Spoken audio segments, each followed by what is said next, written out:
what's this doing? Are we live? I assume we're live. It says It says live. I'll go over and I'll check the old YouTube there to see if I'm live. Dun, dun, dun, bum, bum, bum, bum. It still says, oh, no. Oh, yeah, we're live. We're good to go. And what else do I need to do? How do I look at the comment? Or will the comments just pop up as they play along? So on the right side of your screen it should say restream messages from audiences will display here. There should be like a. Oh wait, are you on your mobile device or your laptop? Oh, got it. Yeah. Okay. There you go. All right. And what's this button do? Right. Good morning, everybody. Well, good night for everyone else. This is my first time running a stream, guys, so be patient. How's everyone doing in the United States of America? Don't ask. No, man. If you don't want the answer to that question, don't ask it. I don't know. Maybe they're doing terrific. I don't know. Yeah, sure. It could be. Oh, God. If everybody can hear me, make sure to leave an old comment for me. Oh, that's great. Thanks for that, Susan. Susan, how are you keeping this morning? Well, tonight, anyway. Oh, the complexities of global communications. We're all coming in with the old questions now, anyway. Good morning, everyone. Good morning. I hope everyone's doing well, anyway. Aye. Excellent. That's good. That's good to hear. Right. I've summoned everybody today because we want to talk about the weapons and armor and even a wee bit of clothing to do with the old Battle of Clontarf. I decided to bring Connor and Rachel on for this old chat this morning. Irish breakfast. Somebody's got the name Irish breakfast. Oh my God! Yeah. They were in my live stream yesterday. So yeah, welcome back, Irish breakfast.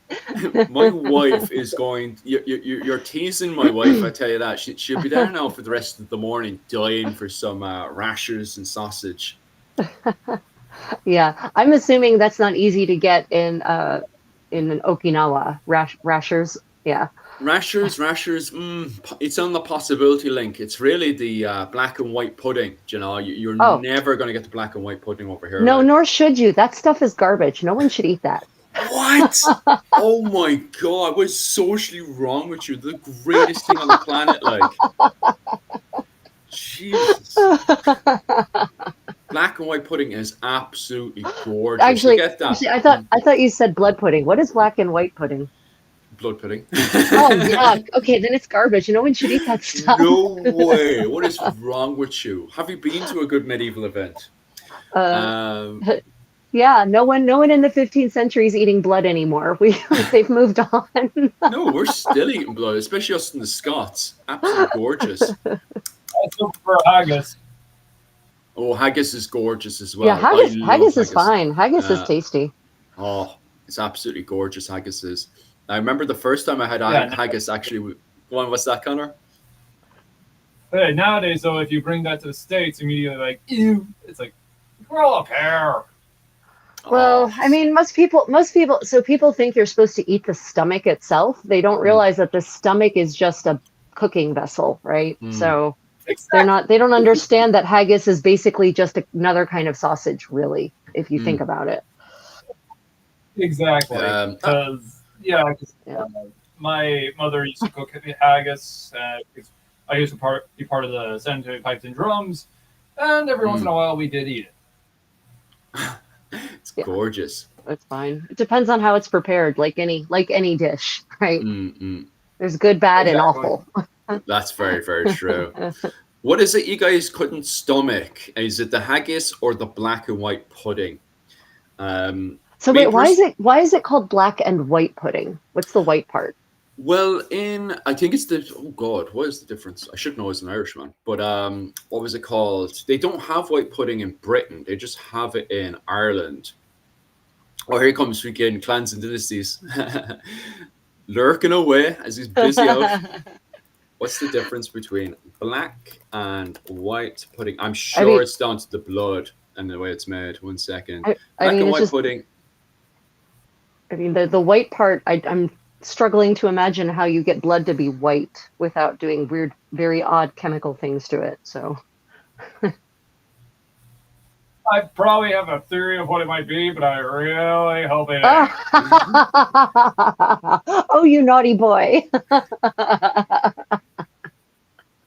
Oh, so black pudding has allegedly, according to Google, has pig or cow's blood, where white pudding allegedly doesn't. But if it doesn't have blood, Is it actually white though? Is it? Yeah, it's white. It's the color of white, like. That is fascinating and unexpected. I love white pudding. Like the two of them together is absolutely magnificent. I always have the two of them together, but then it's not really like if you don't have the two of them together, like is it really an Irish breakfast? Would you not? Is it not just a? Well, there's other few there, especially the soda bread and stuff. Because that's another thing as well. Like, is always the type of Irish bread that's in there. Because I think the British always have toast in there. If the British can, they'll always shove a toast in there as well. Oh yeah, for certain. We need to make this as plain, boring as possible. Get in the toast. You know, a lot of people think soda bread is some kind of ancient thing, but it's not, because baking soda wasn't even invented until the 18th century. So it's actually, soda bread is actually one of those things that comes out of a time of poverty for Ireland. Yeah. Well, as long as it's not beans on toast. You're not a fan of the British food, no? Look, so British cuisine was fantastic in the Middle Ages, and then Louis XIV broke cuisine in Europe, and British cuisine took a sharp downturn. And the Brits said, "Oh my God, our food's terrible," and then they colonized India, and thus British cuisine was restored. It's true, and then they brought up. And now it's 1-0. Right. We'll get back to chatting away because we're a good bit in anyway, and I think everybody's coming to join us. Yeah, so, I think we've got some people. Today, I want to talk about the old weapons and armor to do with the old battle in Clontarf. And we were covering weapons, armor, and some clothing as well. And so I decided to invite Connor and Rachel on today. Rachel has a few myths that she wants to break down today, because they're just the same recurring Irish myths that pop up in clothing over and over and over again. And again. And when I invited Connor on today, I had to ask Connor a specific question, which I'll reveal later.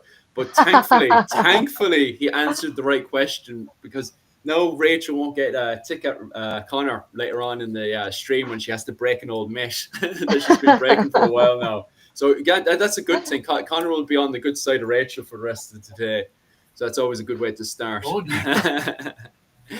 without further ado, first and foremost, Connor, you specialize in living history to do with a lot of Irish arms and armor. So I brought you on today to cover a few subjects around the old Battle of Clontarf. First and foremost, could you tell us anything about the weapons and armor that was seen at the Battle of Glenmore around 999 AD? Yes, at the Battle of Glenmore, we would pretty much have seen majority of equipment that we also see somewhat later on as well at the Battle of Clontarf. Now, what I don't have with me, which is apparently was used by Irish Kerns, which is called a rawhide shield. This, was pure rawhide. It had no wood. The only thing that wasn't rawhide was apparently the metal boss in the center. And now people would think, oh, this wouldn't stand up. But apparently this was thick, like very thick, like about yay thick, and extremely light. Because compared to this shield, which it would have been about yay big in diameter, and this would still have been a very good shield, especially even against a Viking Danax and such.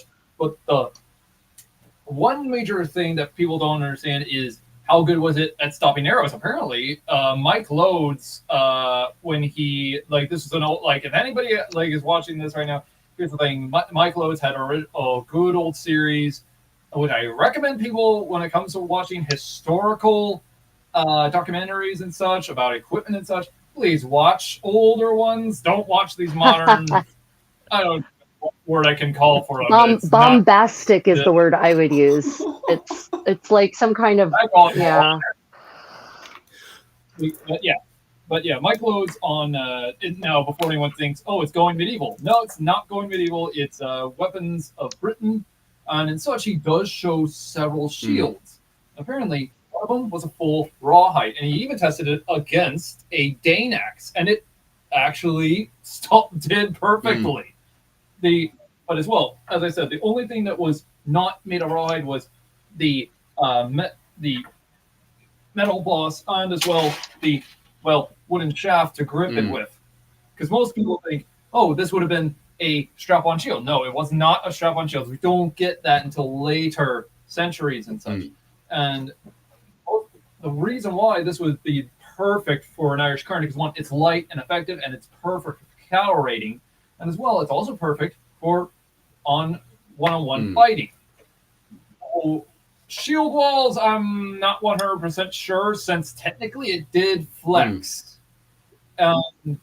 Though that's the scary thing we have to understand. But one thing I have also seen some points of historical research on the Battle of Glenmalma, such as in the Chronicles of Ireland, there is one or a couple occasions of weapons that were used, such as apparently, I don't even know how the best way to put it, but spears that were used like swords. Now, I don't know how that makes any sense. Like, to me, that sounds like a spear being broken in battle and somebody taking it and just swinging it at a person. Say, like, for example, lost his main weapon, so he just, like, he's on the field of battle, just grabbing whatever type of item he could and swinging it.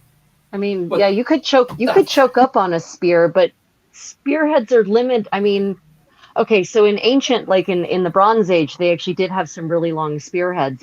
How long were spearheads in first millennium Ireland? They get quite long. So basically, when we did our archaeological finds in Dublin, we had actually found that there were different types of spears depending on the situation, because the men of Dublin were switching from different types of battlefields. So one minute they would be in England in full-blown conventional warfare dealing with armor, so they needed to have long piercing spears, so the spears would be much more longer and they would be designed to be piercing to get in between the riveted mail. Are you okay, Rachel? Yeah, I guess my room's haunted. It's okay, it's fine, no problem, don't worry. Just a wee bit of hunting. I'm only in Korea. They have cursed ghosts. It's fine. Oh, well. Hopefully you'll be okay with that one. And then on a different situation, then if you're dealing, for example, cattle raiding, the spear will be much more kind of fatter. It'd be smaller, much more fatter, and the what's it called? The blade itself would be more curvy for slashing into the flesh. So depending on the situation, you'd have different spearheads in this period. And it's the same with the arrowheads as well. The amount of arrowheads and spearheads that are adjusted per battle has given us actually a good idea of the different styles of warfare that the men of Dublin have been facing through that period as well. Yeah, William Wallace, I'll actually be quoting from that book later on. In this PowerPoint presentation, I actually have William Wallace's book referenced in the PowerPoint, which we'll go into in a bit. And Irish Breakfast, you were asking before about the century. Yeah, you're bang on with that reference, because we're dealing with the Viking Age today, the very late Viking Age in the early 11th century. With the Battle of Glenmore, and we'll also be covering the Battle of Clontarf, when Brian Boru, who has now at this point, well, just before Battle of Glenmore, just after the Battle of Glenmore, he declares himself the Emperor of the Scots in Ireland, which is very questionable in the fact of, was he planning to invade Scotland at some point? And then later on, around the Battle of Clontarf, he has fully declared himself Emperor of the Scots at that point. And so he's marching around Ireland, crushing various rebellions, in particular the one up in Dublin, which is the famous Battle of Clontarf that very, very much basically escalated completely out of hand to become one of these big historical, heroic battles for many people. That was definitely romanticized as we go up to the likes of the 12th century and stuff, when it's pretty much rewritten and becomes a massive part of the propaganda in Western Europe at the time. Sorry for butting in there, Connor. I just but actually, Connor, so we have a question. How heavy is that shield? So I assume And now you've held both of them. So yeah, well, I'd go with both of them at this point. How heavy are those shields, plural?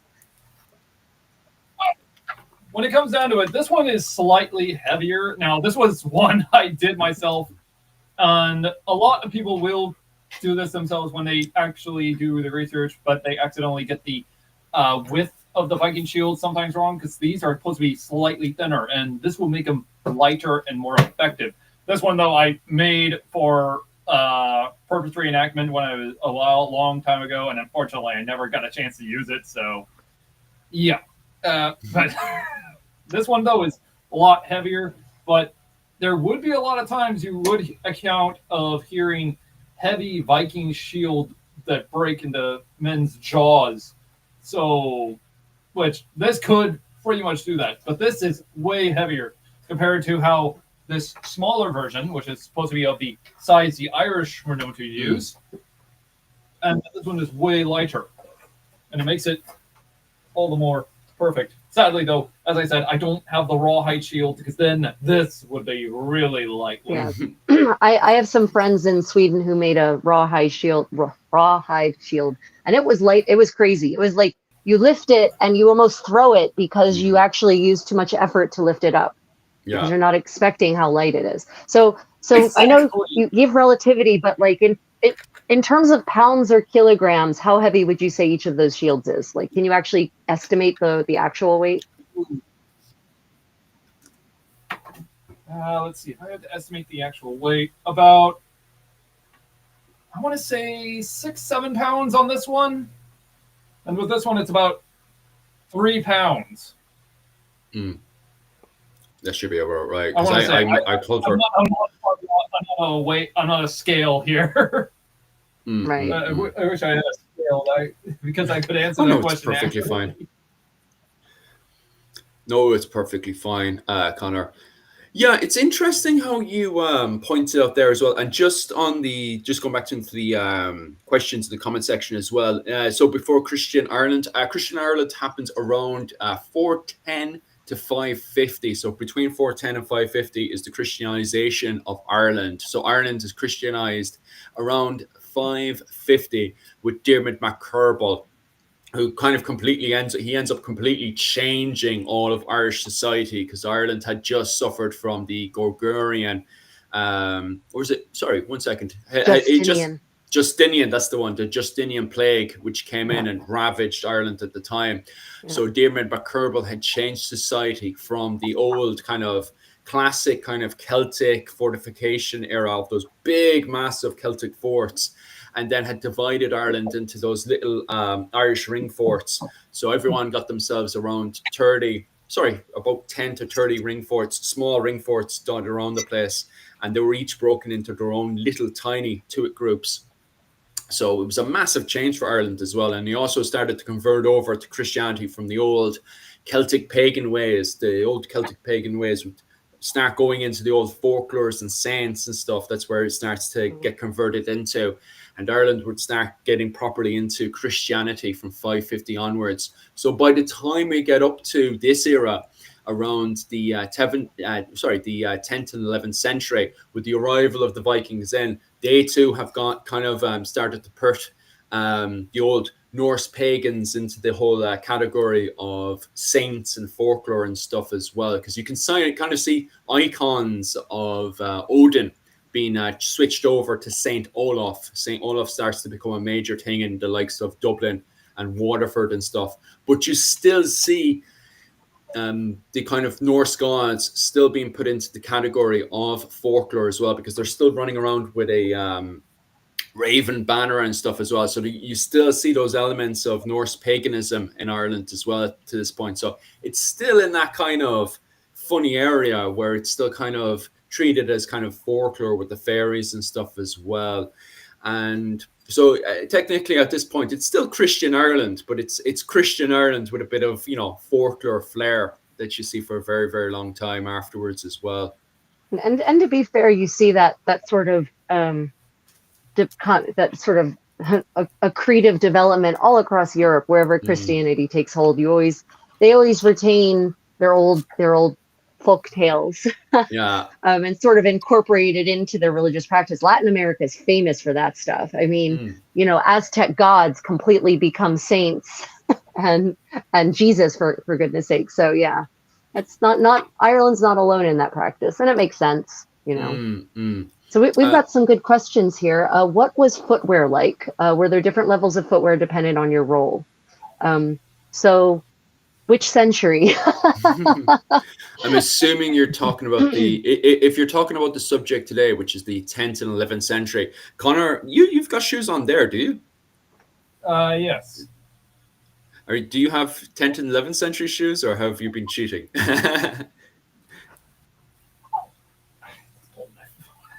Yeah, these type of footwear were used in the 10th and 11th century, give or take. Now, there are different variations. Sometimes I have seen, now this one though is the open foot design that we see in the more into the later centuries. So, but these would still be used though. This one, as you could say, it's more of an ankle size rather than around mid calf, as most of these would have been, because these would have also been closed foot and such. But sadly, no one makes them like that. I've tried looking online. No one makes. Have you checked with Boots by Bohemond? The what? Have you checked Boots by Bohemond? Bohemond. I don't think Bohe. Yeah, go check his website. He does shoes from ancient Roman up to late medieval, early Renaissance, and he definitely has a large selection of first millennium Norse Scandinavian shoes. So you might want to check there. Oh yeah, he based in San Antonio, correct? Albuquerque, actually. Oh, I must be looking at something else. I'll grab that link off of Rachel later, unless Rachel wants to don't know or something. But you're busy out with your old sewing there. I don't want I can't. So I don't know if it's a setting that you have to change, but I can't actually type anything. I don't have a window in. So earlier this week, all I had was a little pixelated Tyrannosaurus Rex in my stream chat, and now I can look at it and do nothing with it. Okay. Because I'll have to check that. Yeah. I'll go into settings and see what the story is there later. But I'll definitely grab it up later and I'll post it up for everyone. Yeah. So basically, shoes. What most people have to realize is that shoes before the 16th century across all of Europe are what we would look at them and we would think those are slippers. Right, we would, from a modern perspective, they're very flexible, leather that's very flexible. They don't have hard, thick soles on the bottom. Some of them do have double soles. We have evidence of literally in documentary evidence of a double sole, which means like a second leather sole is sewn onto it. But it still would fit and wear nothing like a modern shoe, and no heels whatsoever. So yeah. Yeah, hang on. I think I actually got another pair, probably Viking shoes. Let me go get them real quick. Oh. Yeah, and they come in all size, all shapes and heights. Like you have shoes that are just around the foot, and then you've got like ankle height, mid calf, and depending on your century, you can get up to knee length or even thigh length by the 15th century. But until we start paving streets in urban centers, and for most of the Middle Ages, most streets weren't paved in Europe. There's not much of a need for, shoes with harder soles than that. So there's, in Ireland, there's a couple of archaeological finds from the first millennium and then going into the, 12th and 13th, 14th century. And there's one kind that's kind of like, basically it's a bag. Like you just take a leather piece, like a oval shaped piece of leather, and you run a kind of drawstring around it, and then you draw it up onto your foot and it wears kind of like a bag. But that would definitely not have been, I'm going to assume that kings are not wearing shoes that are bags around their feet. No, there's proper was it the Welsh Viking has a whole video on how fancy some of these shoes get, because we do have a good few shoe finds from the likes of Cranogs and stuff in the boggy spots. Yeah. And the way they're preserved, they're proper, especially in this period of the Viking Age, they're proper fancy shoes. Like you can tell that Lederer, put in all these different styles and stuff into the type of shoes that they had at the time as well. So they're definitely fancy shoes. Yeah, and lots of tooling and cutouts and there's actually even some the few depictions we have that have survived of Irish people wearing Irish clothing. If you look at their feet, you can often see these really what would be elegant leather shoes. Question sounds like more of a moccasin than a shoe. So I would say that actually moccasin is probably a good modern comparison to give you a reference. Not with none of the fringing or anything like that, and in a slightly different shape. Moccasins tend to be really boxy. Medieval shoes all kind of generally come to a kind of point of some point or another, whether long or short. But yeah, I would say moccasin is a pretty good comparison. Yeah. Just heading back into the questions again. Did the Vikings influence Celtic knots and Celtic cross? Yeah, they did. So obviously you have your basics, as you were calling it there, Celtic, which is kind of the insular styles. And then by this point now, we go into the kind of golden age of Ireland, and we start to see the Hiberno-Roman influence coming in from the Briton Romans, and then we've got the influences coming in from the likes of the Anglo-Saxons, and then we have the influences from Charlemagne's court, and then, as you've now pointed out there, the Viking influence, which we call the Reenactment style, and then the Urns style. So they're the two major styles that come into Ireland. I think at this point we're still dealing with the Reenactment style that's coming to Ireland, and that starts to influence the Irish style from Dublin all the way over to around the Dalcash area in the Brian Brew territory of modern day Clare. And that whole area has the kind of Hiberno-Scandinavian style that starts to dominate Ireland. Ireland is very much into the Hiberno-Scandinavian style of this era. So when we're talking about fashion and stuff, if you want to be all fancy-dancy with your words, you'd refer to as the Hiberno-Scandinavian influence. So yeah, Irish breakfast, you're perfectly right with that question, that the Viking style of Reenactment and Urns definitely influenced the Irish into their own style of fashion, which is the Reenactment style and the Urns style. One of the best examples of this is actually here, the Cross of Con, which was created by the High King of Ireland at the time. He identified himself as King of Ireland, but he still was kind of dominating kind of a more decentralized Ireland at the time. Right. And on top of that as well, the Pope had given him a gift after the First Crusade, which was a gift of, and Rachel's going to make fun of this next part, is the true cross. So the Pope had given him a gift after the First Crusade. Piece of the true cross. Yes. Of the piece of the true cross. So Connor at the time, Turlock O'Connor had gone off and constructed this Cross of Con, which is actually in the Hiberno-Scandinavian style, the Irish Viking style at the time. Although O'Connor was more Gaelic than anyone else on the island, because he literally came from Connacht. He was literally from the west of Ireland. And even this man loved himself some Hiberno-Scandinavian style. So as you would refer to their Irish breakfast as that kind of Celtic Viking style, the Hiberno-Scandinavian style of the 12th century. But I would just like to address the myth of Celtic knotwork. Knotwork is not Celtic. Knotwork is a style. It's a motif that's employed across medieval Europe from the first millennium all the way into the 15th century. So it's not just, knotwork is not just a Celtic thing. It's just a design motif that's pretty common. So modernly people call it Celtic knotwork, which is kind of crazy because by then it's no longer Celts actually. But anyway, so Celtic knotwork, if you're talking about the Irish style of knotwork, that's one thing, but knotwork is not the purview of just Ireland from an aesthetic motif. It's used everywhere. There's a fantastic book of hours from the 15th century, Catherine of Cleves' book of hours, and there's one whole page that's nothing but amazing knotwork. It's stunning. Yeah. There's a brilliant question as well, and it's definitely connected to the Battle of Clontarf as well, which we'll go into more detail about in a second. And that's the forgotten Viking king, Sweyn Forkbeard, who conquered England. Did he have connections to Ireland after laying the foundations that changed Europe? Yes. Actually, Ireland would have been very much on the favored side of both the Danish and Norwegian kings, because at the time, both the Scandinavians and the Irish wanted to control York, which at the time was referred to as Jorvik. Why did they want to control Jorvik? Because they wanted to make a lot of money.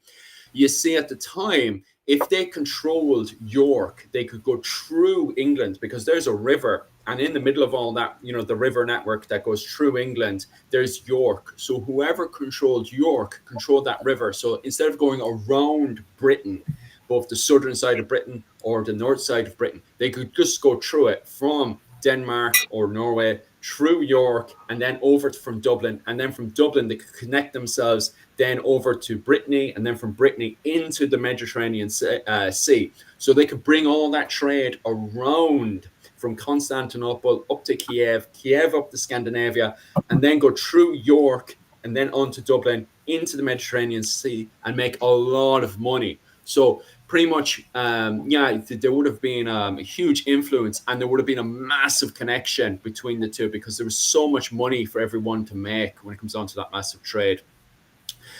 Silver bullet, yes, we'll have to go back to Connor, because I think Connor's starting to fall asleep on us there. Wake up, Connor.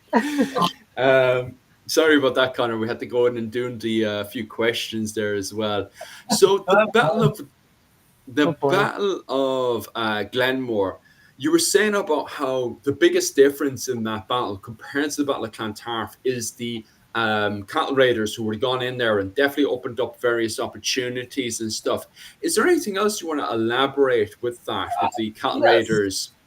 Well, one thing we can also understand is that, one, cattle raiders or Irish Cairns and such would have worn something like this, which is a tightly woven tunic, or tightly woven woolen tunic, which is pretty much made out of wool. Now there is a huge translation difference between gambeson, which is what I'm wearing right underneath my mail, and the woven tunic, which these would have been made out of thick, sometime around, I want to believe, like maybe double layered of wool, that of which could stop even cutting weapons and sometimes even a thrust. But this is rare, though, and this was actually extremely light. Now, we do actually have accounts of it even going as far as into the 16th century, but even then it was rare by that point.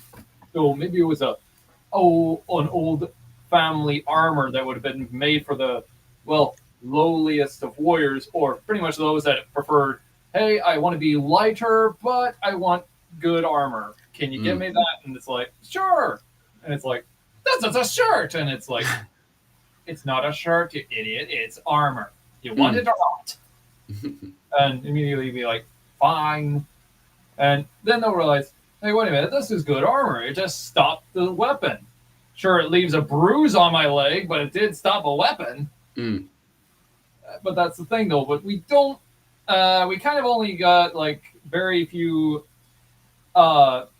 pictorial evidence and mentions of it in written historical scriptures. But the problem is, we still have not to this day have found a archaeological find of it, sadly, which is the biggest problem when it comes to Ireland, because one, it takes years and sometimes decades until you're finally allowed to finally do some excavation in the said area, and it's like, oh, look at that, it's finally decayed over the centuries.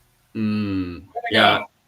You're going to end up joining the Rachel Club of looking for bog bodies. Like, that's Rachel's grief as well. Let's go dig up some bogs. Well, as long as the will of the West ain't there, keep those things away from me. Okay. Yeah, because there's another book as well, which is great for those references for cattle raiders. The people who in real life were referred to as the Cairns, and then within the mythology were referred to as the Fenian. So in the mythology, if you're looking for cattle raiders and stuff and what the cattle raiders would have worn, look out for the word Fenian when looking into Irish mythology. And inside there, it's exactly what you're describing there. They would, from time to time, especially when they were in conventional style battles, try to go for light armor, whatever light armor to get a hold of, even lighter gambesons and stuff, because they love being nimble, because they're young fellas. They're aged between 14 to 25, and they're very, very quick on their feet. They're constantly looking for those openings in the shield wall, or openings, especially when they're doing the old cattle raiding and they're dueling and stuff. That's their kind of mindset. These guys are not, they're young fellas. They're only young boys and stuff. They're not looking to hold the shield wall the way that we would see with the Cleary. people who would hold the shield wall and stuff. I'll just pop over to the Battle of Clontarf, which is kind of the opposite to what we see with the Battle of Glenmare. The Battle of Glenmare, as you were saying there, would have had a good few cattle raiders inside there, would have been very light on its feet and stuff.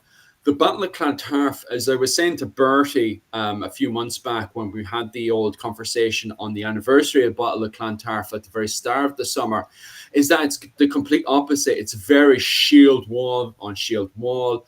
People had time to prepare, so it's more kind of, they had time to get themselves much more thicker garments in.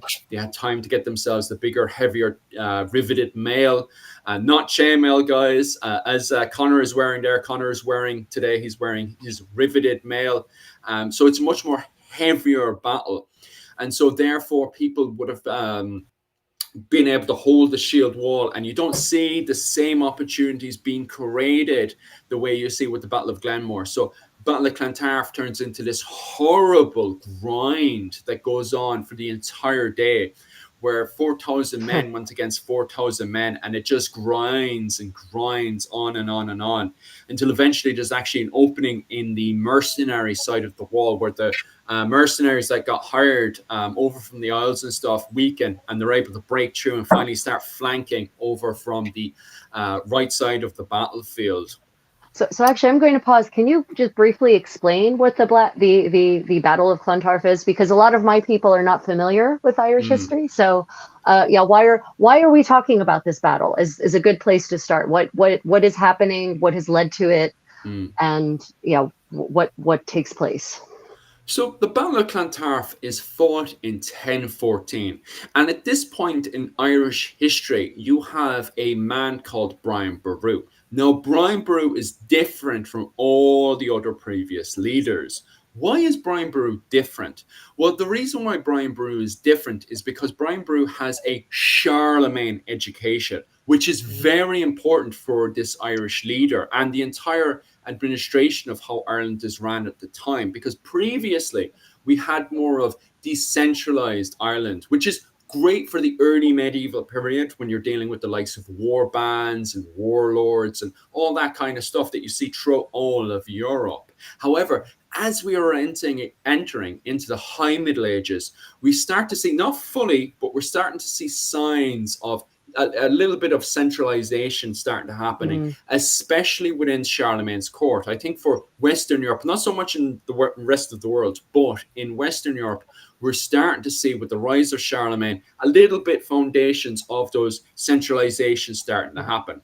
And you see Brian Boru in Kerry, around around the West Munster area, he went off and had an education because originally they were going to go off and send him to the church, but because his entire male line was wiped out because of fighting between Limerick Vikings and kind of his own kind of his own tribe called the Dal Cash were fighting each other in a blood feud. His whole male line ends up being almost completely wiped out. So Brian Boru was taken out of the monastic settlement, his religious teachings and stuff, and put back into his own tribe again, his own Tuat.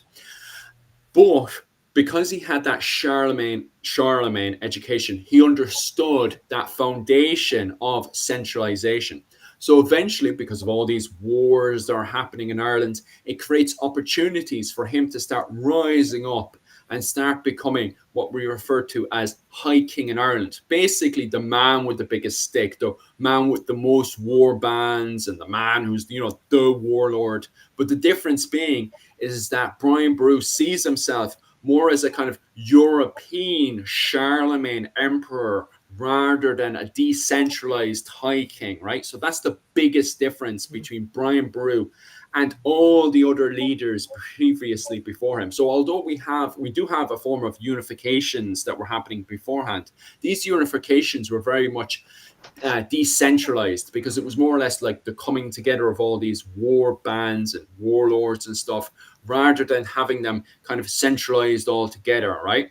So Brian Boru comes over and he declares himself Emperor of the Scotti, which is very questionable because if he's declaring himself Emperor of the Scotti, perhaps later on he was probably even looking to invade into Britain and start taking territories there. So very, very questionable of why he referred to himself as Emperor of the Scotti at the time. Regardless, in his own realm of Ireland that he's Emperor of, you have various people that want to rebel against his system, one of which were the men of Dublin, who were of Viking ancestry. Now, at this point, they have been completely digested into Irish society.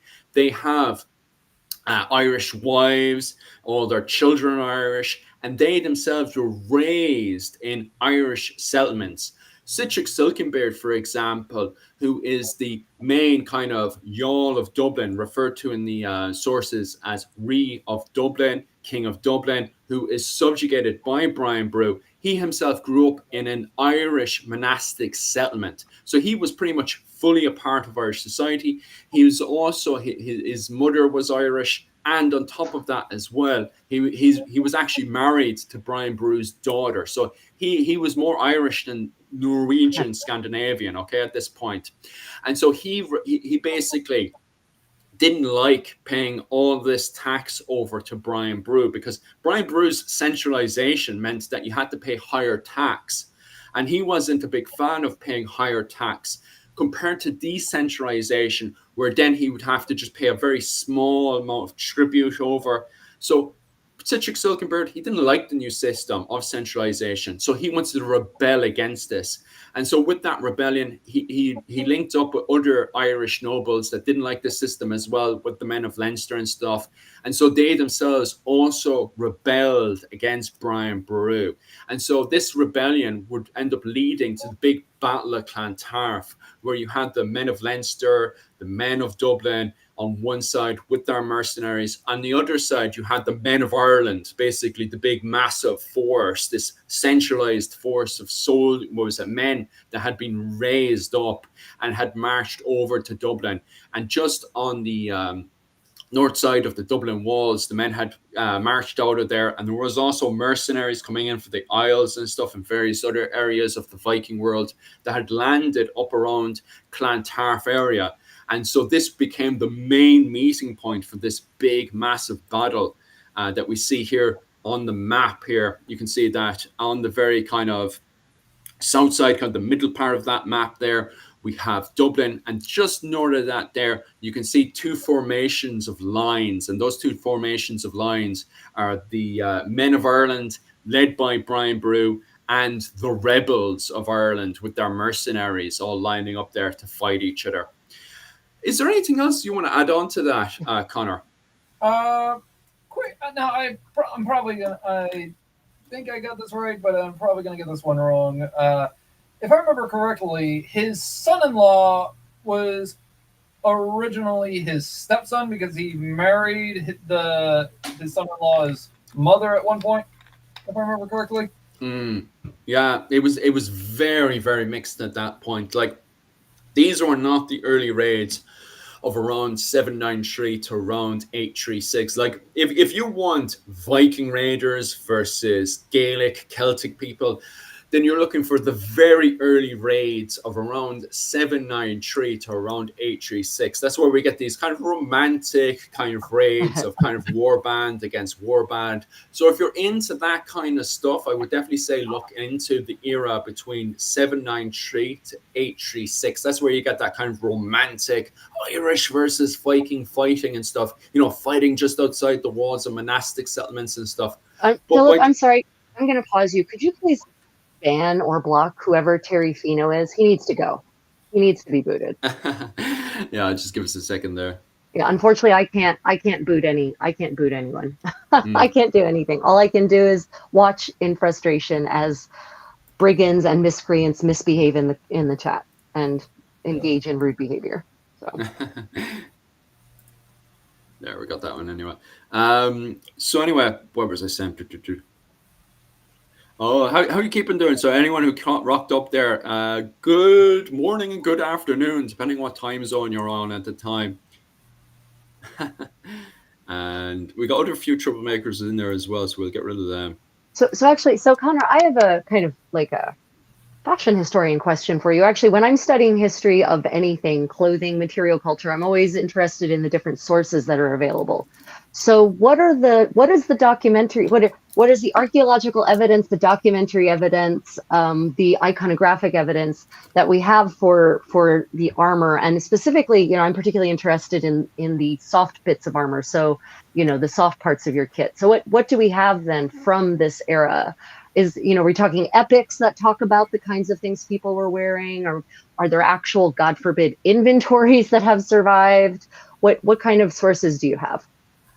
Well, sadly, that we don't have any inventory that has survived, but luckily we do have epics that were involved. Now, we do have to look through the poetic, theatrical stories about it, because unfortunately that's what the majority of the scriptures are, especially with the Battle of Clontarf. Though, one thing I do have heard, though, is that the Battle of Clontarf, it was the loudest battle in the entirety of the 11th century, from what we can understand. But that is like saying that, oh yeah, just because a guy is loud with a air horn doesn't mean it's the loudest thing you've heard in the entire year. Right. So was that something that one of the chroniclers characterized it as? Exactly. Yeah. So chroniclers, man, they're big fish storytellers, right? They love to jazz it up. Exactly. Though I do have to agree, because with the number size that we can understand from the Battle of Clontarf, comparing that to later battles, such as the Battle of Hastings, or as well the Battle of Stamford Bridge, I would have to say the Battle of Clontarf might have been a lot louder than those two combined. But when it comes down to the epics and such, like when we read into historical accounts, like this is the biggest thing I hate about theatrical written scriptures, is that these men, they fought naked on the battlefield. And immediately people think, oh, these men, they fought barefoot naked. No, that is moronic and ridiculous. That is the most ridiculous thing I have ever heard. It just means that they fought lightly armored. It didn't mean that they fought barefoot naked, especially with their ghibli bits all flopping around in the air. We have the same problem in the fashion history world, because the word naked now has a completely different connotation than it had in the Middle Ages. So, a chronicler, this Catalan Viscount comes to St. Patrick's Purgatory in the end of the 14th century, and he comments on how the court of Tyrone, everyone's naked. But then he goes on to talk about all the clothes they're wearing. So, it's a problem. You have to take off your modern filter and put on your medieval filter to understand some of these texts, even in translation. Exactly. Because even with the Chronicles of Ireland that do give various types of historical accounts, especially of the 11th century, we have to understand, especially at the Battle of Clontarf, like, say, the clothing that they wore. Many people think, oh, they would have looked like anything like that of the 11th century. It's like, no, they would have been stood out differently compared to their opponents. Because the last thing you want to do is look identical to the guy you're fighting. Because we already know that leads to worse things you actually want on the battlefield.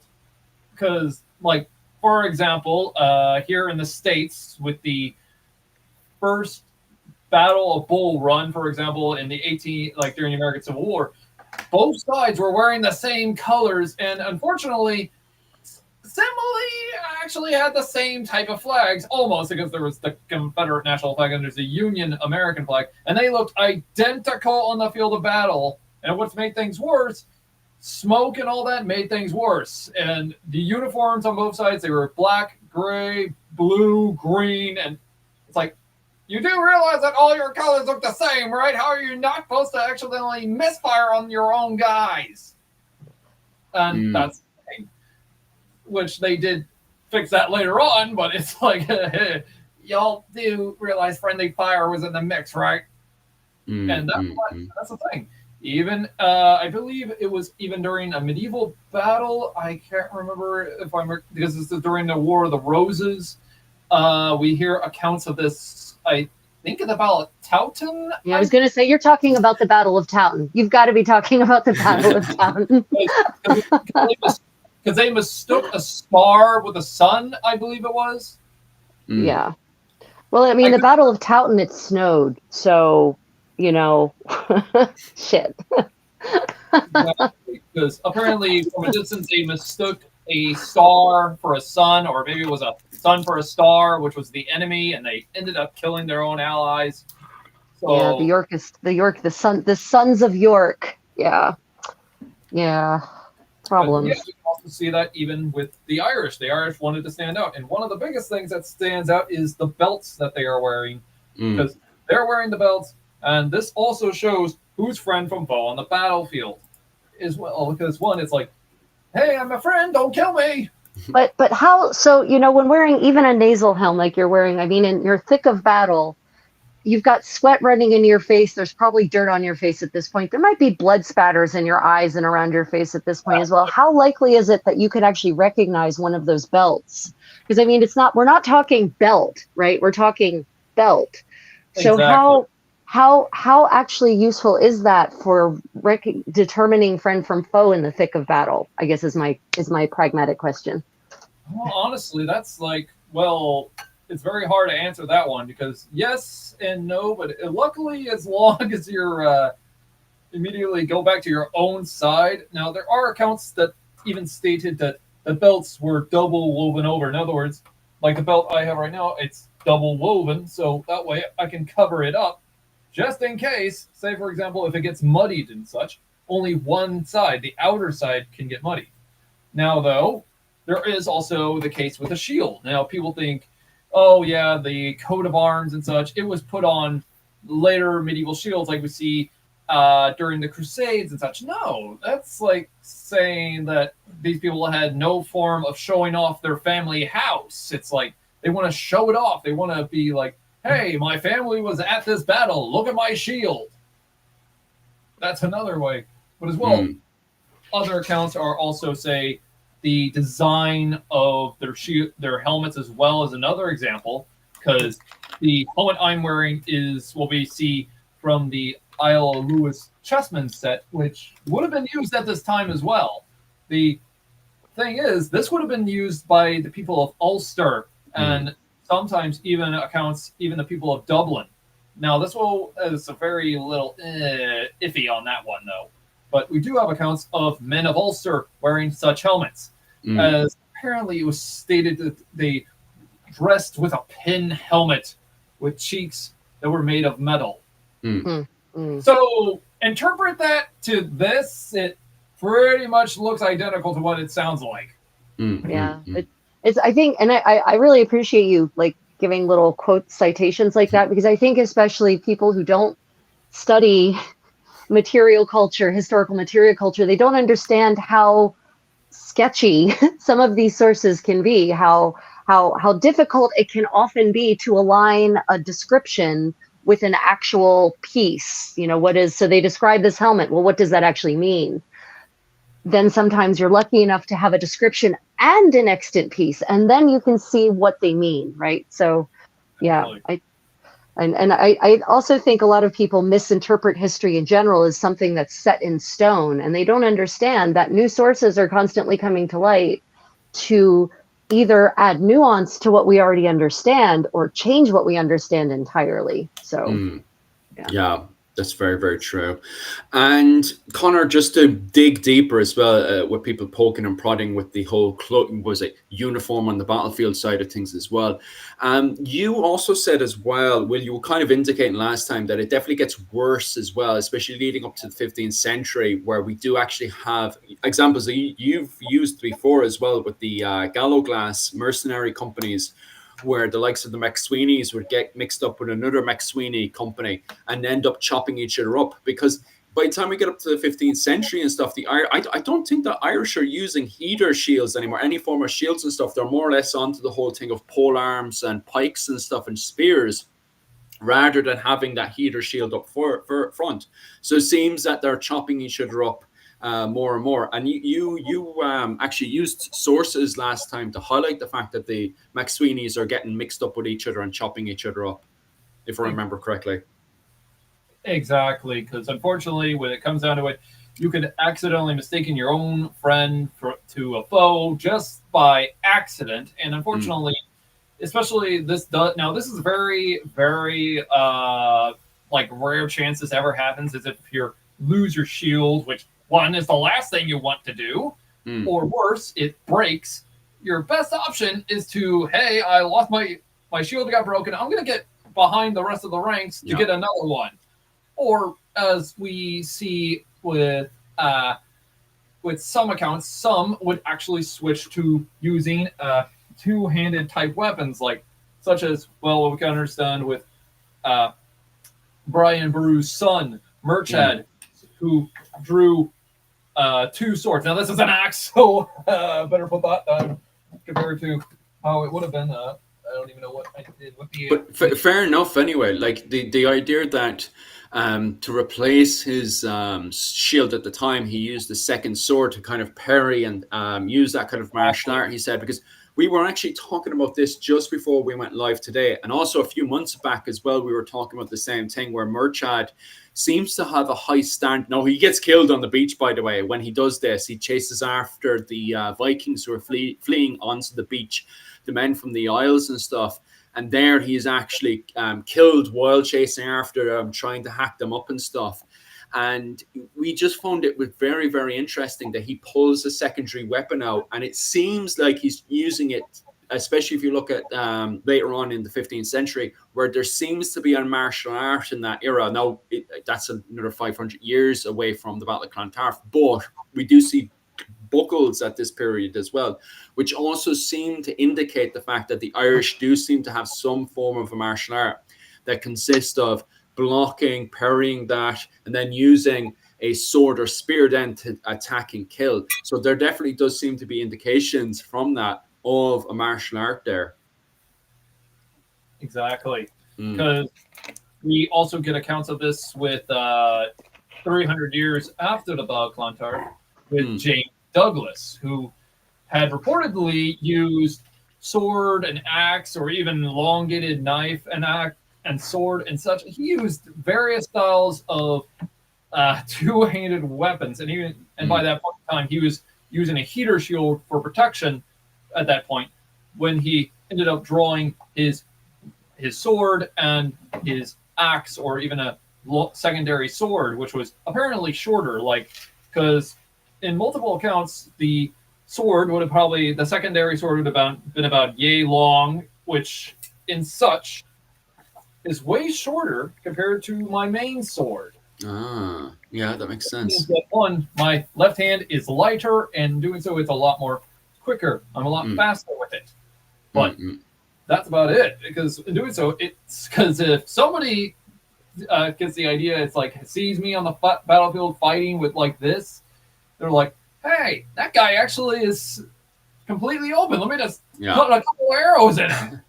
Yeah, and that does seem to happen to Murtagh when he's going onto the beaches, where he's suddenly kind of he's basically killed off just as because what happens is that the rank breaks down. They start running after the Vikings because their shield wall is broken down, and they run onto the beaches, and it's there where Murtagh ends up being killed by the Vikings. They're all fighting away. Murtagh is trying to fight as many Vikings as possible. The kind of bloodlust has kind of gotten into his head, and eventually he gets overwhelmed and killed between these Vikings and stuff, which is very depressing because he was the Prince of Ireland at the time. So the whole society kind of smashed in a way after his death, And it's sadly, if I remember correctly, also his son died on the beach as well. Killed by pure chaos. I can't remember how his son was killed. He drowned, I believe it was. Yeah. Because of his armor. Hitting him in the armor. But just with Murchad, I think he was killed by a lucky blow from a dagger, if I remember correctly, when he slit his belly open. Wow. Yeah. Unfortunate. I think it's it's in his belly. Oh, like the easy kill streak right here. This is like the easy area. But one of the worst areas you want to get hit in is there. Yeah, you know, if you don't actually hit that abdominal aorta, it can take a long time to die from that kind of injury. Yeah, I don't want to play. I don't want to play anymore. I want to go home. Sorry, guys, I'm going off there. Back to Cork. So back into the questions there, because I had a few good ones. There was one on what areas existed. I can't find it now. Oh, there it is. In this time in history, did Clare, Cork, and Tipperary exist yet? Cork did.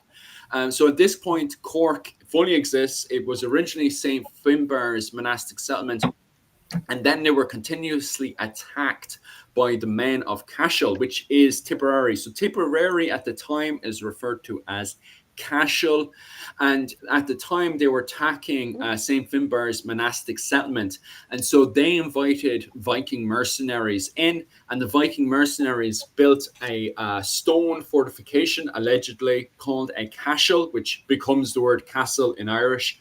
And they built a stone fortification in South Main Street in Cork, which becomes Cork City eventually. So Cork is constructed right next to the monastic settlement to protect the monastic settlement from what becomes Tipperary, which at the time is called Cashel, which is led by the Onochta.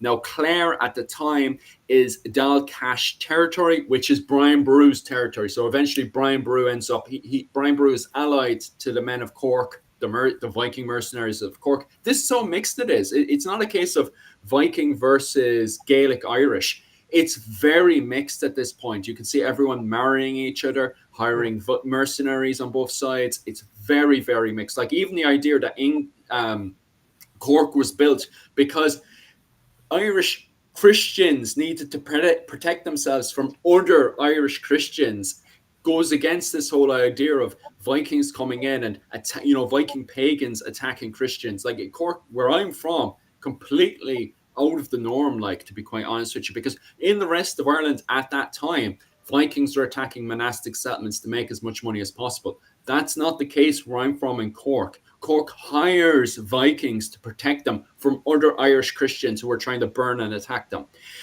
So eventually, Clare is actually owned by the Dalcash. The Dalcash are allied to the men of Cork against Cashel. Cashel are like the main bosses of Cork at the time, and they end up usurping the men of Cashel, and they become the kind of kings of the south of Ireland, which at the time was the title of Munster. So they end up becoming the kings of Munster, and eventually from there, the Dalcash, which is Brian Boru's kind of tribe, or Tuat as we refer to at the time, they end up engulfing all of Ireland. And that's where I was saying early on that Brian Boru kind of brings in, because of his monastic education, he brings in those ideas of Charlemagne's the basics of centralization into Ireland, which causes a whole load of rebellions and stuff.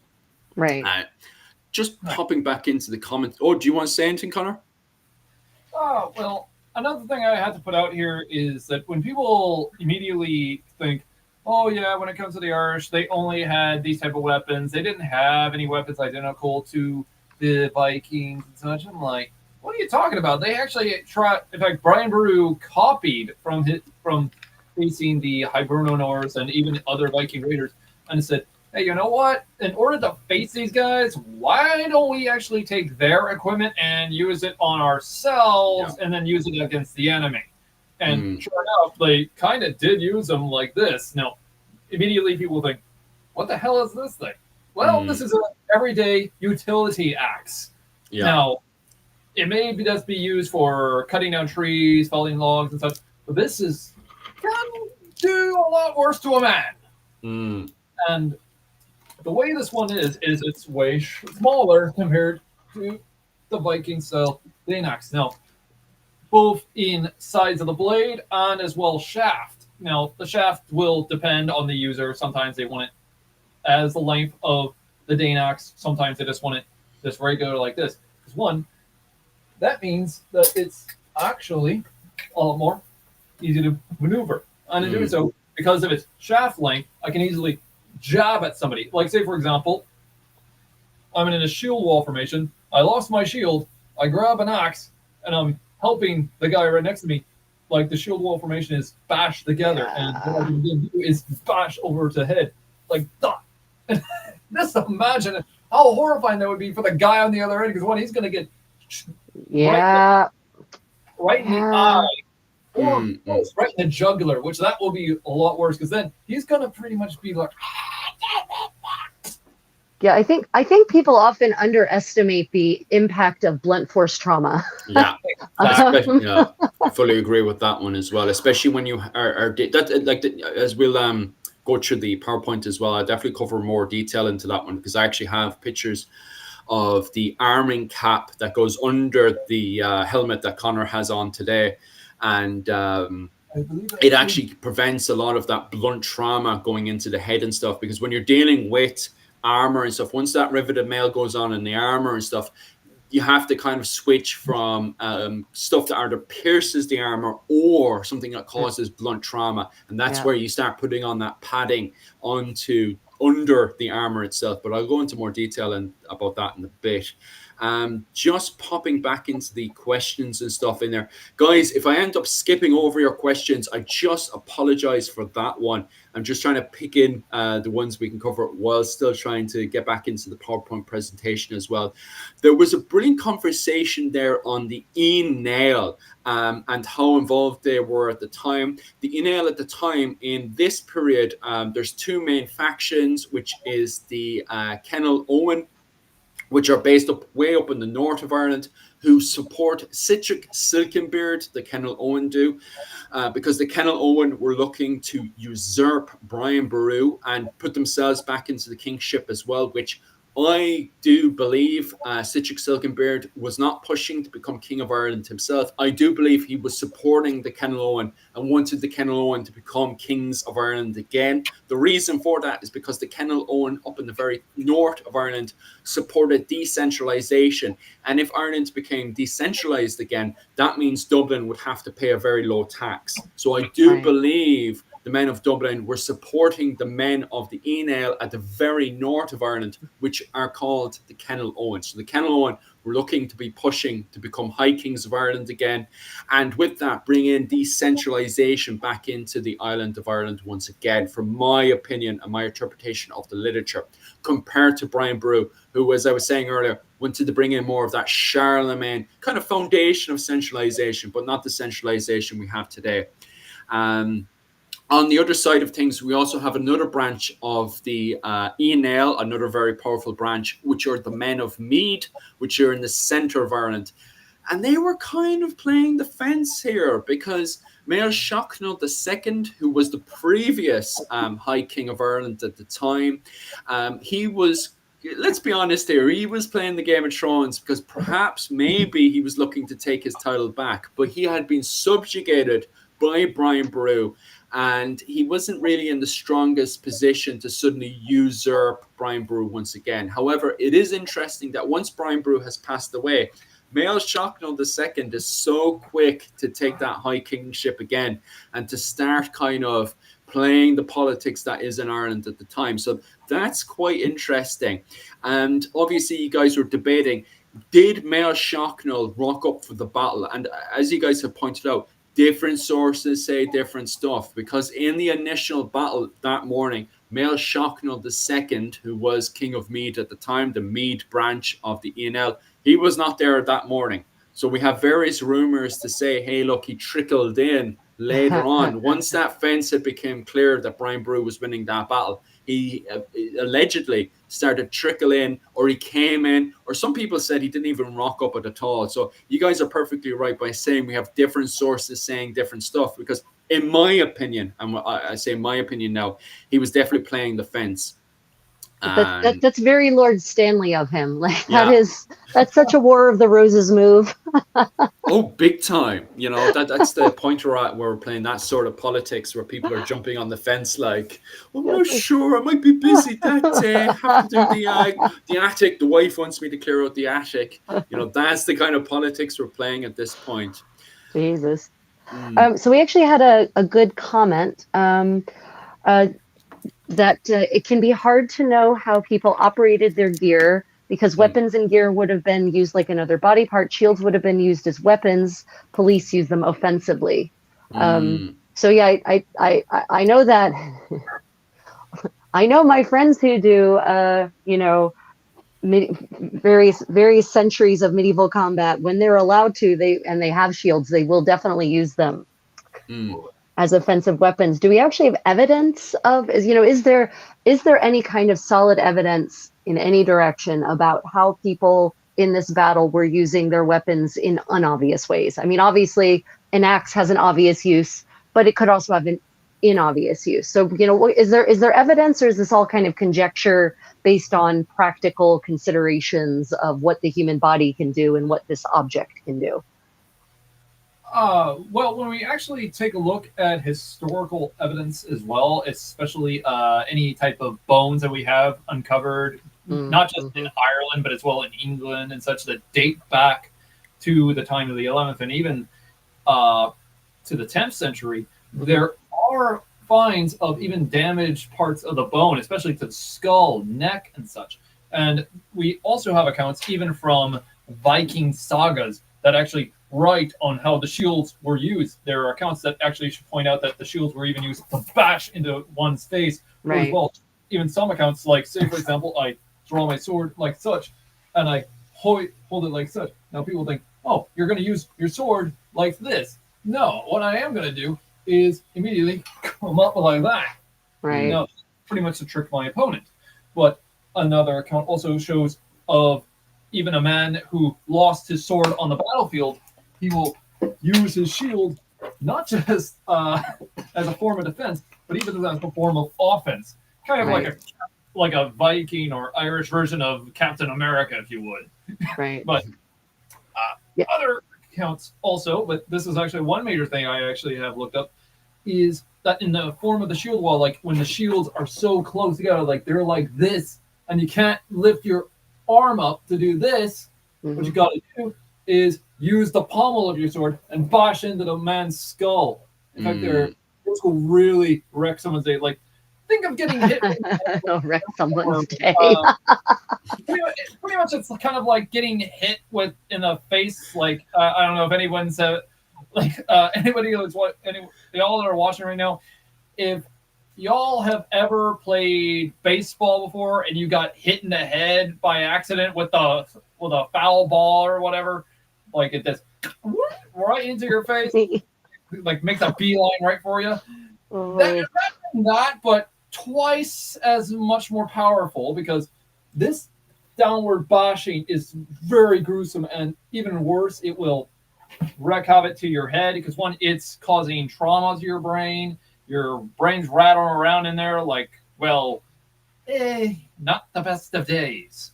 But because we have uncovered other accounts of, even sometimes there are even accounts like at the Battle of Clontarf, some men even threw their shield at a fleeing Viking. And that is such a Captain America move. Oh, and we also have accounts of this even in Viking sagas. Shields were thrown at fleeing opponents. Or even worse, sometimes the shields were thrown at the guy right in mid-charge. And this is actually horrifying to think about. Let's imagine like a man just doing this towards you, and you're like, oh, hell no. Yeah. And you just want to lift your shield up. But as soon as you do that, there's a good possible chance a spear or something is going to go right into that unprotected belly or groin. That's the worst thing you want. But you have to time that perfectly to do that. And that's the hardest thing to do. Which I only have seen one or two reenactors online. I don't even know if I even know the old link anymore, sadly, because that was an old video I saw where a man just threw his shield. I think it was a Stamford Bridge reenactment, I think. I can't remember that one, but that is horrifying to think about. But other accounts of what we can understand with the axe, like this, like the Dane axe and such, like any type of axe, what you could do is you could hook your opponent or hook their shield, pull it open, and as soon as that gap is breached, my ally is then going to thrust his weapon into his opponent.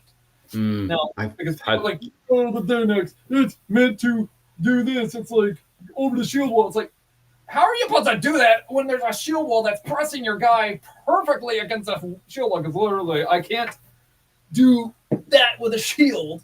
And this is pretty much why the Irish preferred shorter like shields, though not like this, or along lines like an everyday utility tool like this. And I have tried to replicate this in some of my own how-to videos of men literally doing this over their shield, like they're just doing that. They're either trying to hack at the man, or worse, get around his neck. Now, this is a bearded axe, and as soon as this thing is around my neck, especially when I'm in the shield wall formation, this is actually the worst horrifying thing, because if my opponent does this to me, I'm probably going to be just yanked from the shield wall, and that's the end game right there. It's absolutely fascinating. All right, like. So we actually have there's a couple of, where'd the chat go? I had to open the chat up. Don't tell me I'm offline. Why is this my life? That's perfectly fine. There was a question a good question about a multi-parter that is going to take some unpacking.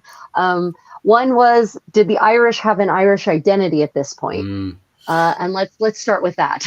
It's very, very, like, this is going into Dr. Kevin Moore's territory of what was the Irish identity, because it's an island. It's not a case of, okay, so we're this settlement and then those people down the road. Like you see in continent of Europe, it is a case of you have a settlement and then down the road you'd have another settlement, and that settlement and this settlement were different people here. You know, that's kind of how they identify themselves on the continent, you know, between like the difference between I'm trying to think of an example now, the difference between, let's say, Florence and Milan, you know, where right. this settlement, there, that settlement. And that's kind of what feudalism was on the continent of Europe.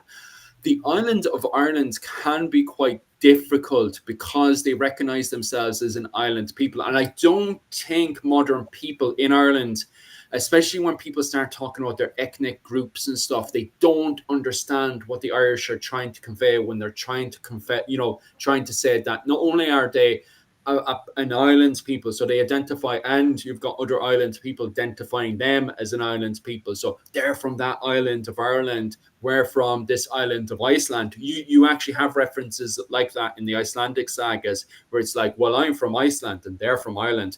And sometimes you do get that kind of ethnic connection as well. Because you have royalty. So anyone who's related to Irish royalty, such as Olaf the Peacock, for example, he was born in Iceland, but he identifies himself as Irish because of his Irish lineage. So when other people are giving off their lineage, they give a Norwegian lineage, so they identify themselves as Norse. Olaf the Peacock, on the other side, he identifies himself as Irish because his lineage is Ian. So when he's identifying himself before he gets into a fight, he will say, I am Olaf the Peacock. My mother was a woman of the Ian. She was the daughter to Moloch Ian. Moloch Ian was the ancestor to so-and-so. And he actually links himself back all the way to Niall of the Nine Hostages. So there is a level of ethnicity there, but there's still the main identity themselves is from the island. But then on top of that, it's whoever is kind of following the laws of Ireland, you know, the Brehon laws and stuff, because you have other people who are on the fringes of society called the Gael, who a lot of people put into the category of Irish Viking, but it's a bit more complicated than that. These people identify themselves as Gael, and they're not really following, you know, they are to a certain degree following the laws of Ireland, but not completely. So they're kind of like in that kind of foreign territory. So they're literally referred to as Gael, foreign Irish, but they're still identifying as born on the island of Ireland. And even the Icelandic saga, it just, you know, anyone who's born on the island of Ireland is just a Gael. It's just Irish to them. There's no, you know, I'm following the law or not following the law. And so you see, as you guys are trying to digest this information, you can see why it's complicated and why the likes of Dr. Kevin Moore argues with other professionals about, okay, so what's the identity of what it is to be Irish at this time? Just continuing that comment as well, you were asking the Irish kilts. In a bit, Rachel's going to absolutely tear the kilt apart, to be honest with you. So I hope you're not pro kilt at this period, because Rachel is going to go wild in a second about what the kilt was at this period. And I asked Connor before you started, what kind of what make is your what was it, your tunic? And he answered the right question, because Rachel's going to tear some things apart now in a few minutes. And where the Irish divided by language? No, they weren't. So there were differences in Old Irish, such as Ulster Irish, which you would see up in the north of Ireland, and then the Irish I speak, which is the Munster. Well, I say speak, I'm terrible at Munster Irish, to be quite honest with you. When I was a child, I was very, very good at Munster Irish. These days, I'm horrific at Munster Irish. So please don't ask me to translate or do anything with Munster Irish. But my native tongue is Munster Irish. But I can still, if a person from Ulster was to come and talk to me, like Mihal, who's in the comment section there, if he was to talk to me in his native language, I'd be able to understand what he's saying. Now, communicating back would be quite difficult for me, but if I was to communicate back to him fluently, if I was actually good at Munster Irish, he'd understand what I was saying as well. But there'd be little differences. It'd be exactly the same as someone from Ireland with the little things I say. You know how I say gorgeous, or, oh, that's grand, stuff like that. You understand what I'm saying, That's the kind of nuances, the differences in the language compared to American English against Irish English. Maybe a few words, like, for example, how are you? We'd say, like, what's the crack? If you were to say that, if I was to say that to Rachel would suddenly be going, I'm not selling, anything illegal to you, go away, That's the sort of differences you'd see between American English and Hiberno English, as we call it. So in this area, you're saying it's dialects, but still mutually intelligible. Yeah, 100%. Like, yeah, because that's kind of like what here in the States we got. Because, for example, in Texas, we have our own type of slang compared to the Southern slang, and then there's New Yorker, New Jersey, yuppie, California. Then there's Midwestern, and so on. But that's how you can definitely tell if the person is there from where they. Because, for example, here in Texas, we say y'all, not you all. And that pretty much tells where they're from. In New Jersey, they say use.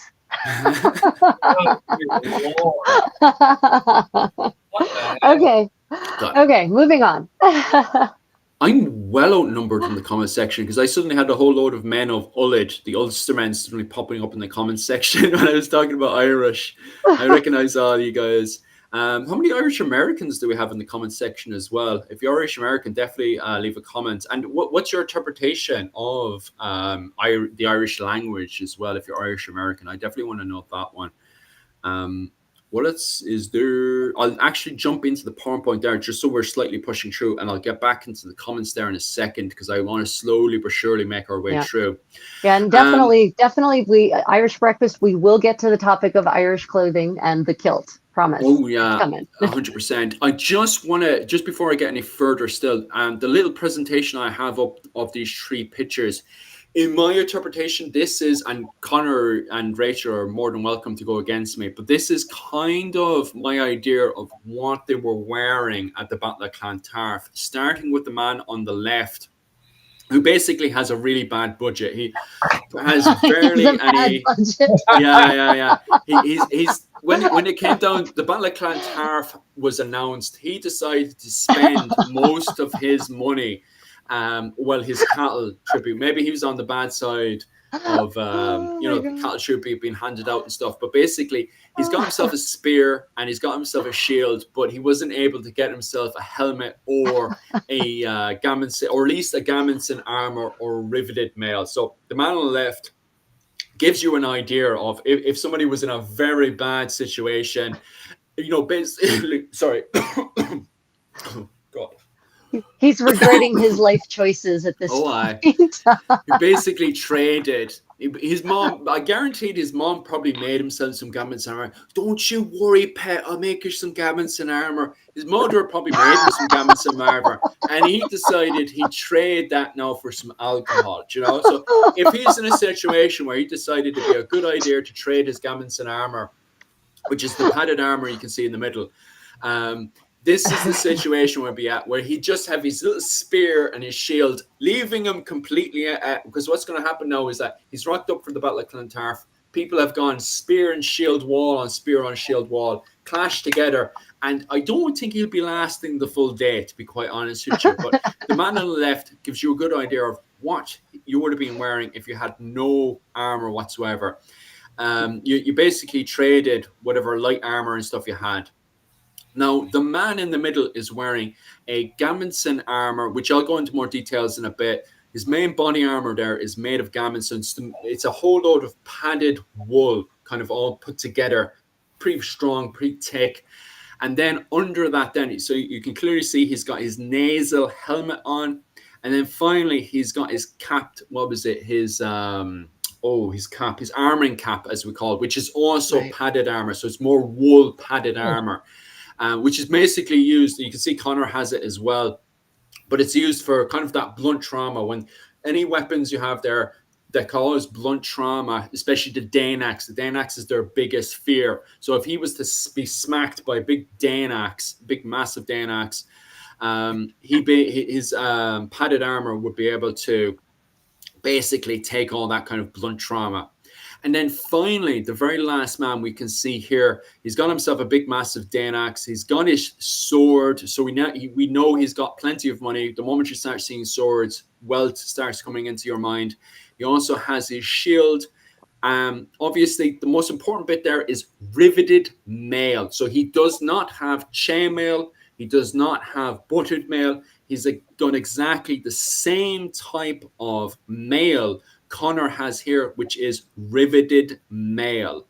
And obviously Connor there, because Connor is an Irish warrior, he also has his fisherman's belt on as well to identify him, both if he's lost at sea and also on the battlefield as well. So we can see Connor has his whole riveted mail, kind of the weight kind of disputed around his belt as well, because what you do is you kind of, as Rachel would point out as well, kind of kilt that riveted mail up onto the belt to kind of distribute the weight of that, because it can be quite, especially if you're fighting for the entire day, it can be quite heavy as well.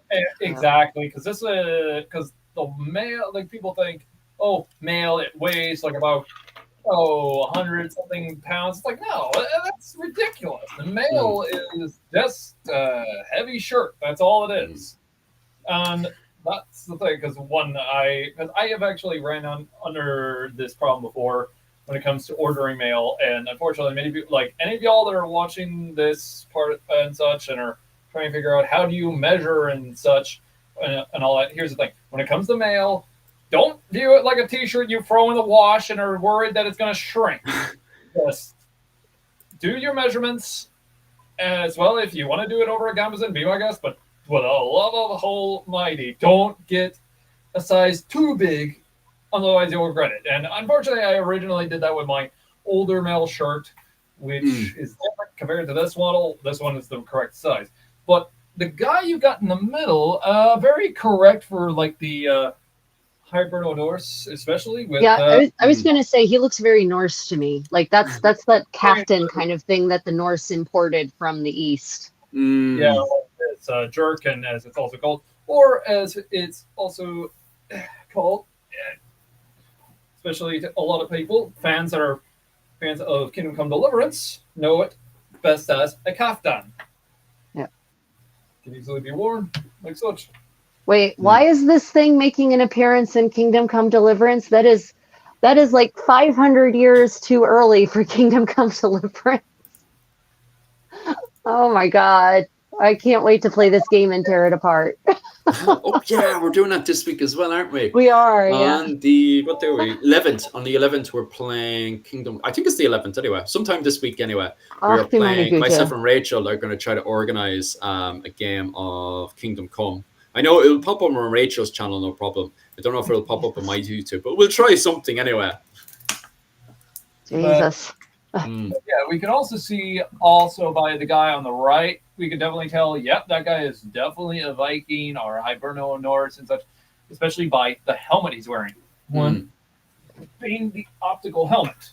Now, this is one of many examples, but this is like the very late models before they start to, hey, you know what? This stuff is expensive. I don't want that. I just want the nasal part. That way it's cheaper. And I got a little extra. Or better yet, why don't I get some of those cheap plates I see some people are wearing? Oh, Yeah, I just feel like that's a false economy. what do you mean by Like, that? false economy means where you're saving in the wrong places. Like, Yeah, anyone who says, I don't want to protect all my face and head, I'm going to save some money yeah, and just protect my nose and my cheek. Like, because they need to protect that nose. when people have Dane axes, like, what are you doing? Why are you doing that? Yeah, I mean, obviously, the gentleman in the center, he's got that padded Aventail coif, that's all really providing a lot of extra protection because it really comes up around, around his cheeks pretty much. So not Yeah. much of his face is actually exposed. And I think people definitely underestimate the value and efficacy of padded armor, right? Of cloth, of fabric armor that's been padded and stiffened to a fairly well. Yeah. Because what we can understand by that image though that one is a little early compared to, or because most of the time when it comes to like padded Aventail or padded coys and such, that one looks a little too early for that time, or a little later period. Because I was going to say it looks very 14th century to me, but it looks later, like more about like the I want to say 14th or 13th century, but yeah, it's very it's yeah. because most of the time at the Battle of Clontarf, most of the time, or as well during this time in century, most of the time the neck was fully exposed because a lot of times the arming cap didn't even go as far down the neck to be even protected most of the time because those were rare, and even then they were mostly just inside the skull part, and which kind of is like, oh no, what about my neck? And it's like, well, too late. So I don't know how much how much you've studied, the corpses that they've found, the bones that they found from these battles. Did it seems like with so little protection, relatively speaking, around some very crucial parts of your body, there would be a high body count. Is that true, or was there something about the way they were fighting that didn't result in mass casualties? Well, Mostly, as we can see with the shield, it pretty much does that job. It's just the way that you have to fight with it is the problem, because one, you have to do proper styles of fighting to protect your body. Like people, like especially this is for any people that immediately start watching movies and thinking, no, that's not how you do it. That's like ridiculous. Because especially when I see Hollywood films like, say for example, Kingdom of Heaven, we see them clean their helmets. It's like, no, don't do that. It's like, no. Because what you got to do is always wear the helmet, always have your shield or some form of armor to protect you, and in doing so, your technique does the rest. Because, for example, say someone comes at me with a blow from the top, I do that, or I can do a side swing or such. But the thing is, what you never want to do is expose yourself like this, because that is the most ridiculous thing I always see, especially for a lot of newcomers and such. They're like, let me do this. It's like, what are you doing? And then they're like, it's like, Unfortunately, in movies, they make what I call dramatic aesthetic calls, where it's all about how it looks to the viewer and has little to do with the historic reality. Did you see the horrible helmets they had in the duel? oh god, oh yeah, with half the face covered in half, because they said they wanted to be able to see the expression on their faces as they're fighting, and I'm like, what are you on about? that was the famous director as well. Your man who did, because he's done a That was lot of Ridley medieval Scott, movies. wasn't it? Yeah, that's the one, Ridley Scott? Scott. Yeah, he wanted to Yeah. see the face. Yeah. Although the historian, he had hired a historian, and the historian was against it. He was like, "Oh, I don't think this is a good idea." And he was like, "No, I have to see their face." So he cut the helmet in two, like, which makes because it was the duel started off with a lance event where the two boys smashed against each other, and the historian was like, "That kind of makes no sense." But Ridley Scott was like, "No, I want to see their face." So yeah, he opened it up, lunatic like. Yeah. I'll pop over to the next, and obviously, guys, let the comments trickle in and stuff. interesting and funny questions and comments coming in there, but definitely keep it up anyway. And I'll slowly poke around as I'm going through the clothing and stuff at the time. Now, okay, this is where Rachel's about to go wild. Oh yeah. So the kilt. They're all wearing kilts, aren't they, Rachel? Yeah. No. So everyone, I guess we should start with what the word kilt means. So kilt is actually Middle English. By the way, the word is not Irish, it's not Scottish, it's English, and it's Middle English.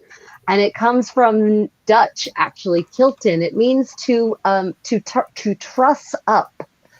So what that means is actually, Connor, if you could stand up and show them, just pouch your shirt over top of your belt. That's kilting. That is the process. You just take your shirt and you just pull it up over your belt. That is literally kilting. You have now kilted your garment. It's not a noun in the Middle Ages at all. Doesn't exist in Europe.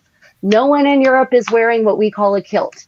So the reason that the word kilt evolves into this garment is because you go from having the process of men and women, but mostly women, by the way, in the Middle Ages kilting their dresses so that when they're walking around and doing practical things in the mud or cleaning, then their skirts aren't dragging on the ground anymore. So what happens at the end of the 16th century, we've got the Little Ice Age on, it's getting colder, cloaks are getting bigger and bulkier, especially in cold, brutal places like the Highlands of Scotland. And so people are starting to they're putting this massive mantle on that's getting bigger and more massive and heavier, and then they belt it because it redistributes the weight of this massive blanket, basically. By the way, the word plaid, also, which is a Lowland Scots word, not a Gaelic word originally. Plaid just means blanket. Plaid means blanket. It's got nothing to do with a pattern. So the plaid in this period is a blanket, basically, that can function for many purposes. It can be a blanket on your bed. It can be a blanket around your body. You can turn it into a tent if you want to. And at the very tail end of the 16th century, someone gets the bright idea, men and women, that we need to belt this thing because it's getting too heavy. And eventually that big blanket that is belted, someone gets the idea in the 17th century that they can kind of arrange the lower parts in kind of nice pleats. Like, it doesn't have to be this kind of unsightly, bulky, amorphous garment anymore. So that's when the idea of kilting your plaid slowly transitions into the idea of a kilted garment. And the word kilt in English is not used as a noun for the first time until the 1720s. And it's still an English word. It's still not a Scottish word. It's still not an Irish word. So in the Middle Ages, they're wearing tunics. Everyone is wearing tunics. And the Lena, as you have depicted there in Gerald of Wales's seminal historic work, oh so accurate. They're wearing tunics, right? So what people mistake for being a kilt is actually just a belted tunic. And as you pointed out, and I found out later on when I did my own reading, it's at the end of the 19th century during the nationalist Republican movement in Ireland that they all decide the leadership, people leading this movement, decide they need a national Irish garment. So what do? They look to Scotland, which has recently, like 50, 60 years before that, decided their national garment is the kilt, thanks to our friend, our man Robbie, right? So kilt's not a medieval thing at all. Now, if you want to wear a kilt and be pre-modern, I recommend ancient Egypt. They had kilts, as we would understand kilts. The Assyrians were wearing them. The Minoans were wearing them. The ancient world was full of men wearing skirts that are short and pleated, if that's what you want. But not so much in Ireland. It's more or less the idea, as you can see there, the very last picture, we see the Fitzgerald here. He's got his tunic down to around his ankle, I would say, area. Little below the knee. But then I'm not quite sure if Dimrit MacMora there in the middle, if it's just the size of it. But let's just say he's actually, for this example, let's say he's pulled it up, he's kilted it up. So kilting is more or less bringing it up around the belt, kilting up the tunic. So that's what kilting is at that period. And that's where that play on words, as you guys are saying in the comment section, I thought kilt dates back to the 16th century in the Scottish Highlands. So not so much the garment itself of a kilt would be in the 16th century Scotland, but the word, in my opinion, Rachel will correct me there, the word kilt starts to appear in the 16th century. But as you point out there, they were already kilting before then, weren't they? Yeah, so the word kilt does not appear in Scotland at all. It's not a Scottish word. It's an English word. It doesn't appear in Scotland until the English introduce it there, everyone. I hate to tell you all this. So the kilting that they're talking about is what I mentioned. It's taking the plaid, this big rectangular blanket thing, can also sometimes be oval shaped, apparently. Draping it over your body, like over your head, around your shoulders, sort of around your body, and then taking a belt and belting that. But it's not pleated.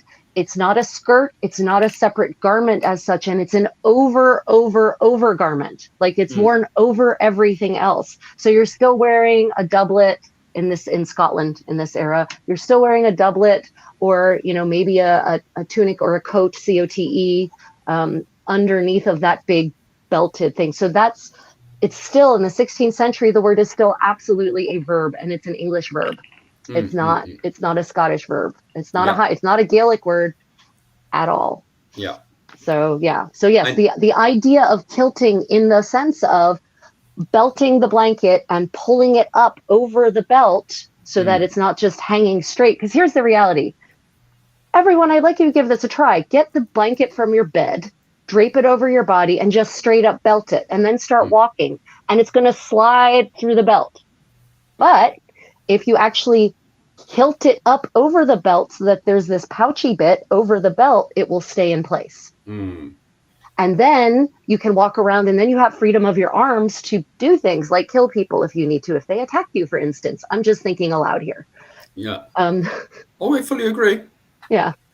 Yeah, so that's where and the word kilt, as I said, does not appear as a noun until the 18th century. Before that, it's a verb every single time. Oh, definitely, 100%.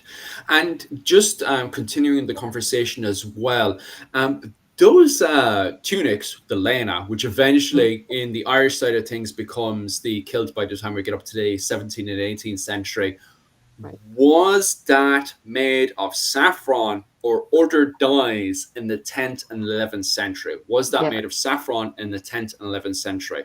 So in the 10th and 11th century, there is no. There's no evidence of saffron in Ireland in that era. There's just none. There's none. See, here's the thing. Saffron becomes really prevalent in Ireland starting in the 15th century. And that ties in with the fact that there's actually saffron farms that spring up in England, right? So suddenly saffron becomes a more local commodity. Instead, before that, saffron was a crazy expensive. I mean, it's still crazy expensive because of what it is, but even more expensive, an import from Spain. So the amount of saffron you would need to dye a whole tunic is exorbitant. And the only people who could have even afforded to do that anyway would have been the most wealthiest members of society. But in any case, there's zero evidence of saffron in Ireland in the 10th century. Now, it could be found, but it's more likely that that broom is being used, dyer's broom is being used to make the yellow, weld is being used to make the yellow. Right. These are weeds that just kind of grow everywhere, and they're free and they're accessible and they're relatively easy to dye with. So, yeah, of course they have yellow things. Yes, we know they have yellow things, but yellow does not equal saffron. And the other trick about the word saffron by the 15th century and the 16th century is that it's often used as a synonym for yellow, having nothing to do with the material that actually created the color. So you have to there's even a law, Henry VIII, and I know this is well beyond that of Clontarf, but it relates to the question about saffron. There's a law that Henry VIII passes. Of course, he passes a whole bunch of sumptuary laws to control the Irish, like that can even be done. And the law actually specifies about dyeing the shirt. They call them shirts, right? Because that's what the lena is by the 16th century. It's viewed as a shirt. He talks about Irish shirts can only be dyed with saffron or saffron colored, right? So they actually make that double qualification, because they're not just concerned so much about the material, but about the color itself as being significant about Irish culture. Because, you know, the Irish have keep siding sometimes with the wrong side of the throne, as it were, and that's getting problematic for Henry Tudor, for the Henry VIII. So, yeah. Oh, especially at that age, and that's why just before we started, I saw that what was it? Connor had his tunic on, and I was wondering straight away, Connor, what's that tunic made of? And how thankfully he turned around and says, well, it's not made of saffron anyway. And I was like, thank God. So saffron is not a very, it stains. Like, any of you who've cooked with saffron, right? You know that if you get it on your fingers turn an unhealthy color. And that seems to last forever, right? Until you like rub it away from your skin. But on fabric, it will stain briefly. But saffron as a dye stuff is not particularly, it's fugitive. That's the word I'm looking for. It's fugitive, which, you know, like, imagine the color just running away. So with exposure to UV and to laundering, it fades pretty quickly. So it's even more conspicuous consumption that you're using saffron to dye this garment, where it's not even going to last very long. Very, very true. And just getting back to the main subject at hand. So first and foremost, as people are asking there, because people are jumping on there, we're just covering the first garment that an Irish warrior would wear going into the Battle of Clontarf at the early stages of the 11th century. And obviously the first thing he'd wear is his under tunic, which we refer to in Ireland as the lena. And eventually the lena becomes kind of the traditional clothing of Ireland, as it becomes kind of linked to the Irish kilt. But if you guys want to go back over that again, or we could just make a future video later on. So definitely subscribe to the channel, and we'll go back over, especially this week on Thursday. We'll get into, myself and Rachel will get into more details to do with the identity of what is a kilt, especially around the 16th century and stuff. So after you've put your lena, your under tunic on, the next piece of garment is to obviously put on your over tunic, which is a woolen tunic that you put over your under tunic, and it's mostly made of wool. And you've always got to make sure to put on your under tunic first before putting on your woolen tunic. I've done it before. I had a few drinks on me, feeling a bit cold, and I was like, I'm just going to chuck in my over tunic on top. Oh my God, is it itchy? If you don't put on your under tunic first and then your woolen tunic, it is itchy as hell. Make sure to always put on your under tunic first and then your woolen tunic before you put on anything else. But for the Battle of Clontarf, and it's definitely a question for Connor, would you put on your over tunic? Because maybe it'll get too hot, especially if you're wearing your gambeson, your padded armor over that again. Would you put your over tunic on for the Battle of Clontarf, Connor? Well, it depended on the user, as some actually viewed it's like, well, I'm already wearing my over tunic, I might as well just put my mail on that. But those that were gambeson, they're like, nope, I'm gonna put mail on my gambeson. I'm not going to wear another layer, because in which this is a major thing about the medieval battlefields and such. Many times over, men got overheated incredibly from the fighting. In fact, a lot of times men just drop dead from the heat exposure rather than a blade hitting them on the battlefield, which is the last thing they want. The thing is, so Irishmen, the Gaelic Irish, they actually, well, they were Coeur d'Alene pants, as you see me wearing. So in doing so, this lets off a lot of the heat away from me.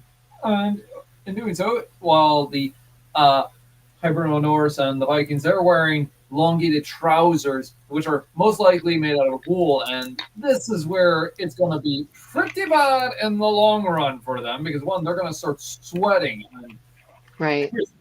If none of y'all have ever worn like a heavy duty sweatshirt and gone for a jog, especially in the middle of an August heat wave. I live in Texas, and even I had to cancel many of my how-to videos in August because it was a scorcher somewhere around 100 to 110 Fahrenheit. And here's the thing. I don't know what that is in Celsius, but holy hell, no thank you. Because immediately, as soon as I go out there, I'm like, nope, I'm going back inside. Screw you. I'm going inside. Yeah. So I'm interested about those heat injuries. So is there actual documentation of heat injuries from this battle? From the battle itself, it seems to be indicated that people are collapsing from exhaustion, because it highlights in the literature that this was fought first thing in the morning all the way up to the evening. So it seems to be indicated that lads are collapsing from exhaustion, although they are switching. I think it's every 3 minutes to 10 minutes they are circulating. So men are fighting for 3 minutes to 10 minutes straight, and then circulating, rotating. So what happens is that they will clash, fight, pull back, and as they're pulling back, lads will rotate around. So lads are getting water and stuff on board and stuff, and replacing their damaged shields, their damaged, because in literature, especially with the Taun and stuff, it highlights how you'd have chariots in the background.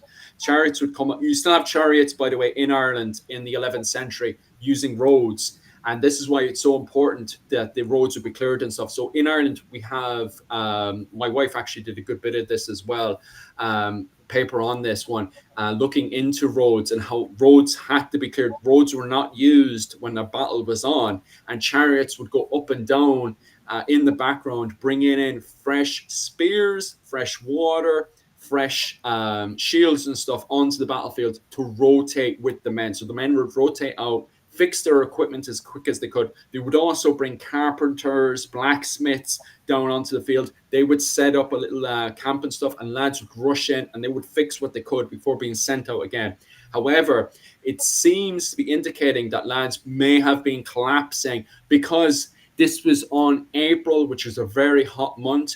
And because of that, as I was saying to Connor, would they put their overtunic on? So obviously they would have put their lena on first. But would they, because they're not dealing with a normal, regular situation where they're just going down to the farm and stuff, they're fighting, they're going to be moving a whole load, would they put their overtunic on and then their garments in? Or would they just put the, the overtunic to the side when dealing with this battle? Especially since these guys were fighting for the entire day, and it was 4,000 men against 4,000 men. Exactly. Which is a lot. And I think in this era, it's relatively warm, right? This is one of those periods when they're actually getting like 2 to 3 harvests a year instead of just one, because the temperatures are so favorable, right?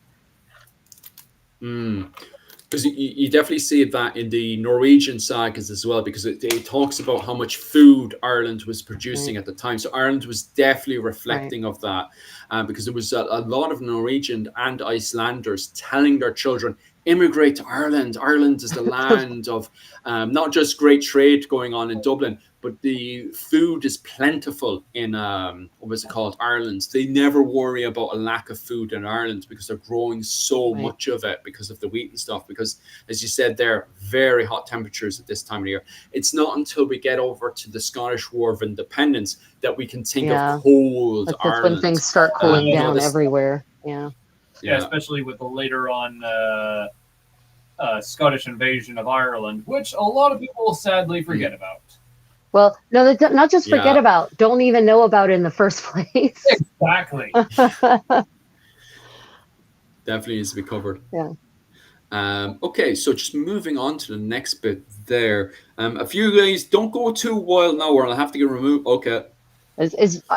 You're pushing it there, lads. No, relax there. We're talking about the Battle of Clontarf. We don't have to go too wild in the comment section.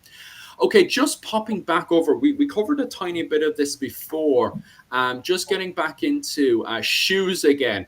Pants, leg wraps, and shoes. Now, obviously, you've got a pair of yourself. I refer to them as Jorvik shoes because there's endless amount of them, Connor, in Jorvik. So I always call them, and in the Irish scene, especially down in the south of Ireland, we call them Jorvik shoes because Jorvik in the the 10th and 11th century was occupied by a lot of Hiberno Scandinavians. A lot of men of Dublin occupied York at the time against the Anglo-Saxons and stuff. So a lot of the shoes found in York in England date to when the Irish Vikings, the men of Dublin, were in York at the time. So a lot of people can trace them back over to Dublin, and also those shoe finds in Dublin kind of match up as well. So we actually refer to them both in England and in Ireland in that kind of reenactment connection we have with York as Jorvik shoes. Really, really awesome stuff. So we first, obviously, in Ireland as well, we also have very tight pants as well, as you can see there. And if we don't have the tight pants as what's called Connor is wearing as well, we also have quarter length pants. Connor is wearing them as well. And you can pretty much see them all over the literature, as you can see there with the Book of Kells, with the Kern warrior in the middle, the Book of Kells warrior in the middle of that. We can also see, if you look on the left side, you can see the High Cross in Clontarf, which is full of effigies dated to around the 9th, 10th, and 11th century. And in those effigies of High Crosses we can find in Clontarf, all the effigy warriors have quarter length pants as well. And we can also see when Gerald of Wales comes over to Ireland and he's talking about the wolf men, which most likely is indicating to the cattle raiders, they also are depicted as having quarter length pants as well. So it's definitely this running theme for warriors in Ireland to have quarter length pants. So even if you've got a good few lads who've got much more of the tighter pants with the leg wraps and then the Jorvik shoes, it seems to be more often than none that they just have the quarter length pants and then no leg wraps and no shoes. Now, often a lot of people will turn around to the no shoes and say, oh, it's because they're very poor.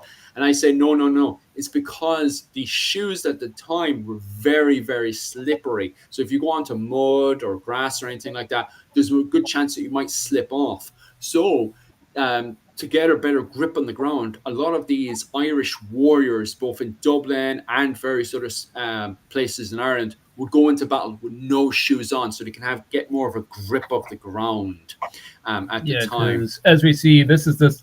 Yeah, that's plain leather, because immediately, like, people think, oh, I'm gonna wear this shoe, I'm gonna walk around. It's like, I want to do that if I was you. Yeah. And immediately they start slipping, sliding.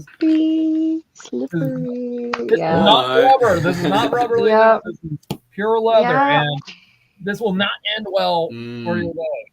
But I've I do a lot of kinesthetic stuff because I do medieval dance, and a lot of my friends who do 14th and 15th century fighting manual based combat, they comment that medieval people, and I've noticed that medieval people walk differently. They move differently. Pre-modern people, not just medieval. Pre-modern people walked differently and moved differently, and they had a different way of putting their center of balance in place. I think a lot of problems when we modern people put on medieval shoes and go into these scenarios is we try to walk modernly heel toe, which is not correct in these shoes. And we also aren't crouching in a way that would allow you to actually put your center of balance where it needs to be so you don't slip. So I think in Ireland's case, honestly, it's less about the slipping and more about the fact, here's what happens when you wear shoes like that in mud. And ask me how I know. You will step into the mud, you will sink up to your ankles, and then the mud will suck the shoe off of your foot. And then 1,000 years later, some archaeologist finds it. So, well, that's true as well. So I think in Ireland's case, it's less about slippery because everyone in Europe had grass in slippery conditions. I think it's more about the bogs, like this boggy land that you've got everywhere, that people realize that, wow, these shoes are expensive. Like, this is a luxury item. Not just everyone can have a nice, okay, this one looks crappy because it needs to be TLC'd after 2 weeks of living in it. But anyway, like, this would be a luxury item, right? It costs, the materials are expensive, the labor is expensive, the time to make it is expensive. So you're not just going to put it on and hope that the mud doesn't take it, right? You're going to defensively wear them so that they're only being worn when they're not going to get completely destroyed. So yeah, I feel like it's maybe less about the slippery and more about the loss of the shoe.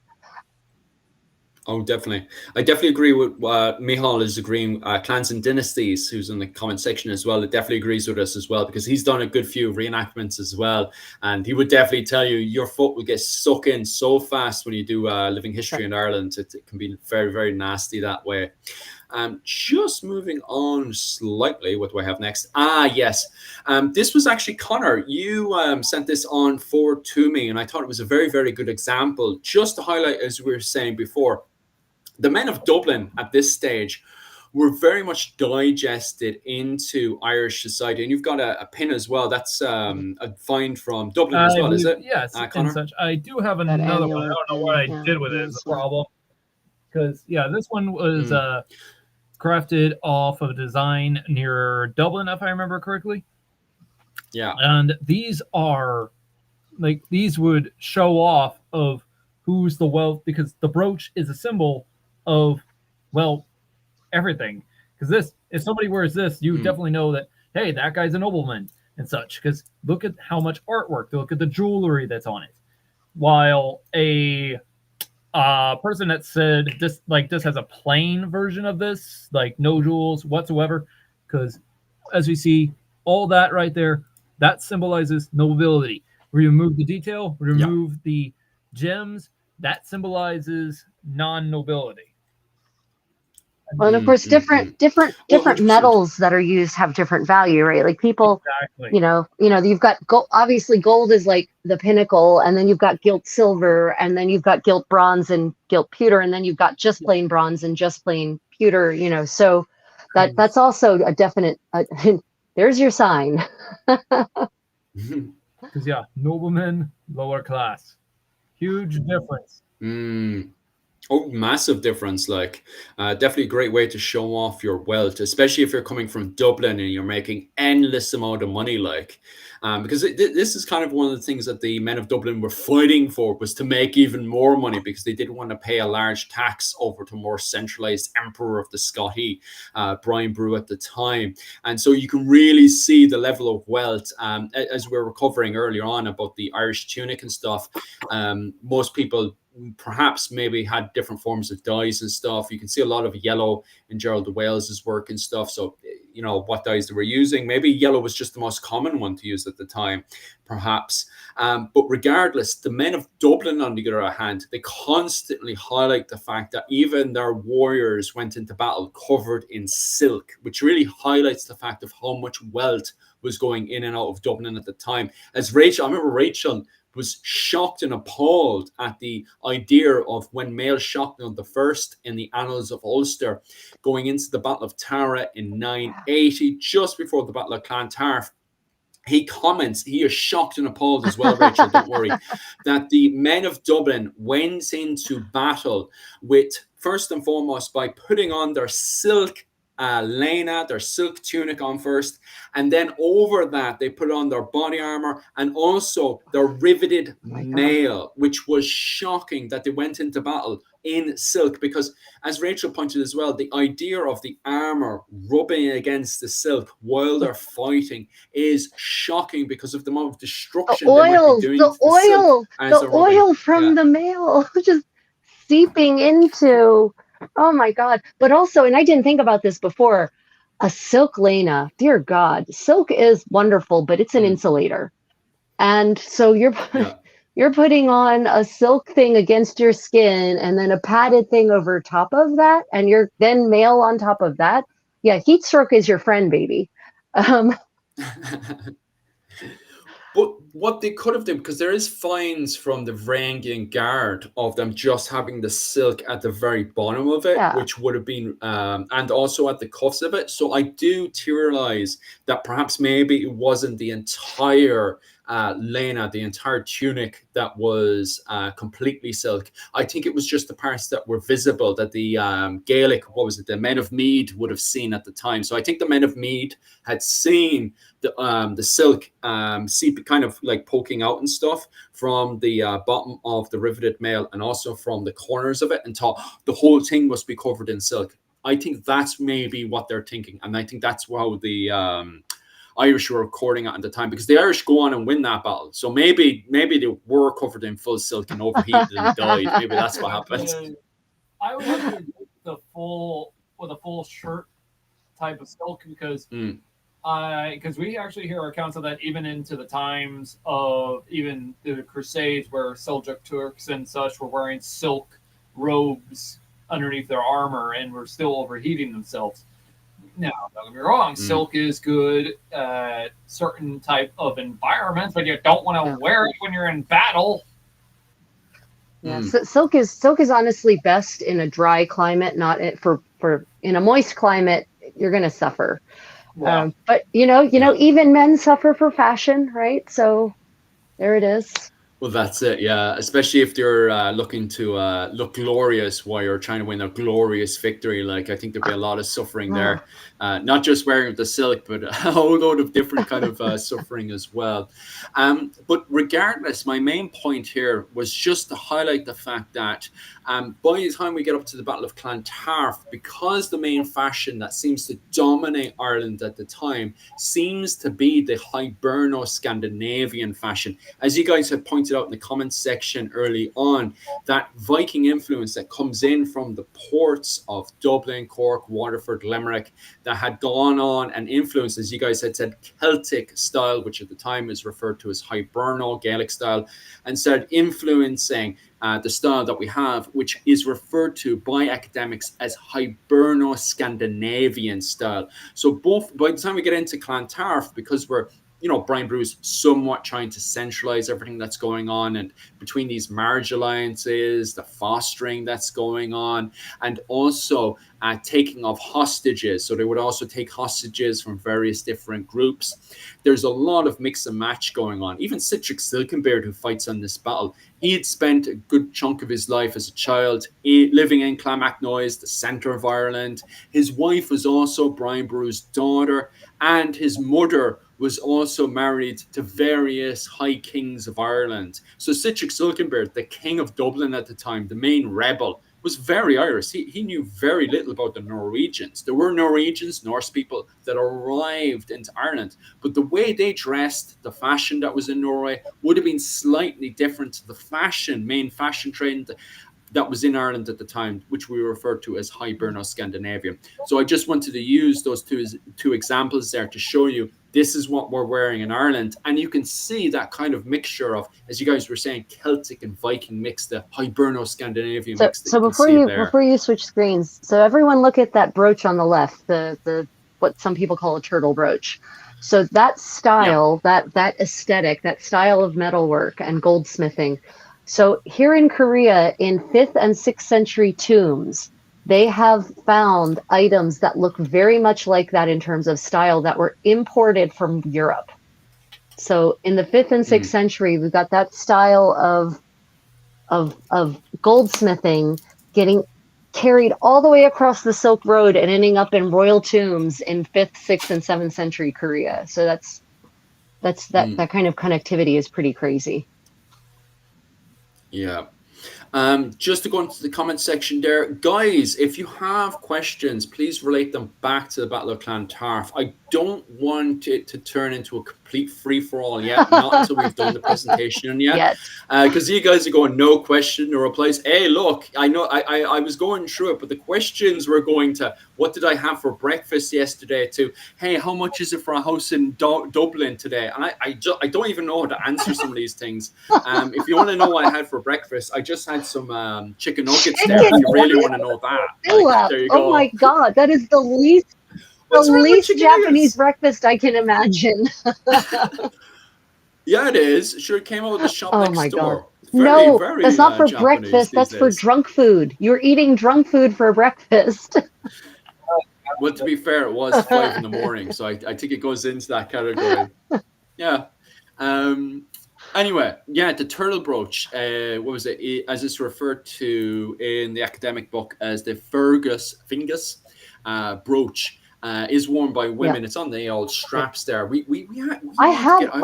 If you told me you were going to include this, I have this ensemble. I could have worn it, but it's a little too early. So by the 11th century, the apron dresses are gone, right? It's tunics. But I've got a beautiful bright red 9th century apron dress ensemble, complete with all the beads and everything. But it's buried somewhere. I would have needed 24-hour notice to excavate it from my apartment. Oh yeah. Plus, I don't want to focus on women's clothing today. I want to focus it on later on. I just want to cover Clontarf for a wee bit. And just getting back into the comment section there, is scale armor on the clothing rack? Yeah, I think Connor does have scale armor because he wants to cover it. Connor, we won't cover it now because it goes into a whole load of conspiracies and stuff. We'll have the conspiracy chat afterwards. Was scale armor at the Battle of Clontarf? It goes into the conspiracy theories, so we'll talk about that later. We'll get our what was it? The what's the special hat for the one that the CIA the can't tin hear hat, us, tin foil hat. Yeah, the tin hat. That's the one. We'll put that on later, so the CIA won't come in. I have a bright red tunic. Bright red tunics. I can imagine a lot of Irish, there is references to the Battle of Clontarf and red tunics and stuff, I can imagine. And it's in the Brehon laws. So yeah, if you have a red tunic and you're planning on doing any reenactment for the Battle of Clontarf, you're more than welcome to wear that. And I just apologize to Susan because I have to give Susan a note slap with that one. Did women fight the Battle of Clontarf? No. That's a solid no. I'm sorry, Susan, to say that. We have laws specifically in place for the Battle of Clontarf that literally said no women, no children, no clergy. Get out of here. You're not welcome. They were specifically for the Battle of Clontarf put on the walls. Every single source highlights over and over again that the men were fighting in the Battle of Clontarf, and with children below the age of 14. If you were 14, you were getting into the Battle of Clontarf. There was no two ways about it. The moment that boy turned 14, whoop, sadly, he was put into the meat grinder, and that was that. But anyone below 14, members of the clergy and women, by law, which is in the early Irish laws, had to be put on top of the walls. And that's enforced after around the 7th to 8th century. Before the 7th and 8th century, there seems to be a good indication that women may have been a part of various conflicts and fighting that was going on. But especially after the 7th and 8th century, no. That specifically in law, women were shoved onto the walls. Sorry to say with that one. There may have been early on various Vikings, women that went into piracy in Ireland. That's in the possibility. However, when it comes down to the battle itself, sadly, there is no women that took part, and we know that solidly by between the laws and the fact that the literature itself highlights the fact that all women, children, and members of the clergy were put onto the walls itself. And to be honest with you, I don't think once the battle had started that anybody wanted to be a part of it, because I remember Citric, who's on the wall at the time, talks about how much of a meat grinder it was. It truly was a complete. It was horrendous to watch. Citric reports it from the walls itself. He talks about it like a sight. It was like watching a sight bring up all the wheat, the way it was like a meat grinder with all the blood and the guts going everywhere. It was horrendous to watch, according to Citric Silkenbeard, who was the king of Dublin at the time, watching the fight. If I remember also, now, to answer also this question, because when it comes down to it, women were at this battle, unless you count Brian's daughter and Silkenbeard's little quarrel where he beat her in the jaw.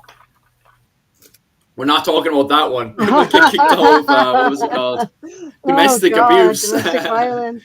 We can't go into detail about that one on YouTube. That's why we have Patreons, to go into these kind of details and conversations and stuff.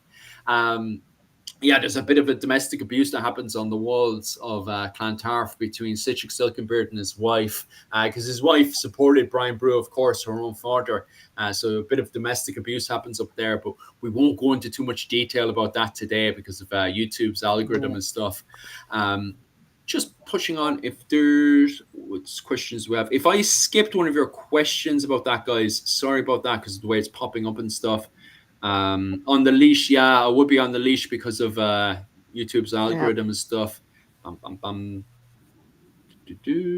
think how many died on the Battle of Clontarf? Around over 4,000 to 5,000 perhaps. And the reason why it turns into a complete mess is because the men fleeing get as far as the harbor area, the beach area, and then you see their boats, the water has come in and they can't get at their boats And so there's no escape, and it turns into a complete massacre on both sides, by the way, because the Vikings then turn around and they're fighting to their death. So a lot of Irish people who were originally just butchering the Vikings end up, it turns into a separate massacre in itself on the beaches.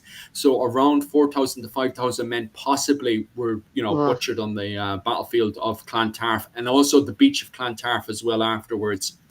Oh yeah, that's why I wanted to cover on that side. So this is the main, if you look on the right side there, you can see that book, the Conan na Gael na Gael, and in that one it's the Book of Invasions. Now the translation is a 19th century translation, and it's the translation is completely wrong, because it makes out that it was an invasion by Danish and Norwegians. That's not what that what was it called?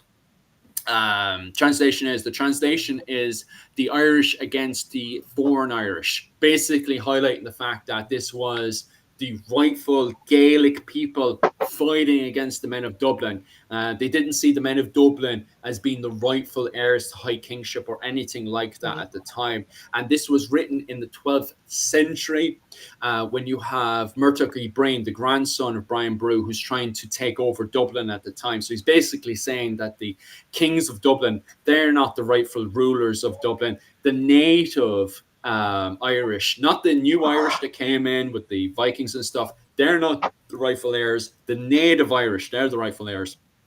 So that translation is not Danish and Norwegians against the Irish people. It's the Irish against the foreign Irish, the Gael versus the Gaul Gael. And that's kind of the first translation I have up there, which is Gaul Gael, which means, directly translated over, is men of Dublin, men of Waterford, men of Cork, men of Limerick, the foreign Irish, basically, the men who lived in cities and were very kind of mixed of various Scandinavians and Anglo-Saxons and various other people who immigrated into Irish cities. And then under that as well, the native Irish people would have been referred to as the people who live in the countryside, basically, would have been referred to as the Gaelic people. And they seen themselves as the proper natives to the island itself. But now you're going into that whole argument of, what it is to be Irish and stuff, which I'll try to avoid for the time being before we go back ahead. What is it called? Just under that word as well, I have Kern. I have both the Irish spelling and the Anglo spelling as well. The first and foremost there, you can see the English spelling, if you can see that one. I'm not sure if you guys can. Let's see if I can make that bigger. There we go. So first and foremost, you can see the Irish spelling, and then you can see the Anglo spelling of Kern, which basically means cattle raider. And they basically would have been young fellas between the age of 14 to 25 that had to go out there and do seasonal cattle raiding in Ireland. And they are the Fenian warriors. Just under that there, you have the Clina Éire, which would have been kind of the King's war band, which at the time would have been the Ree war band, which to the Vikings would have been the equivalent to the Jarl's war band, so the Earl's war band at the time. I didn't put in the Emperor's war band because I'm not quite sure what the Irish translation to Brian Boru's war band was, because in the literature itself, it's referred to as the men of Dalcash. Okay, so I couldn't find a specific word to say about the King's war band and stuff at the time, well, the Emperor's war band. So I kind of just left out that word, to be quite honest with you. And they would have been dressed, the Clina Éire, the King's war band would have been dressed exactly how Connor is dressed right now. So the main warriors of the war band is how Connor is dressed right now. So think of Connor as a Clí Éireann rather than a Kern or a cattle raider, okay? And what do I have here for last? Oh, yeah. And then I just wanted to highlight the fact that there's a lot of mistranslations as well when it comes down to the Norwegians. So Luklin, as you can see there, the second last word there is Luklin, and that translates over to Norwegians. So most of the time that word gets mixed up with the likes of, Fingal and Dovegal and all these kind of other words and stuff, which actually means new foreigner and old foreigner. These words get all mixed up and here, there, and everywhere. So the translation correctly is actually Luklin. Luklin is actually Norwegian, which we do see in the Battle of Clontarf. So in the Battle of Clontarf, we do actually see Norwegian mercenaries, and they're mercenaries, they're not invaders, okay? And they're hired by both sides. Both sides hire Norwegians and Icelanders, who at the time were Luckland, the men of Luckland. And then finally, we have Danes, Dun-Air, okay? So Dun-Air were the Danes who come in as well as mercenaries. Not as many as the Norwegians and the Icelanders were referred to as the men of Luckland, but we do actually have Danish mercenaries at the time as well, at that point. So I just wanted to cover those Irish references for anyone who's reading into the literature and stuff, and also wants the words that were used during the Battle of Clontarf for the various Irish warriors and also the Irish mercenaries. So actually, I have a general question. The chronicles that document this event, are they contemporary? Are they relatively contemporary, or are we talking about decades or centuries later, or a combination thereof? So the biggest problem with the Battle of Clontarf is that straight from the get-go, you have a lot of people talking about the Battle of Clontarf, but only having one-liners here. So even the courts of Charlemagne, they're aware that there's a big, massive bloodbath that happened up in Ireland. So pretty much everyone living in the West, they are aware of this, and they do make a comment of this happening. So everyone's pretty much aware of it, but it doesn't get into these bigger, finer details until around the 12th and 13th century. That's where we see these big, massive books like the Conan na Gael na Gael and other books like the sagas and stuff like Njal Saga and stuff. They then start talking years and years and years later. They will say, I am in these sagas and stuff. They'll turn around and identify who this person is. They'll say, my father is so-and-so, but my grandfather is famous because my grandfather fought in the Battle of Clontarf. And then they'll talk about the Battle of Clontarf. So it doesn't happen until like 3 generations afterwards, 4 generations, 5 generations. And then we have their great-grandchildren with these glorified interpretations of the Battle of Clontarf. So then we therefore really need to take everything with a grain of salt. Yeah, got it. 100%. And the problem is, as well, if you're reading the likes of the Njal Saga as well, it's written around the 13th century. And the problem is they're talking about weapons of the 13th century, not of the Battle of Clontarf. So they'll talk about halberds and everything of the 13th century, but there were no halberds or pole arms or anything like that in the Battle of Clontarf. So you do have to really look at the kit and question, okay, so are we looking at their interpretation of the 10th century, or are we looking at the interpretation of the writer's version of what a battle is, you know? So very questionable stuff going on, even in the Njal Saga. And the problem is as well is that we are aware of missing sagas. So because of the way that people are writing in Ireland, they're kind of indicating that we're missing the Brian Boru saga and also the Dublin saga. So we have 2 major pieces of literature with a lot of information there, because they'll talk about the Battle of Clontarf and they'll turn around and say, but you already know this because of you know, the information in so-and-so. And it's like, I don't have the information from so-and-so. Could you please elaborate? And who knows, maybe someday we'll be lucky and in some library in Austria, they will find a manuscript, like an 11th century Irish manuscript that provides that. Yeah. Or you know what we're finding, what they're increasingly finding is they're finding entire texts still preserved in vellum that have been written over. They were scraped clean and written over, but with the right imaging, you can still see the original text. So they're actually finding ancient texts like 2nd century AD Plato that they thought that we knew about but never had the text for. They're scanning a manuscript that ostensibly dates to the 11th century, and they're finding they can still see the ink, so they can actually still read the entire ancient document. So that could happen too. We just need someone to go through every single medieval manuscript and scan them and see what's hidden underneath. That's all. No big deal. Hopefully. Then we'll find a lot of information that's been missing. Connor touched on this earlier on. I just wanted to go through some very basic weapons that you would have seen on the Battle of Clontarf, in particular the spear and the axe. Connor had briefly talked about it before. The one I have indicated here It's very questionable if it would have been in the Battle of Clontarf. I think there would have been better professional battle axes designed specifically for killing rather than the bearded axe. So the axe that you see there on the right is called a bearded axe.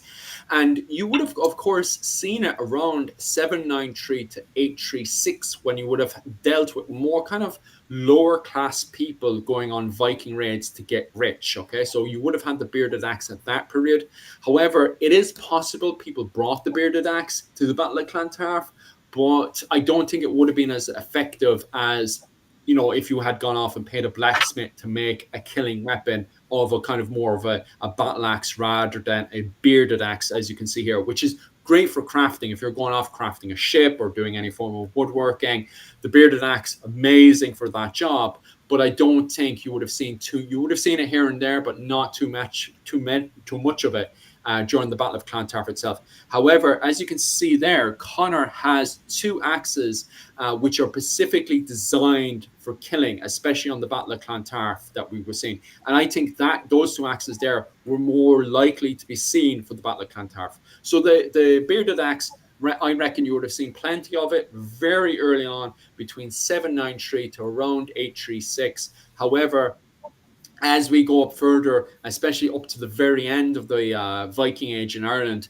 I think the bearded axe sort of became less and less. Yeah, pretty much yes, because by the end of the Viking Age, the bearded axe had started to, well, as you can tell from that image and this image, you can tell that the beard gets a lot shorter. And that's because, one, it's like, well, because the bearded axe was originally a everyday tool. It was meant to, well, trim a said log. Because what you do with the bearded axe, you don't, because people think, oh, it's an axe, you use it for chopping. No. A bearded axe is meant for trimming. It's meant for pretty much making the board flat. So that way you can use it for tables. You can use it for, well, making a ship. And you use it for, well, making your shield or everything. It's meant to make it perfectly flat and perfect for that. But it can also be used to cleave in someone's head. But, and such, though, as we can understand, though it does depend on the bearded axe that you get from. Now, this model, as you can see, it's a different style of bearded axe. This was a utility bearded axe, which entirely is a lot different compared to what we understand from the Viking style bearded axes.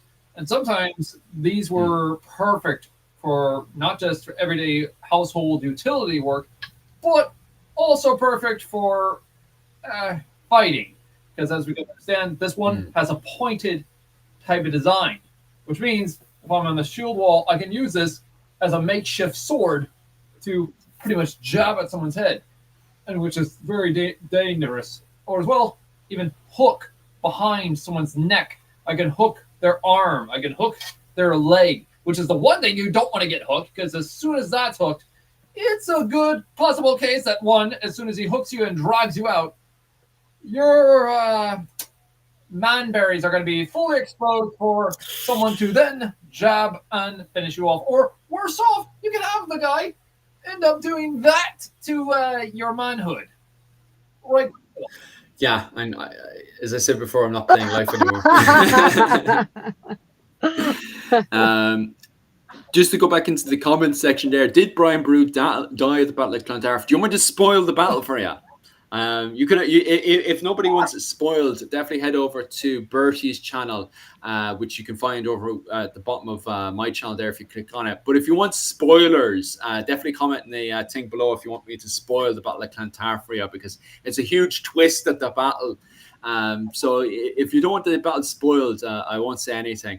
And back over to Ryan there. Yeah, of course, like, subscribe, and do that for myself, Rachel, and definitely to Celtic Templar there. You can find all our links if you click onto my channel, go down to the very bottom, and you can find Rachel's channel, Creative Contessa, and you can find Conor's channel as well, which is the Celtic Templar. And also, so the bearded axe was for farmers. Yeah, basically, the bearded axe was a kind of a craftsman's tool, which you would have been seeing in farms, farmsteads, as they were calling them, and also in monastic areas when you're dealing with craftsmen and stuff. Don't get me wrong, they were like, if the bearded axes would have been way out in the back trying to fix spears and stuff. So they were there. So if the opportunity was there, maybe, you know, you would have a craftsman, maybe. But then, like, would a craftsman really just hand over the the implement he needs for his various crafts and stuff? I mean, so is this in Ireland? Is this the era of conscripts? Are we talking like basically any able-bodied man, no matter his profession, ends up out on the battlefield? You know, because that's true in certain parts of Europe in this era. No, I think craftsmen definitely. Well, the craftsmen in Dublin would have had to be pulled out for the Battle of Clontarf and put out in the back and stuff. That's how I imagine it and stuff.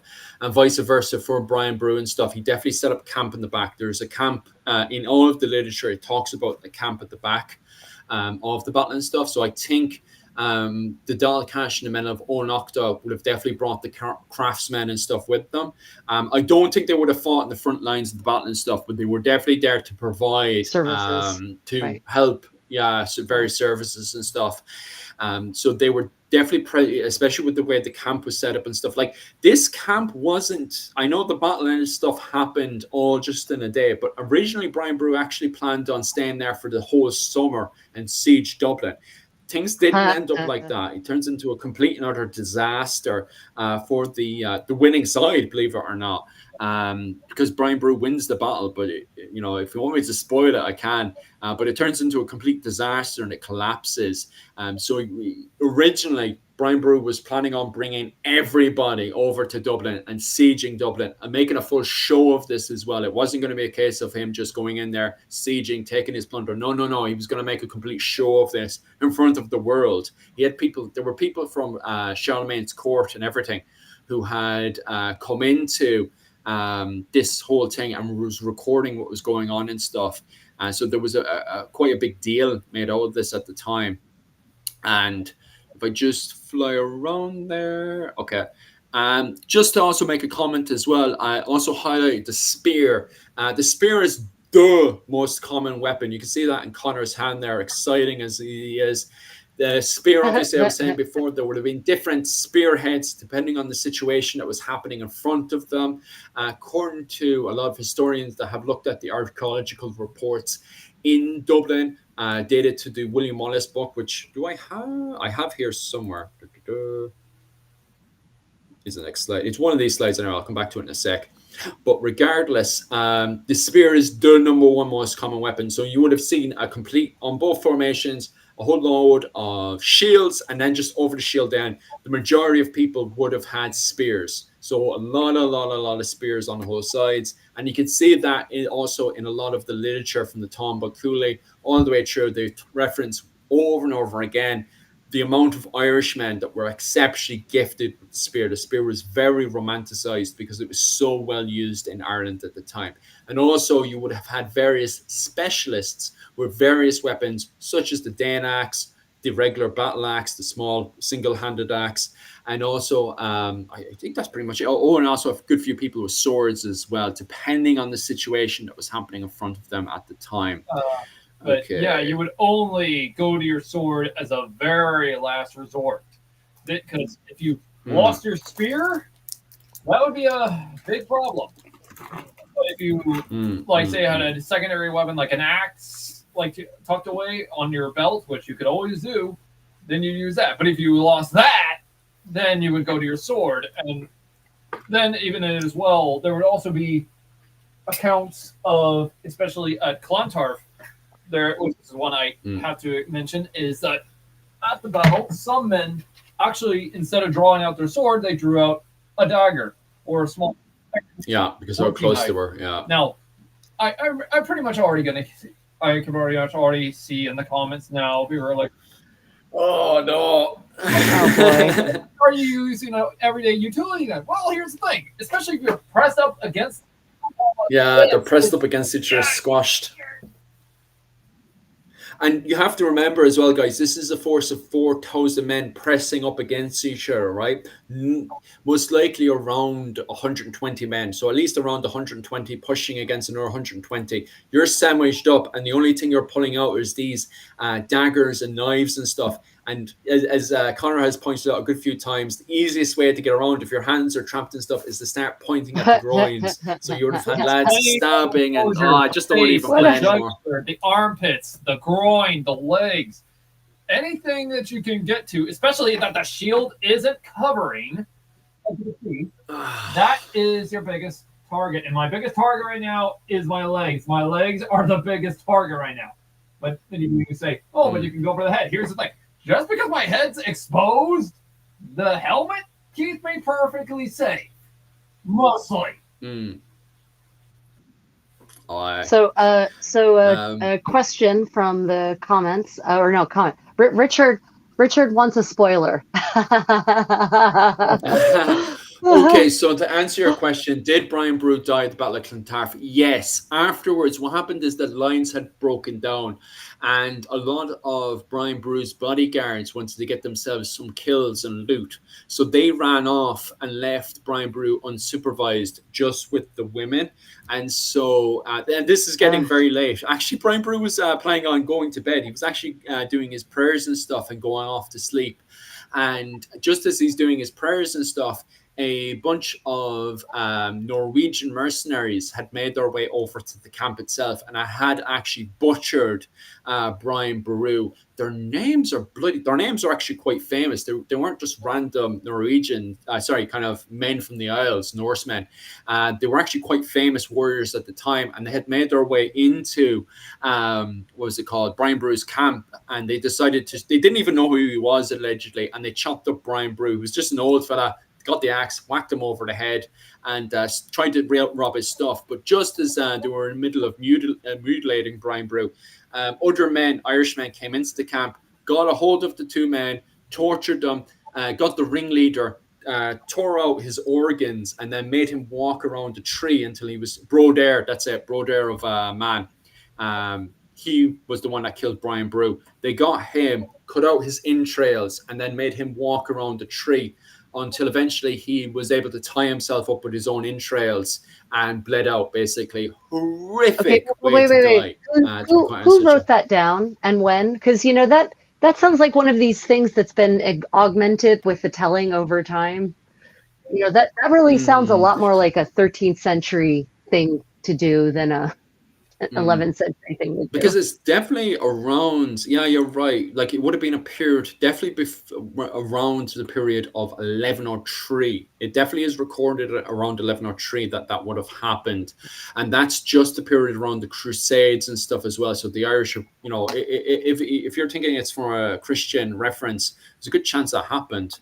What happened to Olaf Peacock? Olaf Peacock was a famous Hiberno-Scandinavian. He died of old age. He went to Ireland, fought in the Irish wars and stuff, and because he was related to the Email around 940 and stuff, he was given, they wanted to give him, the High King of Ireland at the time wanted to give him a kingship in Ireland. Some people alleged, according to the sources and stuff, said he wants to give him the Irish kingship, but I think it's a mistranslation and stuff. I think they just wanted to give him the Norwegian version of a Jarl, an Earl title, which was king at the time. And I think that's what causes the confusion and stuff, because a lot of people get bogged down with the word king in Ireland, which is Ree.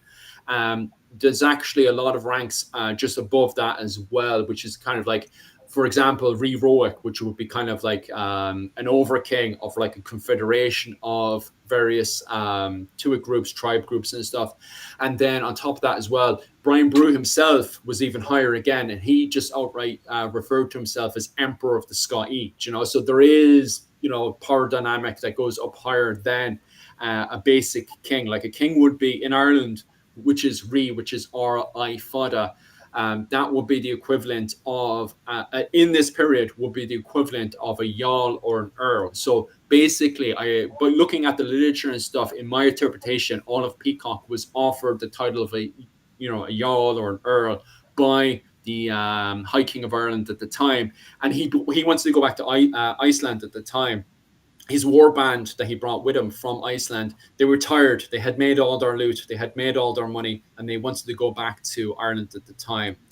So there's the little spoilers and stuff. But all of Peacock definitely worth reading and stuff, and definitely reading from the sources and understanding the literature at the time, because both all of Peacock and the Battle of Clontarf, it can get a bit funny, especially from the interpretation 200 years later. The way that the language is written and stuff can get very, very confusing. And that's why so many professional academics will literally have arguments and debates on what each one of the meanings and stuff is. Oh yeah, that's where I have. Okay, so any other questions and stuff off you guys before I start talking about helmet? Well, we kind of touched on this, but I kind of just wanted, I have the picture here. First and foremost, on the left side, you have a basic gammonsin, which you would have been seeing in Ireland at the time. Are you wearing gammonsin? Oh, he's got the one on. He's wearing it. So on the left side, we have a basic woolen gammonsin, which is basically, it's made of wool and it's just padded over and over again. A lot of people have this idea of them wearing leather armor, which is very controversial, especially with the literature and stuff, which we're still trying to, we're still trying to get finds to back, what do they mean by leather armor? And on top of that as well, we're still trying to decipher what the Irish interpretation is at the time. But we don't know about leather armor, but we solidly know about gammonsin. So gammonsin, padded armor, which is so insanely easy to make, was most likely the most used item at the time. So definitely you would have had gammonsin on. And then on top of your head then to cover it, you would have had an arming cap. So then you put on your arming cap, which is basically a padded cap that you put on over that to cover the, especially around the neck area, because the fashion at the time is trying to get in with decapitation and stuff. So we have a lot of that stuff going on, especially with cattle raiding and stuff happening in Ireland. And then on top of that, again, we can see, as Connor has it as well, the nasal helmet. So you put on your arming cap, and then over that again, you put on your nasal helmet. And the arming cap is brilliant because if I get a nice blow on top of your head, although the blade can't penetrate through the nasal helmet, it can cause you to have blunt trauma, CTE, to the head. To prevent that, or at least render it down a wee bit, you don't want to put your arming cap on first. So it causes, stops you from getting that sudden dizziness to the head when you get a good smack into the head. Not completely, but, it does help, to be quite honest with you.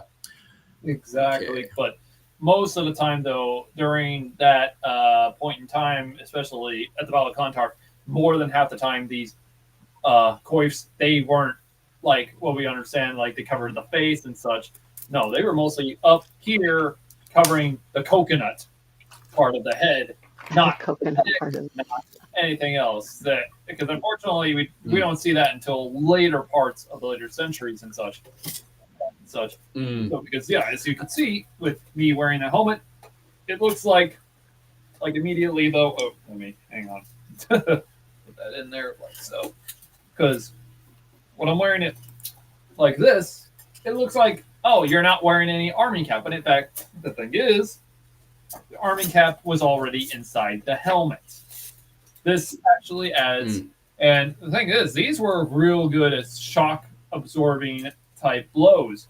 Now, though, I do want to add, there are accounts that even when it came to wearing aventail, that sometimes aventail was attached to an extension of the said coif piece. But unfortunately, we don't have much evidence to point out to that, sadly.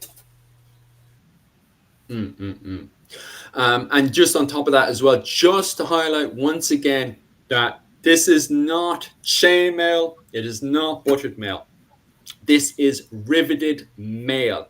And both in the Norwegian sources at the time and in Irish sources, as you can see up to the top there, with the words that we have, it highlights the fact over and over again that this is riveted mail. And then both in Norwegian laws and Icelandic laws, and also in Irish laws as well, it highlights the importance of looking after riveted mail, and how important riveted mail was for Irish society, because not everyone could afford riveted mail. This was basically for very successful, wealthy mercenaries, wealthy war bands, and also for the likes of the kings and upwards. these are the kind of people that would have afforded riveted mail, and not chain mail, not buttered mail. And as you can see here, if you look on the picture on the left side, you can see it's riveted together. It is not chained together, and it's not butted together. It is riveted together. So you would have had, as Rachel said the other day, so a professional that would have spent hours, especially the whole winter of Clontarf. He would have spent the whole winter of Clontarf endlessly. He probably went mad in the head, to be quite honest with you, just riveting endlessly Clontarf, because what was happening. They spent a year putting their money together to buy as much armor as possible. And as you can clearly see, Conor wearing as well. That's all riveted. That's referred to as riveted and not chain mail. Okay. In fact, I think the word chain in terms of chain mail doesn't enter the English language until the 18th century. So it's well past the era that mail is a part of a soldier's gear, right? So that's a term that the concept doesn't even exist in the Middle Ages, basically, chain mail. So try not to call it chain mail, everyone. Yeah. Just call it mail. If you Exactly. Or at least riveted mail, because I know techniques in Africa and also in the Middle East and Asia, techniques can be different. But I don't specialize in Africa, Middle East, or Asia. So when people bring up these different techniques and stuff, I'll be honest with you, it's way out of my understanding of stuff in medieval history. I specialize in Ireland, and it's mostly riveted mail. So I mostly use riveted mail. And you can see here the two words I have up both in Irish and in Norse. They constantly highlight riveted mail. That's riveted mail. Okay. Oh, yeah. So back over to the comment section there. I got a nice one off Clans and Dynasty, Mihal over in Clans and Dynasty, who turns around and says, wait, someone famous in medieval Ireland died of old age. There's a reason. I was actually thinking that when I was reading about, what was his name? Olaf the Peacock.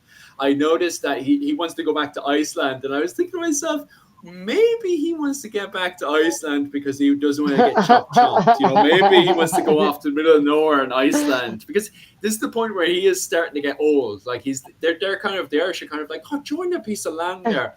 And the thing is about land and stuff in Ireland, people expect you to be fighting up in the front line. And when you're starting to get old, so it's like, no, I think I'll go for retire there up in Iceland,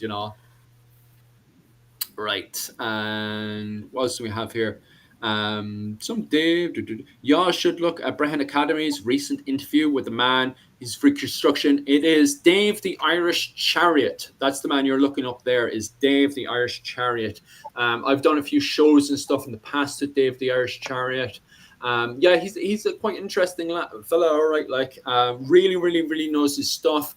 He said a few things. All right, I found interesting. He was very much questioning a lot of academics, which I did find funny, to be quite honest with you, because although he's not qualified, he did spend a lot of time working with Dr. Kevin Moore and stuff, and also worked with University College Cork for a while as well. So I thought it was very interesting that he said he wanted us to question academics, which I fully agree with, by the way. I think you should definitely question academics as much as possible, but understand the literature first, of course.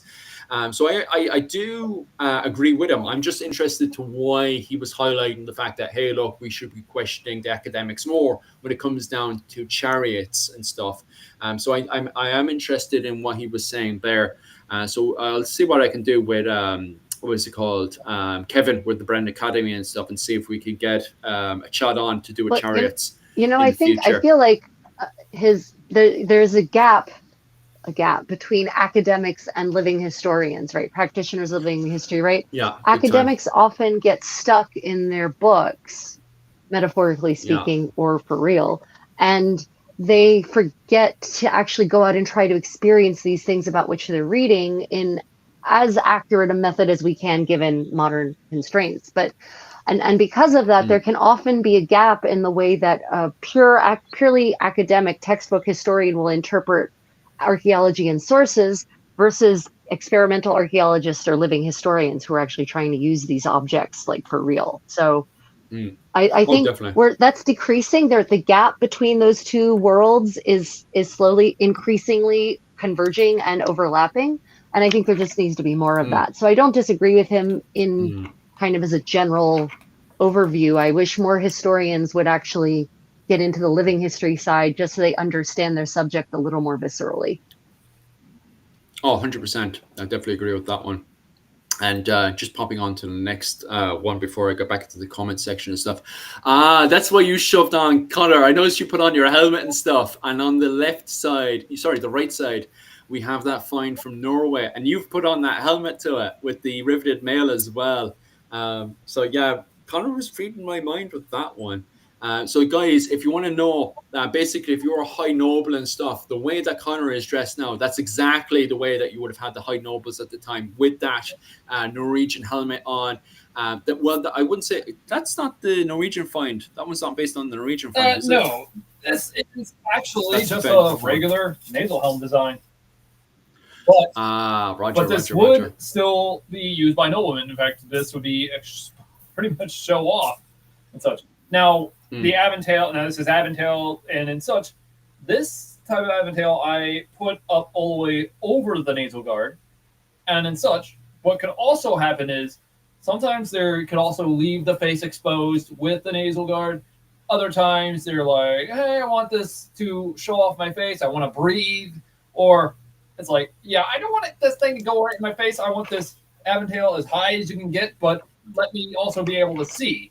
And sure enough, you get that type of design. Now, this is a heavy-duty one because this would be used by noblemen. This is like 14-gauge steel. And this is heavy-duty compared to this nasal helm, which is not as sturdy because the majority of this is somewhere around 18 and 16-gauge steel. And that's because of its design shape, as we can see.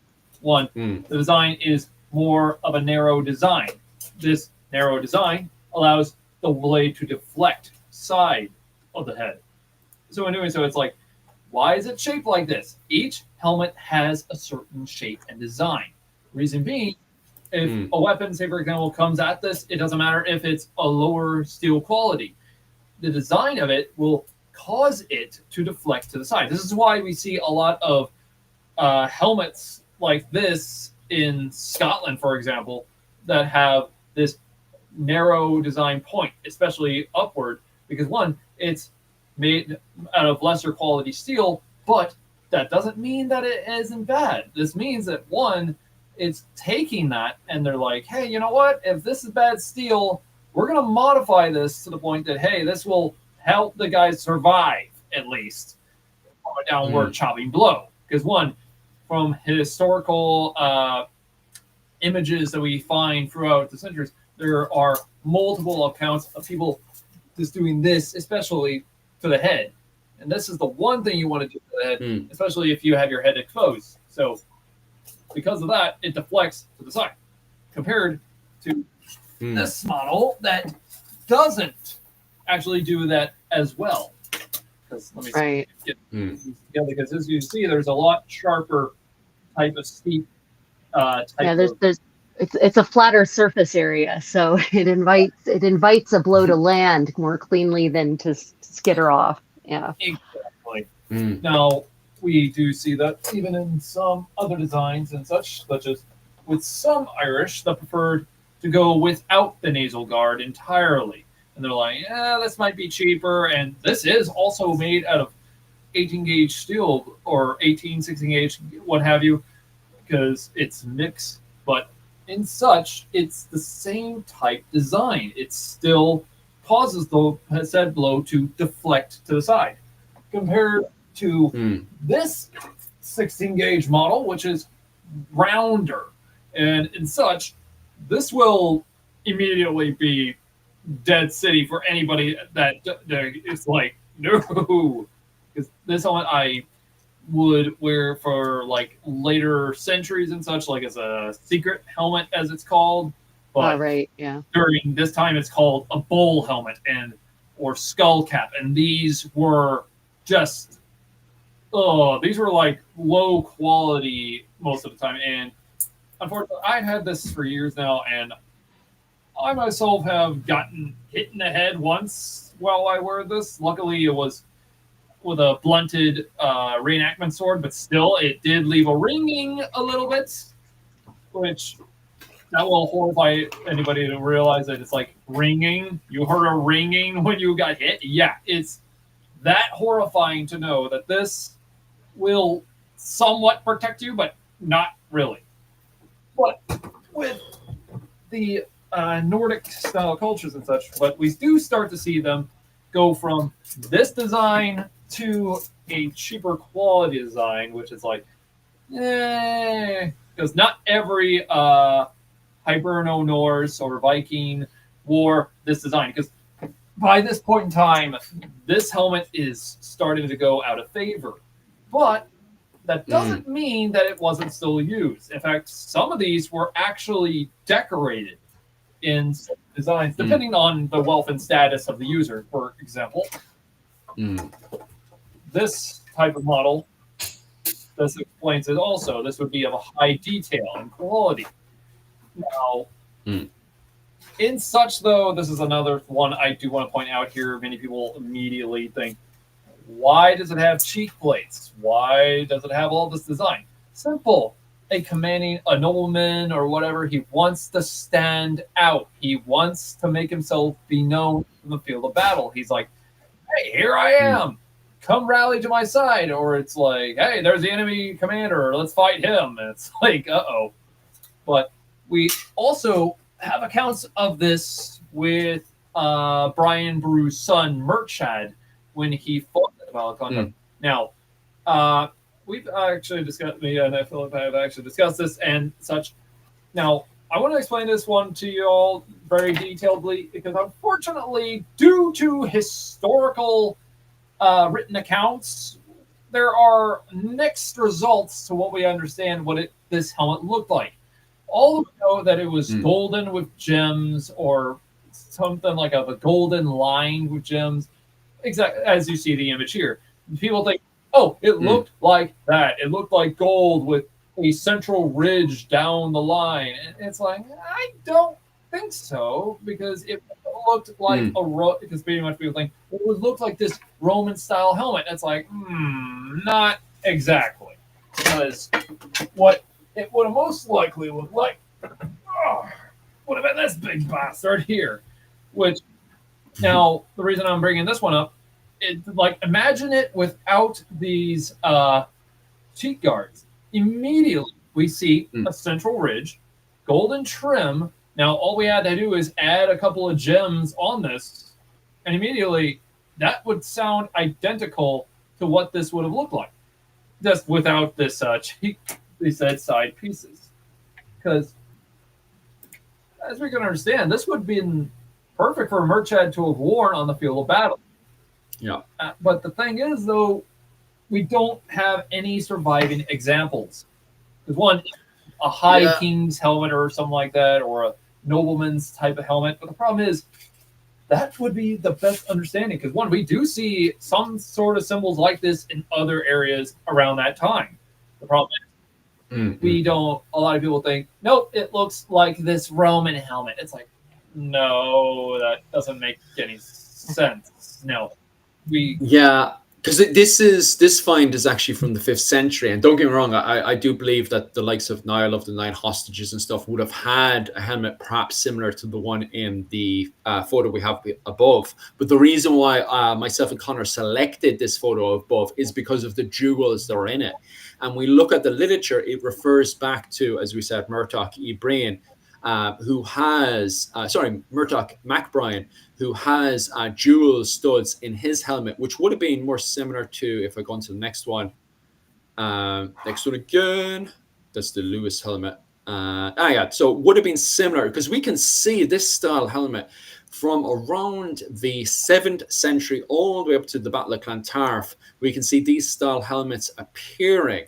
And so we imagine, myself and Connor actually imagine this style of helmet that we can see from Britain, Norway, and various other places in the Western style world. We can see these helmets appearing again and again and again. So what we're imagining is one of these style helmets, just with jewels inside of it and various other designs and stuff. So when we're looking at the description for Murdoch MacBrien, we're myself and Connor are imagining this, to be quite honest with you. Exactly. Just going over to the comments section. I had a comment there and it's gone on. Oh, 1 second. Sorry about this, guys. Oh, yeah. So, did Brian Boru have any other sons other than Murdoch MacBrien?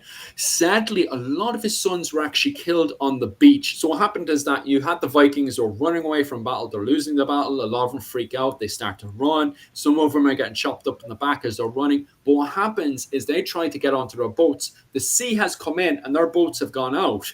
And so a lot of them end up trapped on the beaches as the Irish come on top of them. So they decide to start fighting back. And you see, the problem is the likes of Murdoch MacBrien, for example, has gone up forward away from the formation itself. So he's easy target. He ends up getting chopped up, and so do a few other Irish nobles end up getting killed while fighting the Vikings on the beach, who are fighting to the death at this point. Eventually, the men on the beach get circled and chopped up by the men of Ireland. So a lot of Brian Boru's sons were killed. The only surviving son that he has is Domhnall MacBrien. No, the problem with Domhnall MacBrien is his mother is against Brian Boru. So straight away, Domhnall MacBrien ends up making allegiances with the men of Dublin after the battle. And there's a lot of, political-wise, there's a lot of fixeroo, especially pretty much at this point then, Brian Boru's wife, who's Domhnall MacBrien's mother, she does a lot of manipulating and control because her sons end up taking over the south of Ireland.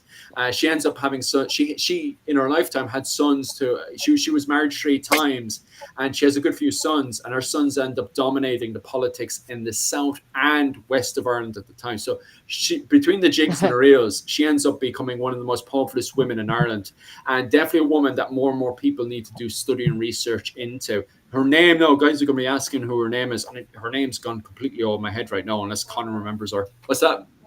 Gormla. My wife remembered it. No problems there. So, yeah.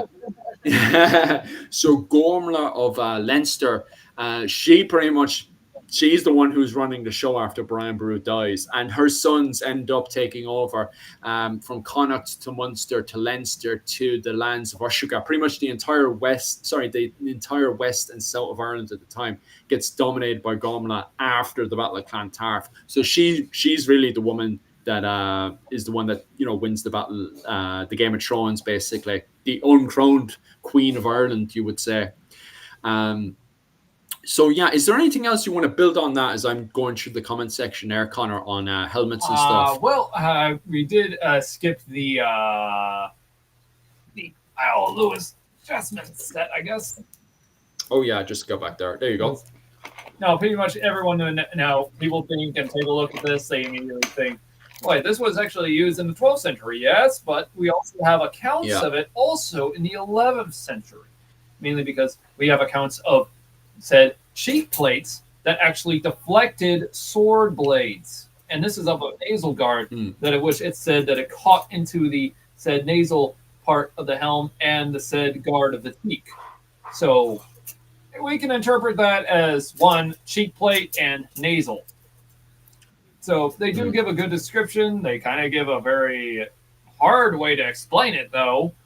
But yes, because when it comes down to historical accounts, yes, even the nasal guards and such, there were various designs. And unfortunately, though, we don't know all of the designs because there were some that had aventail, like that were just half of the helmet. Other accounts, they're just one design in feature. But unfortunately, there were multiple designs for every person because every person preferred one design helmet over another. And unfortunately, though, we don't have a lot of evidence, to say the least. But because if you go to Northern Ireland, like the region of Ulster and the parts of the Western Isles of Scotland, most likely you would find these helmets designs. One, they were pretty much of the region. But that's the thing. It depended on the region they were from. Like Munster would have theirs, Ulster would have theirs, Connacht would have theirs. It would depend on where they were from. because it depended on like one, the wealth, two, the cultural exchange, and pretty much everything else, depending on how it would be leading up to it. So I actually have a pragmatic question, or a practical question, not pragmatic. Practical question. The nasal guard always strikes me as a really insufficient form of defense for your face.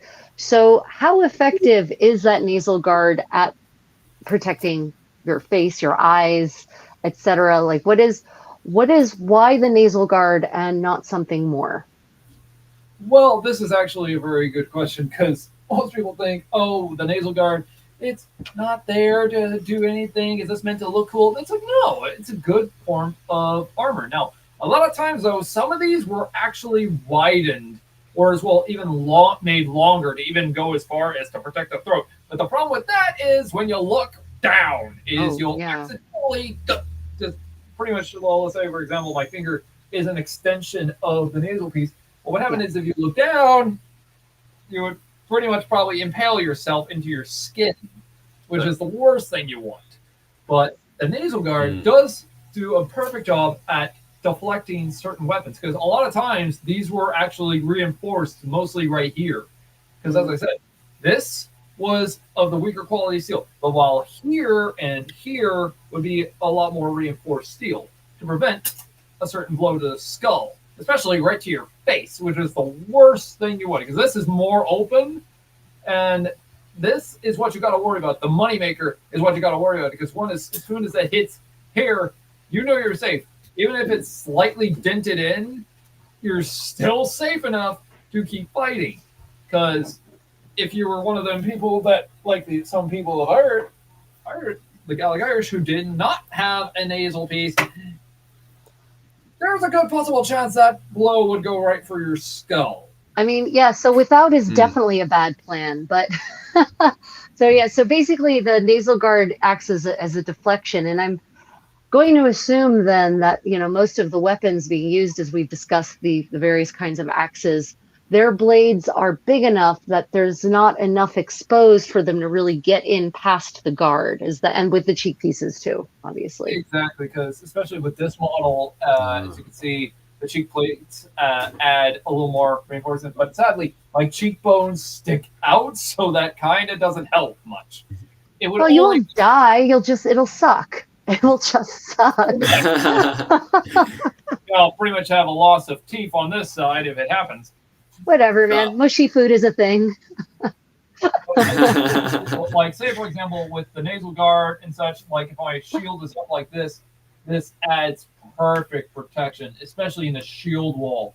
Because people think, oh, this won't do much, but you got now a very limited target now. Because all you got, like, say, for example, if I didn't have the cheek plates, all you would have is this. And as soon as you come for a blow, all I got to do is this. I just got to lift the shield slightly, or I can just extend it outward. That's all I need to do.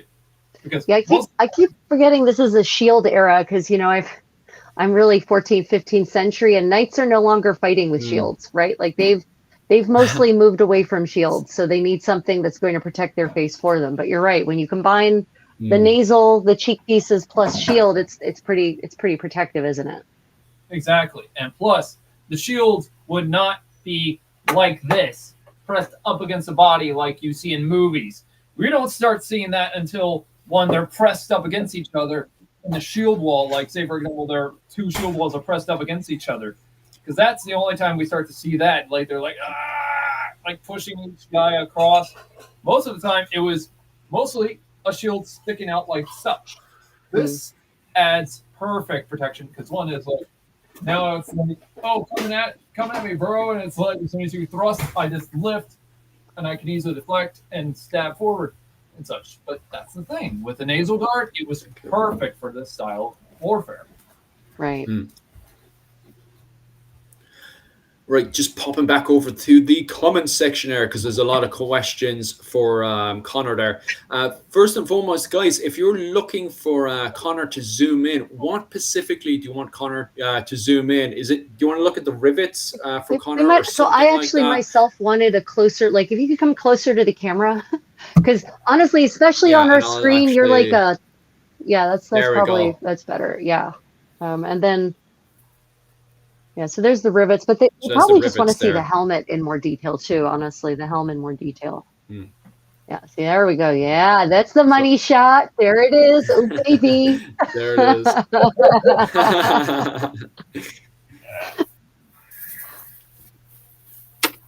Right. So Oh, if there's anything you guys want to see, that one's gorgeous. All right. And you got padded under there Yes. as look at well, do those you? eyebrows. Those eyebrows are so Oh, sexy. wow. Yes, Those are monobrow for the gorgeous. win. Yeah. But you could definitely imagine that at the Battle of Clontarf on both sides. Exactly. Absolutely spectacular. Yeah, absolutely gorgeous. If there's anything else you guys want me to zoom into, I can get into that. Absolutely no problems. And just Dave Jones, I sorry about that, man. I skipped over your question by accident. Yeah, you're completely right there, Dave.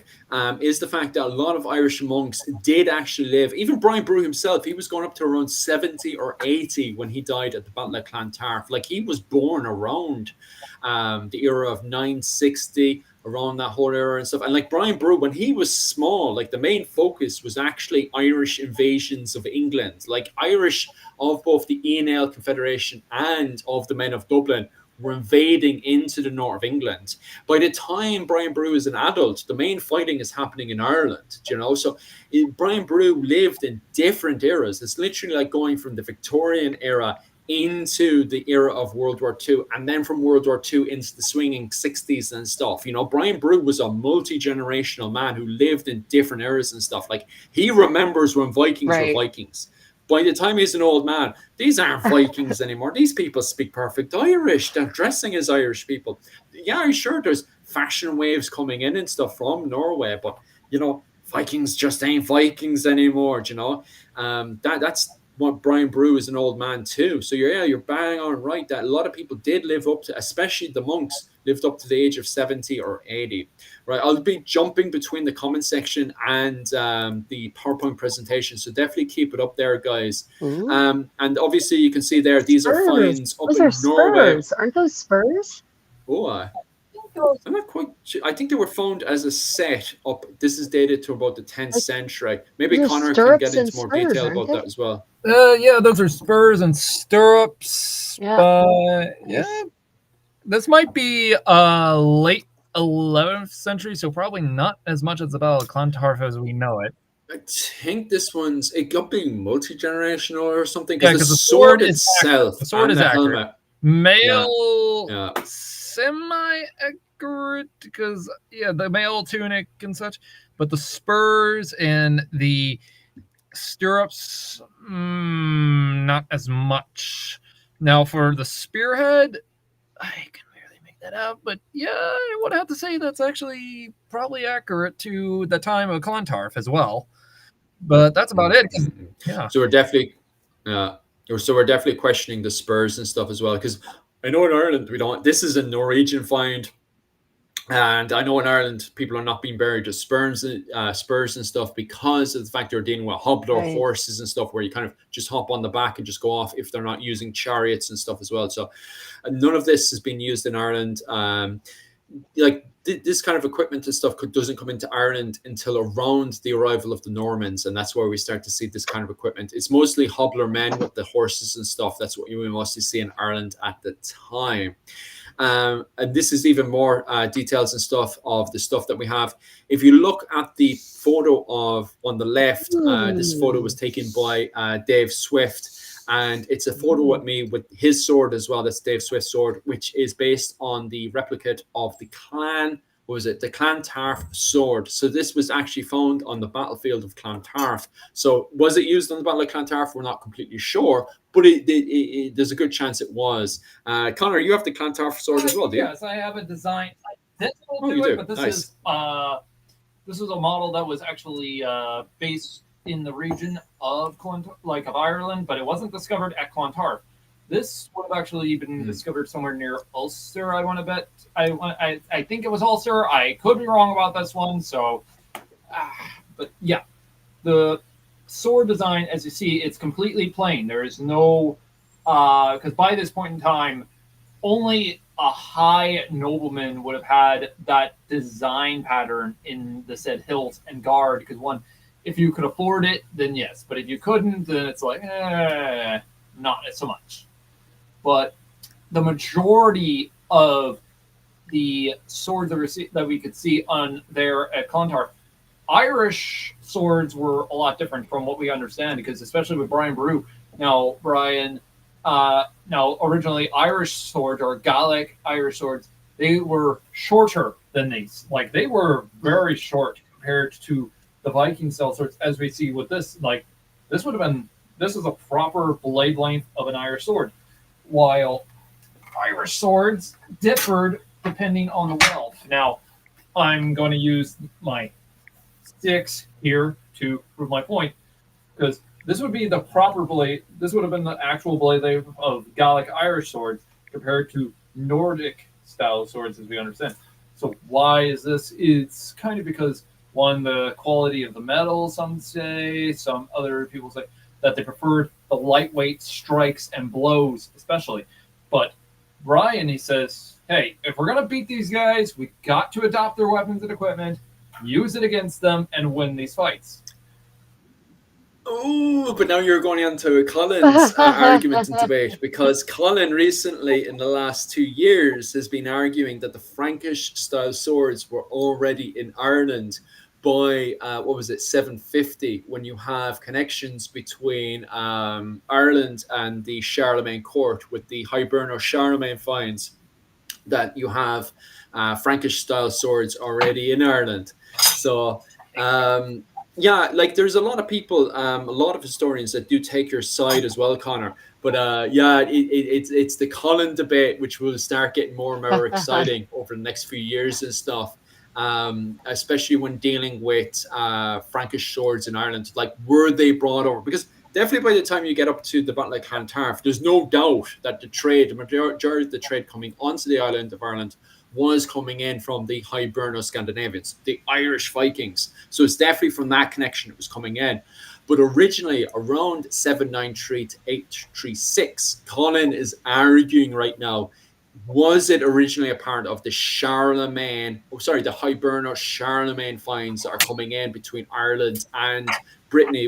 There was allegedly a connection between Brittany going up to where Slane is today, which was very close to Dublin as well. And that as the likes of Ivor the Boneless comes in and all of the white, that there's a transition, not a complete kind of warring transition, but probably a kind of agreement going on between Mael Shocknell I and the likes of Aid, Deep-Minded, and all of the white and Ivor the Boneless, that there may have been more of a diplomatic transition of trade rather than just a full-on physical war going on in there. Because before that, you have Turgus, who goes in there with his 120 Norwegians, and he ends up getting captured by Mael Shocknell I, and he's drowned, he's killed off. So invasions of trying to take territory on land had failed by the men of Luckland at that point. So it's still in the realm of debating which way these weapons and stuff were brought onto the islands. But at the same time, it's not like you're just, Connor's making this up from thin air. There's still so many historians that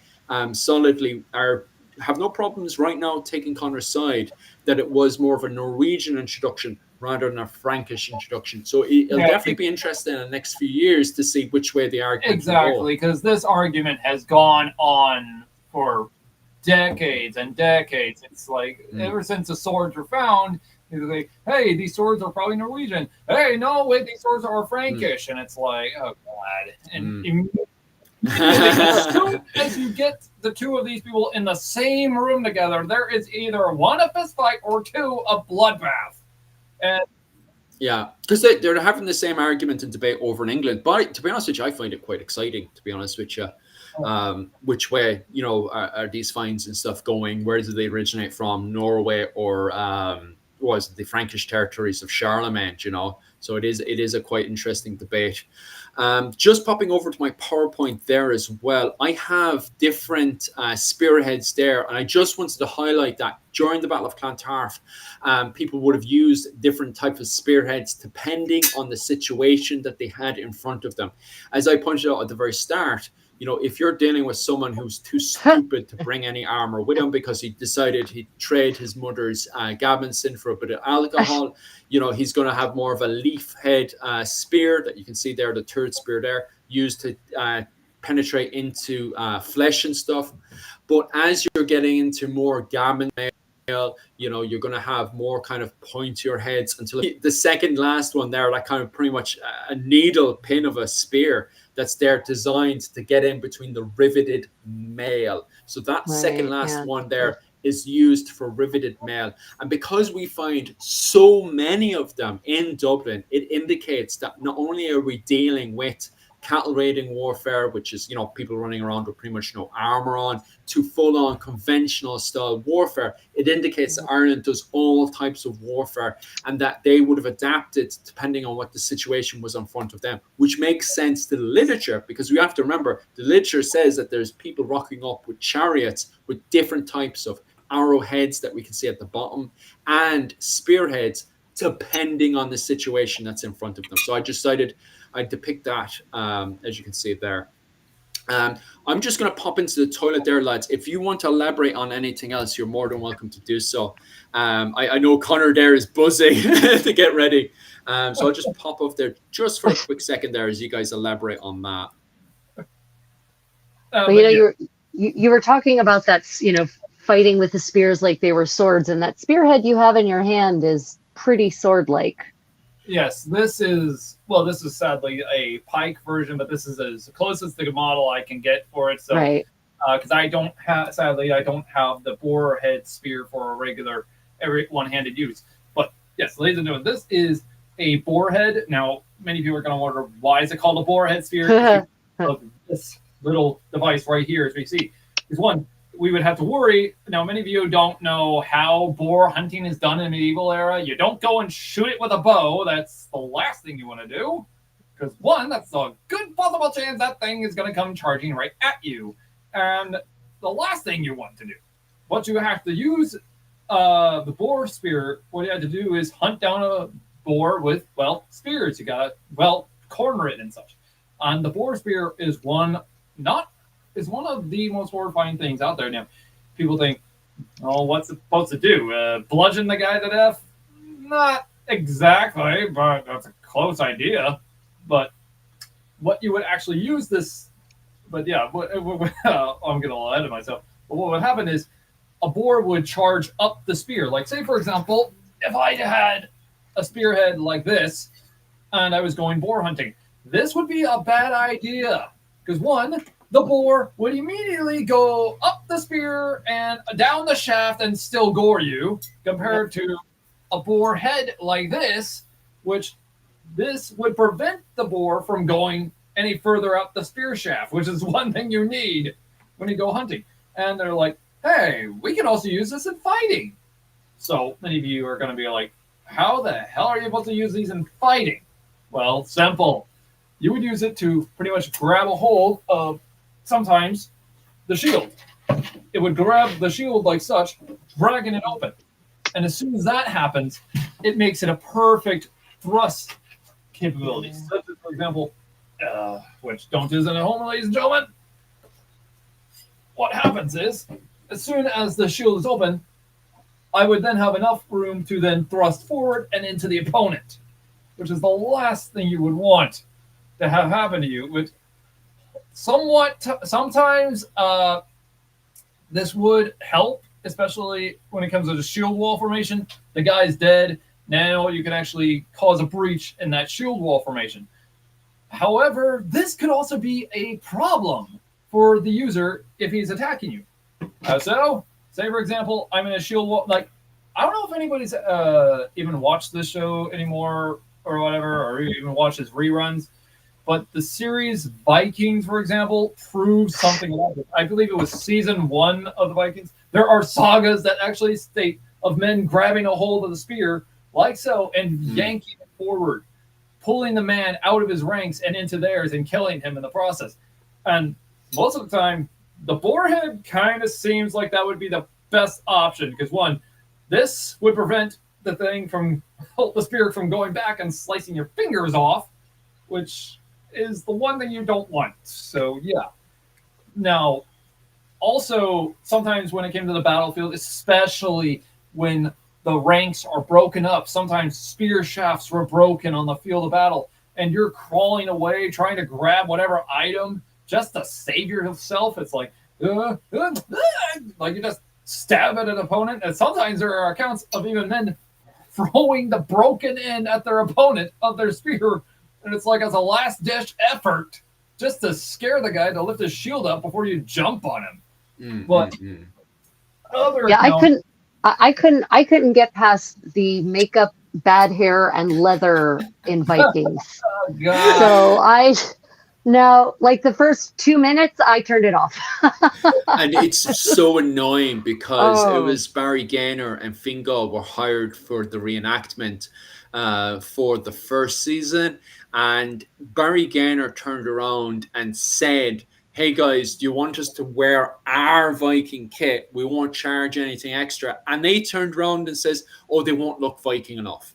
You know, because that was the image that people had in their head was biker gear and, furry, the big fur around leather their neck and fur. Stuff. Yeah. Leather and fur. And so because it was in Barry Gaynor's contract, he had to do the first year. And that was the same with the likes of Dave Swift and the other lads and stuff. So they had to do the first year all in that black leather and stuff. And after that, the lads were gone and stuff and it was the same. Like, don't get me wrong, there was so much good stuff the Viking TV show had done. But still today, you still have lads who worked for the show, worked throughout all the seasons and stuff. Still kind of looking at the kit going, but still argued and debated, because the public have that image of what was it, bike leather armor and fur up on the top and stuff. Yeah. It's Biker the Vikings. image that says, it's Biker Vikings. Just not my cup of tea, to be quite honest with you. But at the same time, it's a difficult one to say because the Viking TV show had funded and done so much good for us. At the same time, it's like, I don't like bitching about it too much. Please enlighten me on the good part, because all I see is they completely destroyed people's perception of the Norse. See, when it comes down to Viking events in Ireland and stuff, you can ask Paul about this. They helped us out so much when it came down to running actual historical events in Ireland at the time. Obviously, our tourism was booming because the TV show was being done in Ireland. And also, see all the ships that we were having for the Viking reenactments and stuff. We were able to get in contact with Norwegian, Danish. You have to ask Paul about this now. But from my understanding, it was a bunch of Norwegians and Danish by the request of the TV show that got in a load of authentic, actual Viking ships and brought them over to Ireland. And now when we do live shows and stuff in Ireland, we have actual Viking ships because of the TV show. So it's kind of in that funny area of, okay, so it did all this bad stuff, but for us in Ireland, it did a whole load of great stuff as well. Plus, we were able to do live events where we could show people, hey, look, that's the TV show. This is what Vikings actually wore. So it's in that kind of funny area. It's not like other TV shows, which we will not say, from the BBC, that do a whole load of damage and then some. Afterwards, the Viking and the History Channel at the time and stuff did a whole load of good and the funny kit as well. So it's kind of in that funny spot. Plus, we got a whole load of, there was a lot of people that made a lot of money out of Vikings as well, that were in the living history world as well. So there's that as well. So it is, there's, obviously the authentic They sold stuff. out. They sold out. Yeah, but we made a load of kit as well. So it's a funny spot. That's what I'm going to say. I'm going to say it's a funny spot. What else do we have in here as well? Quickly moving on before Rachel talks anymore. Axes. I like axes. Well, we also saw that last image was also javelin heads. Also. Oh, yeah. Another big thing that we have to understand is people think, oh, yeah, the javelin, it was fit to be used by skirmishers? Not exactly. Because one, a well-placed javelin throw can be a devastating thing. In fact, there are certain accounts, such as a man had his foot pierced through the sole of his shoe and down into the ground. So in other words, that javelin had gone from point A to point B and into the ground, which pretty much pinned him to the floor or the ground itself. So just imagine you're like, huh? And you got like you're screaming, trying to pull this thing out of your foot, and all the while you're just like, help me pull this out of my foot. And like, just imagine how horrifying that is. Like, you're trying to get your buddy to pull this out of your foot, and it's just making it worse because one, sorry about that. I was experimenting. Sorry about that. But yeah, because let's imagine that. Because one, he's trying to rock this back and forth, which is making it worse. You're like, you're just like pull it out, like you're just trying to pull it. And the worst thing is, he can't pull you to the rear of the lines because one, it's down in the ground now, so it's like, well, you're screwed. Bye. It's like, hey, wait, don't leave me here. And you're just left to defend for yourself. And even worse, you're going to be killed. Yeah, most likely. Sorry for if I end up skipping some of your questions there. I'm sorry about that one. I'm just kind of like going between the three of them. So just back over to the questions there. You guys are asking about mail on the helmets. I just pop back over to the helmet side of things because you guys are saying about how it's restricting. Yeah, but at the same time, like because it's mail, you've got that kind of movement there. But the biggest fear, if we read the likes of Nile Saga and the Orkney Saga, and also the likes of the Taun and the Finn cycle as well, which goes between Gaelic literature and also Hiberno-Scandinavian literature, Irish literature. The Irish are crazy into head hunting culture. So the Irish love getting their swords or axes and just decapitating. They like that kind of romantic idea of it. And so it's kind of really in the interest of the Irish to try to somewhat, and that's why you see the likes of cheek pieces and stuff appearing to try to stop and minimizing that decapitation, either the decapitation to the jaw area as the sword smashes into the jaw and could even go past the jaw area, just decapitating that jaw part off here, or even trying to decapitate the head area. So it's in the interest of them having that padded, you can see there with the cheek pieces there at the side. If we go back here, where are you? So you can see here the arm and cap, right? So that's the padding that can go on the side, which stops the sudden poking into the throat. And also, as I pointed out there, the rivet from the neck area around covering there to try to prevent and stop decapitation, but also trying not to completely restrict the movement of the head while they're also in the middle of a combat, okay? So yeah, it is restricting to a certain level, and that's why you have a lot of people perhaps even switching over to the nasal helmet and perhaps even not even wearing an arm and cap or probably even sticking to the cheeks. But because we have so much of that romanticizing of trying to decapitate someone, even after the battle itself, you'll have lads decapitating afterwards because it's so romanticized. It is in the interest to try to cover that neck up as much as possible from my interpretation of the literature. So yeah, I do agree it is restricting to a certain degree, but it's well worth it if you don't get decapitated, in my opinion. Yeah, so there are inconveniences that are well worth the price, and I think this is one of them. Exactly. Okay, just heading over to the Dane axe, the double-handed weapon. Obviously, you've got your regular singular battle axe of the Vikings, but now we also have the Dane axe.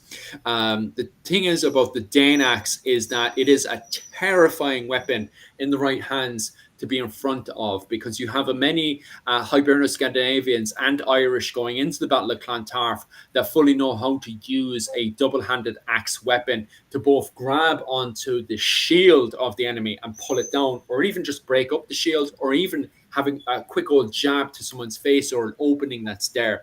The Dane axe was given to very trained elite warriors on the battlefield, and it was terrifying. If you saw on the opposing side, it was scary. If you were in the shield wall or the spear wall or whatnot, and you saw this on the opposite side poking around, jabbing in, trying to wreck up your shield, you're going to be terrified. You know, the moment you see this weapon, you will be absolutely terrified to see it on the battlefield. Right. Exactly, because the Dane axe, like many people think, oh, the Dane axe, it's this huge type of axe. It has this huge blade. Well, not a lot of times. Sometimes they look like this model here with a hollow design system. why hollow in here? Simple. It's lighter, it's cheaper, and as well, it does also do the same amount of damage. Because one, this type of design is based off of the Battle of Visby, which we later see around, I believe, the 14th century. But yeah, it's in the 14th century. I've actually I've seen the bodies firsthand in the museum. Let's see, we do have accounts of certain type of axes like this, especially also at Clontarf, where apparently the axe caught the blade and broke it in twain.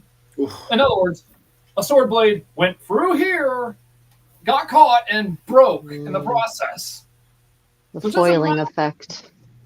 Just imagine how horrified that would be. Oh, stop. I've been a good few living history shows over in Denmark and stuff.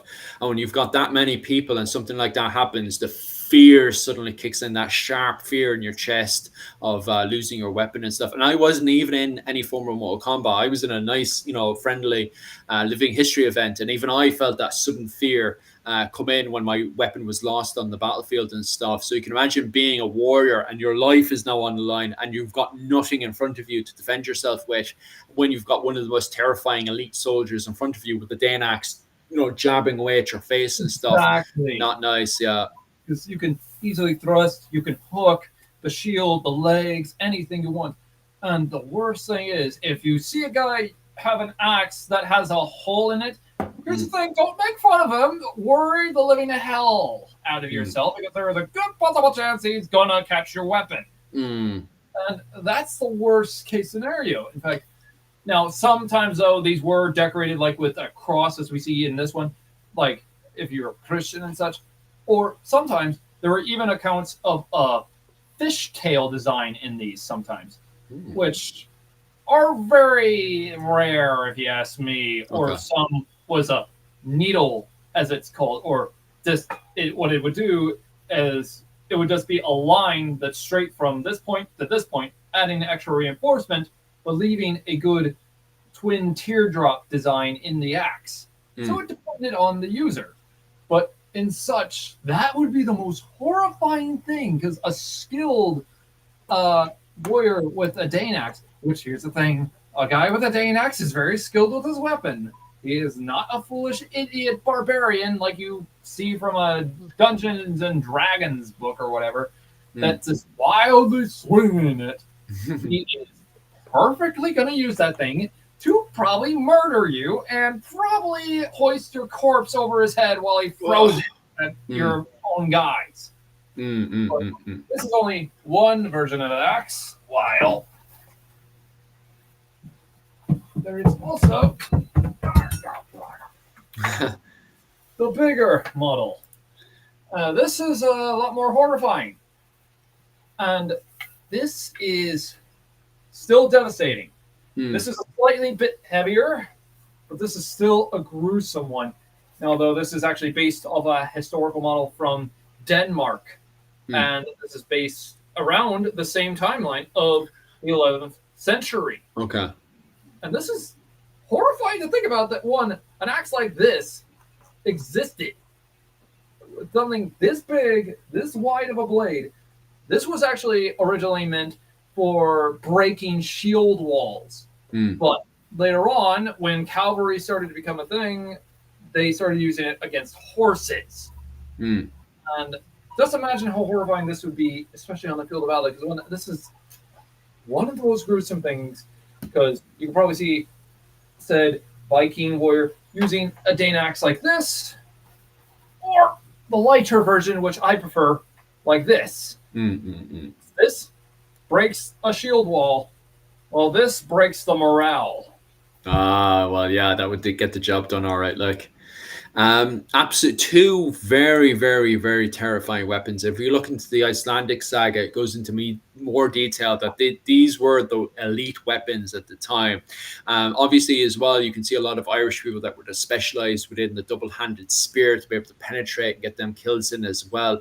So between the jigs and the reels, there were definitely a lot of people on that battlefield who were very elitist and would have been definitely terrifying. And I know for a fact, if I see anybody walking around with a Dane axe, I I'd be wanting to have a nappy on. I tell you that one. Yeah, it's like the like from the pretty much.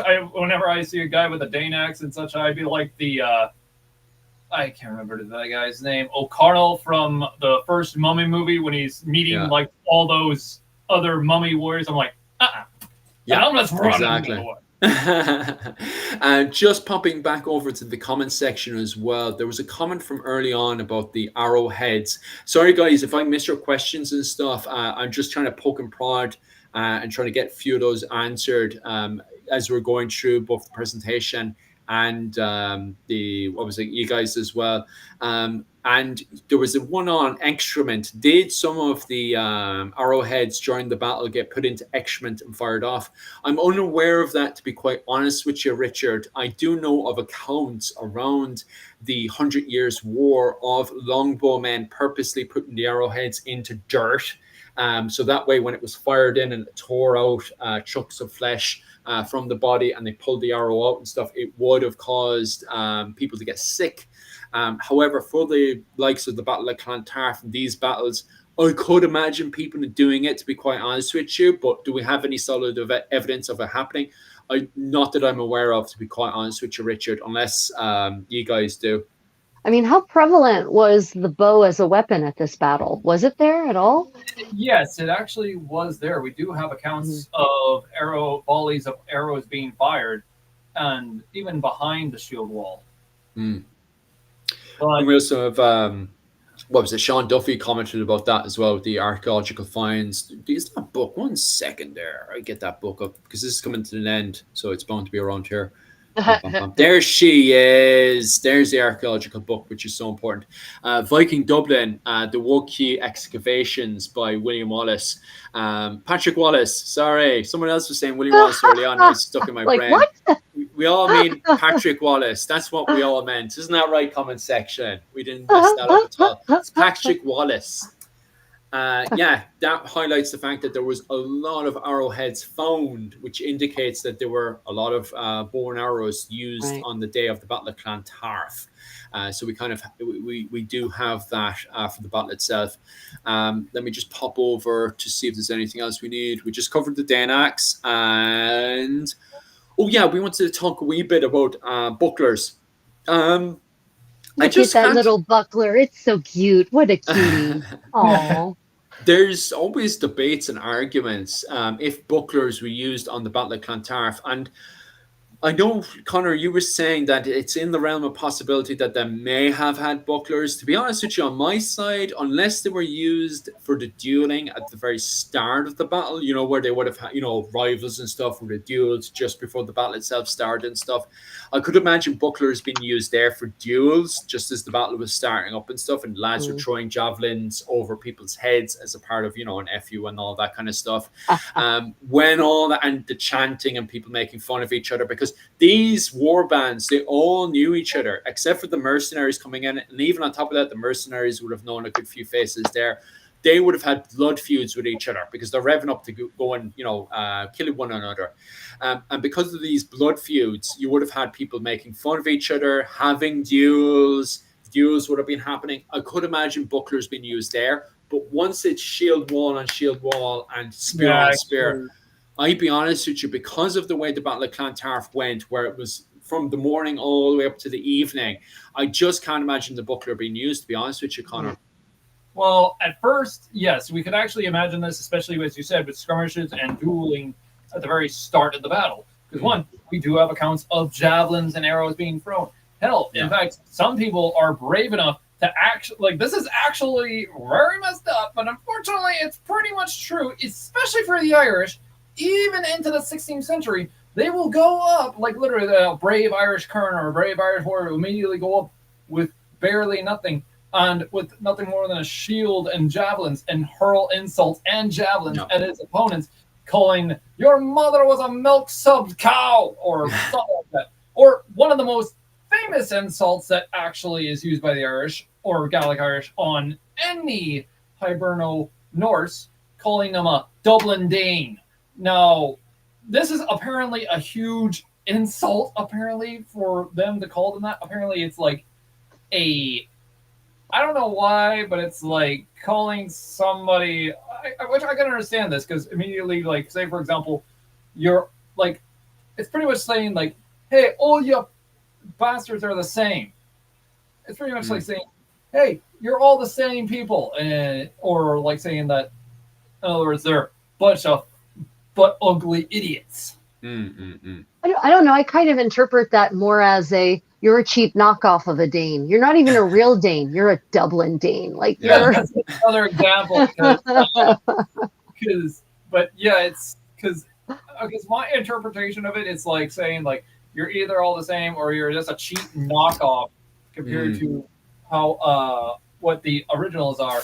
But it's pretty, it's kind of insulting because apparently this term was used even for any Anglo-Irish men, even into the time of the Pale. They were still being called Dublin Danes by even up until like I believe the 14th century, and then it changed to something a little more graphic in detail, which I am not going to say out loud because one, I know how YouTube is. Yeah. It's that word though, Danish and Norwegian. It can be quite funny because Claire Downham was translating it, and she thinks the earlier 19th and 20th century translations of Fingal and Dovegal are actually incorrect because Fingal and Dovegal, there's no actual connections there within those words connecting to Norse and Dane, because the direct translation means new foreign and old foreign. It means what was it? White foreigner? Is it white? Oh, sorry, no, it's fair foreign and dark foreign. And they think it means what was it called? The old Dublin people and the new Dublin people, which makes sense because if you have anytime you have immigration coming in, that's why they're turning around to say, hey, look, I was the old Dublin people. You're the new Dublin people. You're not quite, Dublin like we are. Which you see with a lot of cities when you have a new city person that arrives and he's in the wrong side of the escalator and he just doesn't understand the talking that's going on and stuff. Escalator. Yeah, that's what people are like, And I for anybody that's in the United States, here's something. Imagine this, like for anybody that views a New Yorker, for example, especially New York's a good example. Or pretty much anybody coming to Texas, y'all ain't a Texan. Y'all foreigners to us. Yeah. Well, you Texans are literally Mexicans, so it's okay. We understand. Historically, you were an American. You were part of Spain and then Mexico, and then you split off, and then, yeah. Let's call it like it is, shall we? We're having a bit of fun here. What was it called? Okay, so that's a good example. But actually, that's a really good point, Philip. And as a professional translator, I really appreciate Claire's work here. This is why I'm always saying in like almost every live stream, I don't trust other people's translations because I am a translator and I know it goes into translation and it's not as simple as word A in language A equals word in language B. No, you have to understand the context and you have to understand the choices that a translator may have made in interpreting that word. So it's interesting that she's gone back and looked at probably what antiquarians translated as Dane or Norwegian and looked at the original language and came to the conclusion that it's not that cut and dry at all, actually. Oh God, we have multiple civil wars kicking off now in Ireland and America. Thanks, Rachel. Anything for the algorithm, my friend. Anything for the algorithm. Oh God. Right, back on conversation. So we now believe that Dovegal would have been an insult during the Battle of Clontarf because it's like, well, you're not really a dub, are you? You're kind of like, you're just a new dub, you take the wrong side of the stairs in the morning, you're just not one of us. And so we do believe that the bucklers and the endless amount of buckler finds that we do see in Ireland, it may have been used for skirmishing at the very start of the battle, but for this battle alone, we would have seen more shield walls, more larger shields, as we can see with the next point here. So this is my own shield that I created. On the corners of it, we have hide. So that's made of hide, leather, and then the main part of here is wood. But it's very, very, what's the word? very kind of light. You know, it's not, the one I created wasn't heavy tick. Has its advantages and disadvantages, because if you think, oh, well, this will instantly break down and stuff, it is handy in the fact that if an axe goes into this shield, it'll actually get stuck, it'll get trapped, which gives me them few seconds to get a weapon in here into the person. So in fact, if you think, oh, this is going to get stuck, broke up very quickly. It will get broke up quickly. I'm not going to say it's not going to get, last an entire battle and stuff, but will trap weapons, which will give me a few seconds an opportunity to either myself or the man behind me with a spear to kill the man in front of me and then move on to the next opponent. So in fact, what you might have is people trying to avoid hitting the shield, depending on the situation. Of course, as Connor said early on, you also have much more thicker shields, perhaps. They're also used to hold the shield wall in line. But the one I have here was actually much more lighter one to actually trap weapons into, giving me the opportunity for them a few seconds to get that kill in. And as that slowly gets broken down, I would be circled out and given a fresh shield, depending on the situation that was happening in front of me. Exactly. But because, it depends on the users, because sometimes they want them, hey, I want this lighter or I want this heavier. And the people would like, why would you want it heavier? The shield bash. Oh, yeah, that's also very true. Like, and the comments they're asking what kind of wood would have been made out of. Depending on the situation and also your location between Ireland, Denmark, Norway, and Iceland, depends on what wood would have been used, both for the ships, the shields, and the axes. So even the axes themselves, like in Ireland, it's mostly made up of, you'd have a lot of oak, especially with the axes and stuff, because it's nice and light, but at the same time, it can take a beating.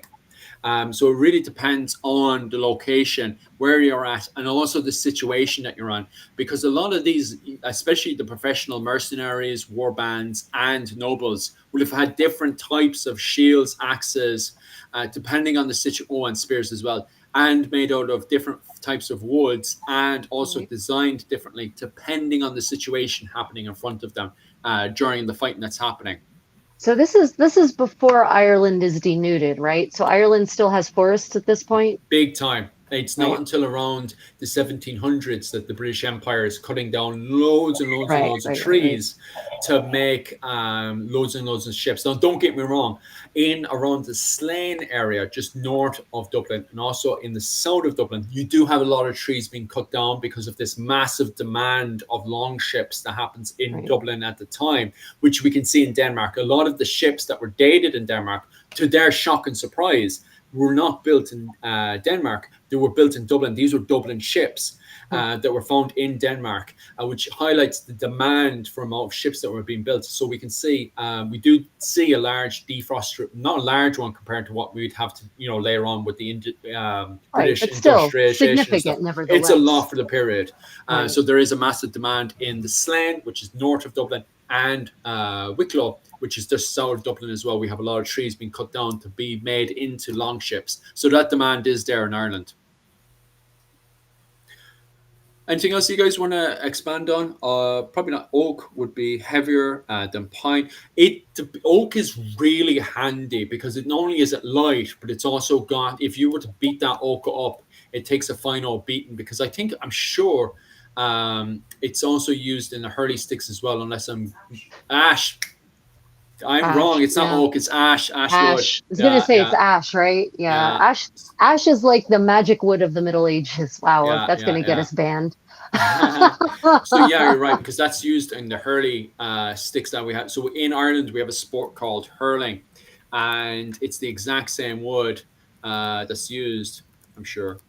Well, because ash also has a natural resilience and flexibility about it, right? So it's one of these woods that it gets used for so many different applications because of its properties. So the question I have about shields, so later on, shields basically become these very sophisticated composite devices, right? So it's not just wood. There's a layer of wood, and then there's fabric, and then other fabric, and then there's gesso, and then there's paint. So basically you almost end up, and there's different layers of wood sometimes too. So you almost end up making like this molded thing that is super, super strong and super resilient. Do we have extant shields from this era that show how they were actually constructed, or are we going on conjecture, basically? We have a shield now. Connor will obviously jump in there because, especially with the rawhide that he was talking about early on. But Right. from the one I was using for the archaeology side of things, and I made with White Horse Vikings, it was Alex that went over the shield with me and stuff, and Alex from White Horse Vikings, and we were mostly using the find from Denmark. So in Denmark, we do have a bog find of a shield that we were experimenting with.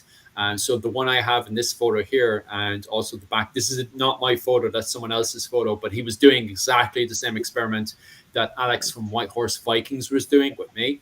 And you can see here that that's very, very thin. And that was based off a find from this period around, dated to around the 10th century, a bog find of a Viking shield in this period. So that's what we have to work off of in Ireland, because it fits in with the literature in Ireland. However, yeah, absolutely. The problem with Ireland and the bucklers, now Conor will probably go into more detail about this in a second, is from my understanding, we only have the the boss here. So the boss here, and sometimes the tip boss in this museum here. We have, by the way, we have thousands of these bucklers found all over the island. But that's all what we have working off of. Sorry, I'll actually make it bigger there. So you can see here, that's the buckler shield, found all over the island of Ireland. Great for cattle raiding, absolutely magnificent for dueling and cattle raiding.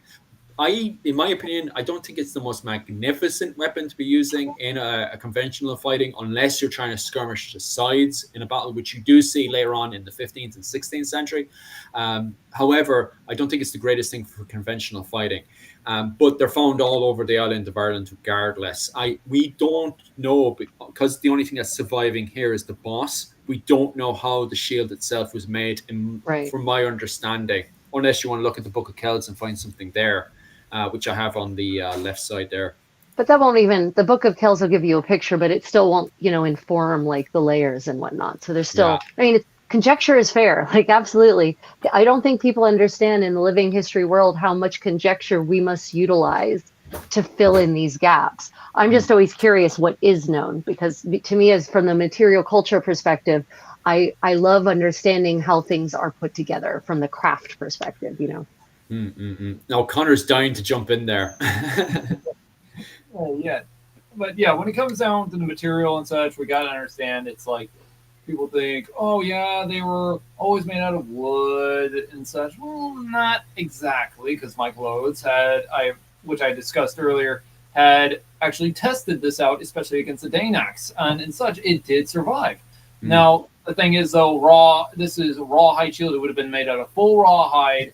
The only thing that would have been not rawhide would have been, well, the grip handle here and the metal boss. That's about it. But the problem is, it would decay over centuries, sadly, especially in Ireland. Would be the worst place. But we could actually imagine that with rawhide. Because Viking shields, for example, that were discovered in certain areas, they were only found, there are very, very few that are actually found entirely intact. And some of these are so badly worn that you got to be very gentle with them. Otherwise, they break, which is a very hard thing to do. It's like, because only a few of them were I think one or two were discovered in Denmark in a Viking ship burial, and they were so badly deteriorated. Yeah. Exactly. They were in the bay for the bay. I think a bay in Denmark for centuries, and they were just decaying over the while. And it's like finally they brought them up, and apparently the researcher, when they tried slowly bringing it up, they accidentally broke the wooden planks that were together by accident, just because they were trying to be very gentle with it, and unfortunately they broke it by accident with them holding. But that's just horrifying to think about it, because one, it's like, but yes, shields, these were made in a type of such. Some were thin, some were thick. Because one, it depended on how the user wanted it. Because one, the user probably wanted it to be light and effective. Now people think, oh, but wait, if it's too thin, like, because the thinnest I can understand would have been about yay thin as this. Now people think, oh, wait, that's way too thin. That wouldn't stop anything. Actually, I have seen certain videos that do stop a Viking shield as thin as this, stopping arrowheads. Now people think, oh, but wait, in movies and such, that will go right through it. It's like, no, that would probably only go about yay far in.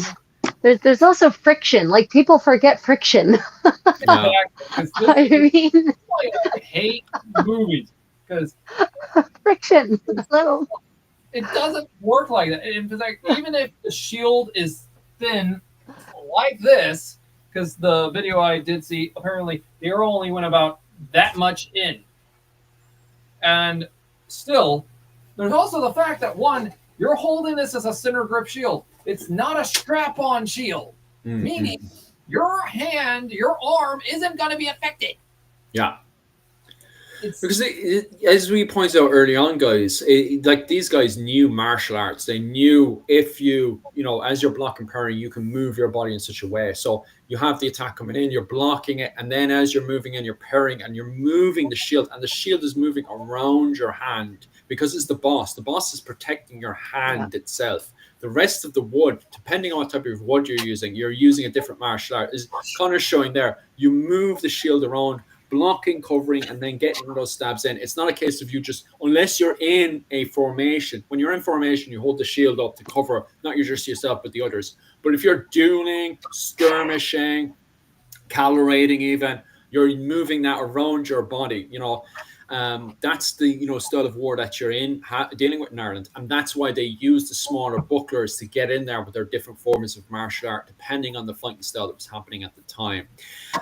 Just pop back over to the comment section, guys. If you're talking about various finds and stuff, like there's one for the metallic rim on the side. For the find that I have here, which I'll just quickly enlarge, that is a raw hide I have there. And I'm assuming Connor's also using raw hide on his rim there as well. So maybe Connor knows of an example of metallic rimming, but I don't know any metallic rimming, to be quite honest with you.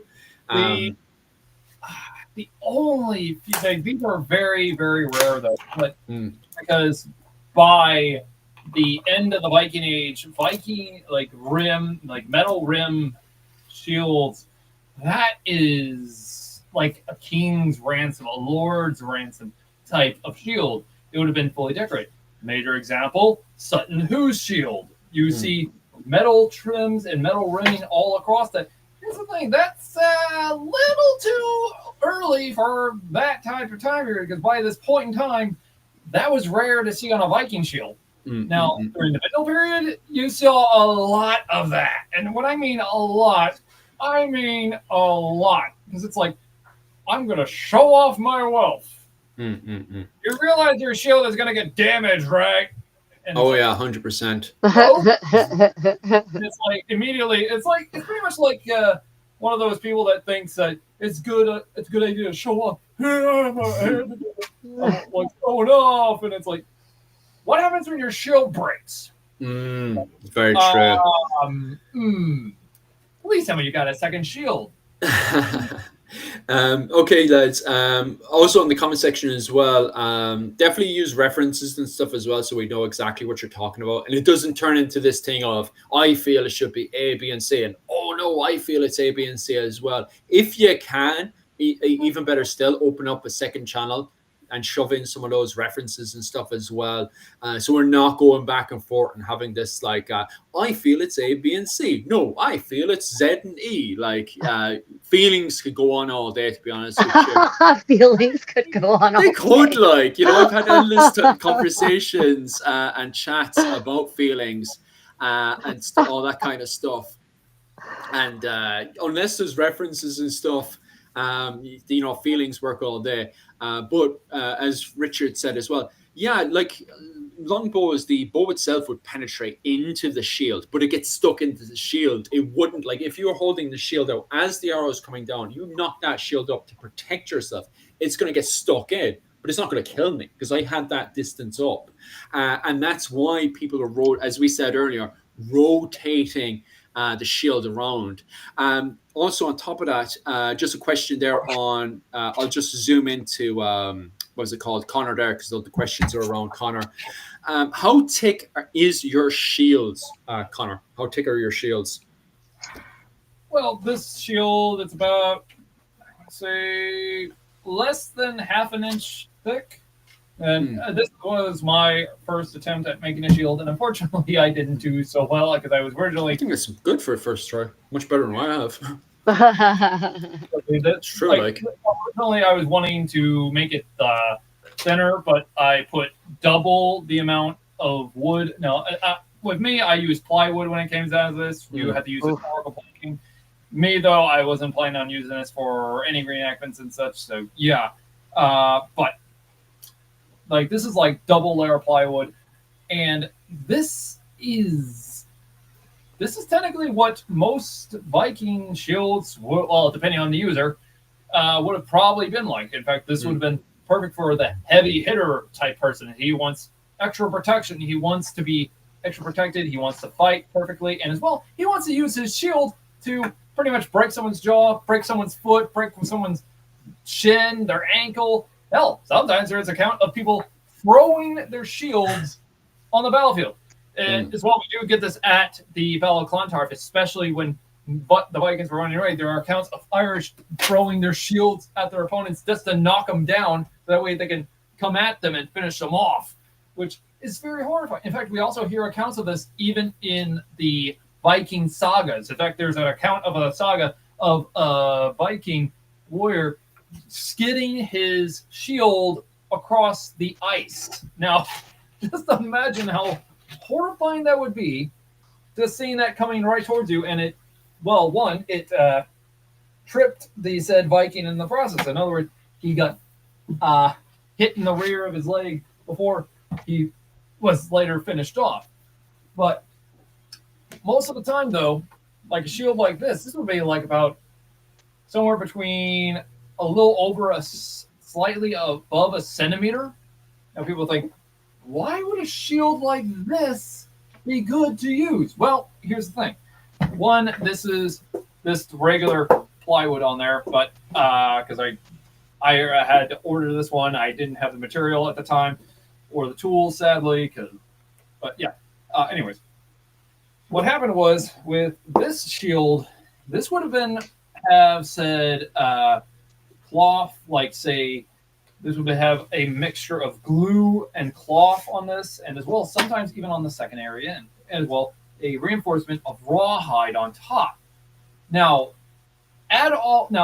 separate, those are nothing.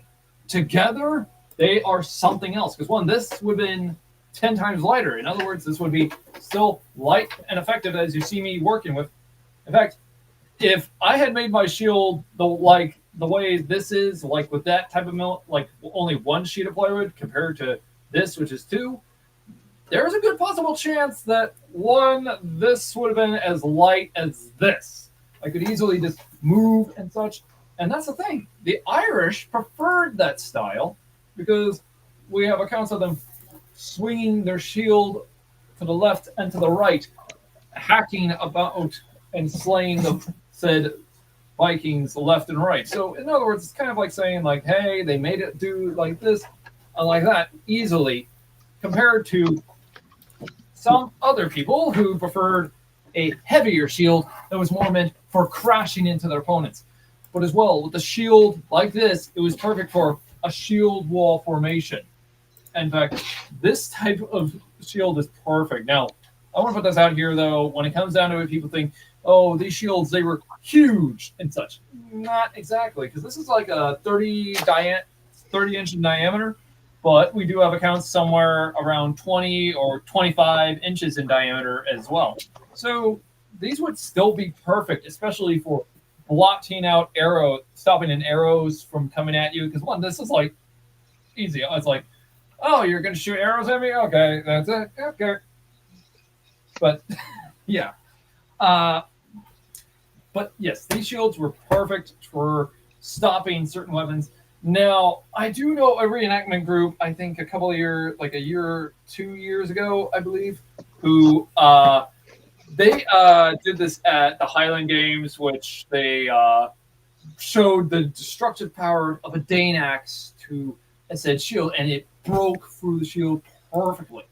The thing is, though, that depended on this said shield on how it was manufactured, but still, a shield will stop certain weapons. Because one, it could stop a sword, it could stop a spear, it could stop an arrow. It's when that guy is using a Dane axe on you, it's like, you got to worry about that.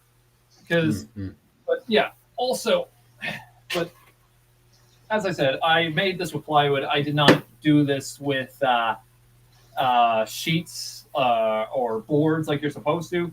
Reason why I recommend using boards is because this is for more historical accuracy, especially for anybody who is wanting to do reenactments. This is actually pretty funny because, one, say for example, someone comes at me with a sword and it gets stuck immediately, like say right where one of the boards is. Now say like the boards are pretty much going this type of way, like the way I'm holding, which that's what I would recommend doing, but some people do it the different way, but it depends on the user. And in such, as soon as the sword gets in there, guess what's going to happen? All I got to do is turn it, and it gets locked in. The sword is locked in there. The guy can't pull it out. Like, Skallagrim has actually proven this, actually, and he proves my point of how horrifying this would be for any opponent. Like, it doesn't matter how great your sword is, because there's a good possible chance that if I can easily lock that in place, especially if I'm in a shield wall, I can then just pull it back, and worst case scenario, I'm pulling you, or worse, your sword from the battlefield, and you're pretty much left disarmed. Right. Yeah, that's part of the problem with a lot of us in living history who don't do reenactments but just do combat, like straight up combat using medieval fighting techniques. We're fighting with rebated swords. We're not fighting with sharp edges because we don't want to break our toys. But the point is that, the edges can actually, it's a two-edged sword, right? If your weapon has an edge, it can get stuck in something like a shield. But if it doesn't have an edge and it's rebated, then it's just going to slide off. So you won't get to use it. You won't get to utilize that particular aspect of the shield in this instance. But also, I'm not saying that we should all start fighting with sharpened weapons. That's not what I'm advocating. Well, there was a Russian reenactment group that oh God, they were. You've seen that, did you? Yeah. They were freaking nuts. Crazy. Did you see that, Connor? Years back. Oh, Jesus. Yeah, it was all over YouTube. It exploded on YouTube. It was the 15th century. Lost fingers, lost eyes, lost ears. I mean, they had videos on YouTube that got shut down because they were cutting flesh. Like, you could see the opening of their muscles. I watched this on YouTube and was like, what? They were shut down, obviously, by the algorithm and stuff. But this is, I remember these. Because I think also Shad from Shadiversity also looked like, did we just mention? Did we just drop that name in our live stream? We'll say no more. Okay, so just so I can get on to the bigger, wider chat for you guys. Just today, Bertie gives his apologies for you guys. He had an emergency a few hours ago and couldn't come to today's live stream. Because he was going to do a few chats and stuff because he specializes in the Battle of Clontarf, and he has a book as well, The Forgotten Prince by Bertie, which you can check out online and stuff. And some of the references and stuff and some of the pictures that were given up today was from Bertie. The Forgotten Prince. But sadly, he had an emergency in the last few hours or so. No clue what it is. I just know that he said he's perfectly grand. There's nothing life-threatening or anything. It's just a private emergency that he had a few hours ago. So he got in contact with me. But if you're interested into the Battle of Clontarf and stuff, it's not a historical book. It's more of taking it on the perspective of Donal MacBrien. Some of you guys were actually asking about the surviving prince of Brian Boru. There's a whole book on him, Donal MacBrien, called The Forgotten Prince. And it's not a historical book. It takes the perspective of Donal MacBrien. Just during the Battle of Clontarf and after the Battle of Clontarf. This is the first book, and there'll be more books in the future as well. Bertie's kind of still working away on the second book right now. So just as a bit of in plug by Bertie there. No, I just want to, before we advance it, because that's the end of the PowerPoint for you guys. But if you guys have any more questions, I'll just leave it open for you guys now. But if you have any more questions to do with the Battle of Clontarf for the next 5 or 10 minutes or so, definitely put it in below, or just any questions in general to do with medieval history. Now's your time to definitely get it in there and just bombard us before we run away. But that Russian group was crazy. They were. I actually attended a Battle of Nations to support Team USA in 2013. Yeah. And that event, that's some crazy. That's crazy. But I actually watched a Russian lose an eye, and he took it like a champ. What? Like a champ. I mean, this stoic. He sat there like a rock while they did first aid on him. And I thought, man, you must have had at least a fifth of vodka to be taking it with this sort of serenity. The Russians are a different kind of people. The Ukrainians, the Slavic, former Soviet Union, a little different. Yeah. Different breed as well. Because myself and Yuki were talking about that last night, because we were watching documentaries on the tribes of Brazil and stuff, how they're still active today. And they do have when it comes down to the winter months and stuff, they have a very survival aspect of, you either join the community or we'll remove you, and there's a lot of areas in Russia when it comes down to the winter. There was a US Marine, he's a documentary on YouTube, and he moved out to the middle of nowhere. He just wanted to be away from modern society, so he moved out to the middle of nowhere in Russia. And the Russians out in these areas have the exact same society idea, that if it comes down to the winter, once you're in the winter itself, you're either a part of the community or they will remove you. You just disappear in the middle of the night. They do have a very kind of solid community idea, and they're very kind of old-fashioned that way. And that's because the winters are the community as a whole. You have to work as a team, or you just pass. The village won't make it. The town won't make it. Yeah, you end up looking like the scene from The Shining. Yep. Exactly. That's a very, very good example of that, like how communities in those areas of the world have to come together and work together, or the whole society fails. Very, very old-fashioned, very medieval, A good few questions on Roman shields. It's definitely the person asked there is our man below. Connor, what's the story of Roman shields compared to Viking shields? Well, when it comes to, that's actually a good question. What does it mean by Roman shield? Because in doing so, what century are we talking about? Are we talking about oval shields? Are we talking about school Republican, time? Imperial, late Imperial? Wait. Although, let me.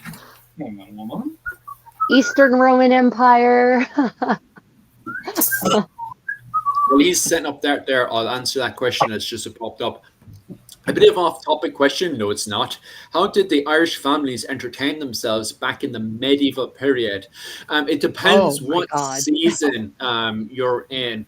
if you're talking about during the winter, a lot of basically they would have done their various admins during the day and stuff, and then coming into nighttime when they're next to the fire and stuff, a lot of stories. But their stories, because they had full-on imagination. Our imagination is being killed off by the TV and YouTube algorithm. Back then, their imagination was absolutely fully colored in. Like they could envision things to their standard of imagination compared to today, where our imagination is completely squashed. So they would have had entire stories where they would have dressed up and they would have put on various accents and they would have really gotten into characters and stuff. And next to the fire, and they would have told stories that would have gone back, to their alleged ancients and stuff, talking about, and they would have started from, their interpretation of stories from the Bible, gone through the Bible. They would have, because the Irish are notorious, they have a whole series called the Book of Invasions, where the Irish write themselves into the Bible. So they'll be talking about how they're a part of the Bible, how they were, hanging out with Moses, and then how they went through Egypt. And instead of going off to Jerusalem, they instead went the opposite direction over to the Iberian Peninsula, and what they got up to in the Iberian Peninsula before jumping on a boat over to Ireland, where they were referred to as the people of the Scotty and the Malaysians and all that kind of stuff. So during the winter, they would have told very colorful stories and stuff. And then as they went into the summer months and they were able to go outside of their house, because it's very, very cold in Ireland, like because of the rain, the very, very cold rain and the winter and stuff, you don't really want to go outside your roundhouse too much. So they would have stayed inside, nice, huddled up, nice and comfortable. But then as the summer progressed, we have way more summer games. A lot of games, however, missing from our literature and stuff. So we're not fully sure what they played, but they would have had endless amount of different various games, ball games they would have played, stick games they would have played. So as a society, they would have gone outside. This is also the period where you have these huge festivals and assemblies going on as well. So during the winter, a lot of stories, lots of stuff happening next to the fire. Stories, poems, all that kind of stuff. And then in the summer, big, massive games, massive festivals, that sort of stuff happening. So it really depends on the season that we're talking of. I mean, Ireland retains its skaldic storytelling culture much longer than mainland Europe. Like mainland Europe has moved away by the 15th century, in the 16th century, moved away from professional storytellers and bards. Like the bardic culture is dead basically in mainland Europe. But in Ireland, it's alive until the 18th century. The bards were guests of honor in the hall and would actually be invited in and fed and housed, and they would sing. And like you said, our imaginations are quashed, but so are our memories. Yeah. Bards, historically bards, skalds, the great poets, they could memorize thousands of lines of an epic and sing it. So yeah, it's a very different kind of style of entertainment in Ireland than even in other places. 100%, fully agree with you. Just as Connor's getting ready there, see if there's any other ones. Being Irish back down sounds awesome.